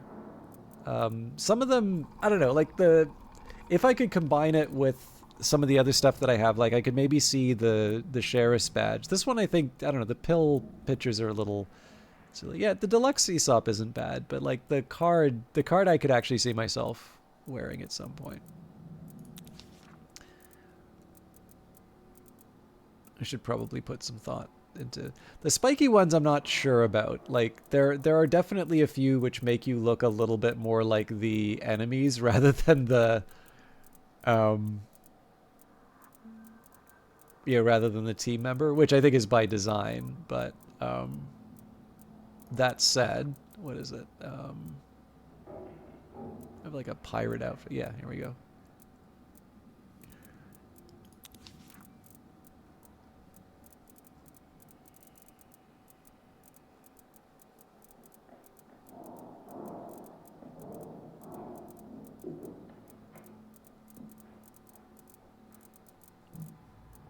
All right, so that at least deals with the alerts.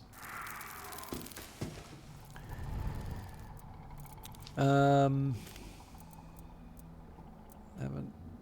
got 100% on any of this stuff. I'm gonna need to figure out how to fill out the evidence, because it's where I learn about the story, and I genuinely am interested in the setting for the game. Now I'm gonna see if I think the item I want is... What do you need? Oh, here we go. Okay, so double doses, antitoxin, surplus, good job. I normally like incognito. Last chance, boosted, self-revive, bandage expert. Yeah, out of all of these...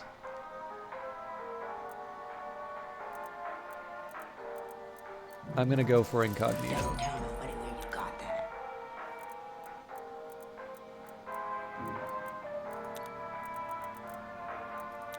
Now, I am... Actually, I wonder, so if it's... Yeah,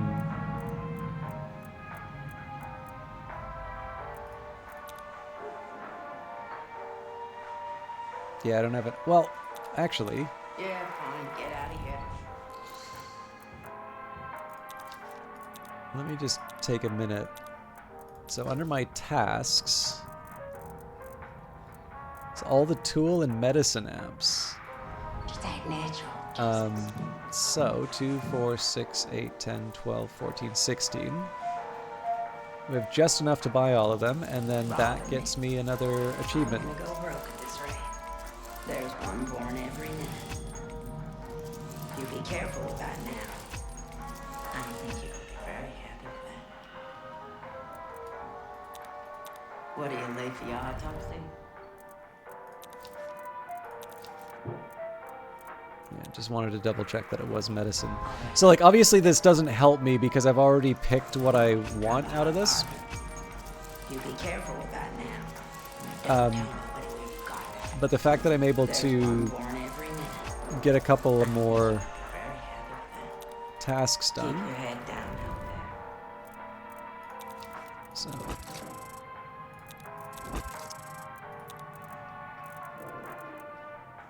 There we go.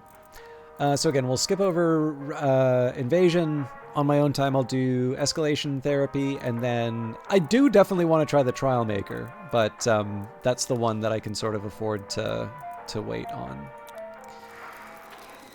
And then last but not least, let's upgrade my... Oh yeah, actually.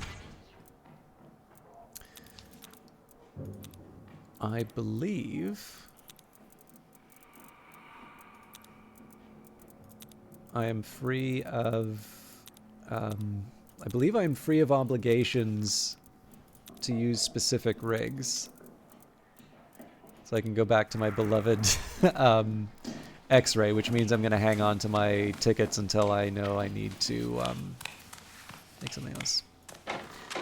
Alright, I think that is it. As much as I'd love to try escalation, I am well and truly done for tonight. So thank you everybody for the extra time we spent hanging out. I'm going to see if there's somebody I can host tonight. I know this is very late, so it's... and I'm actually having trouble tabbing out. Okay, let's try that again. Who do we have online? Catiko, who is doing Resident Evil. Resident Evil Village. So I feel like that is not a bad... I feel like that's not a bad follow-up to the Outlast Trials. So again, if you would like to see more Outlast Trials, do let me know. I think the impression I get is that most people... I think most people would prefer me to do Cyberpunk and XCOM and such, and I'm happy to oblige. I just really wanted to get through some Outlast Trial stuff tonight, and it did let me go later. So, but I do need to do something other than play video games for a bit. So thank you very much for watching.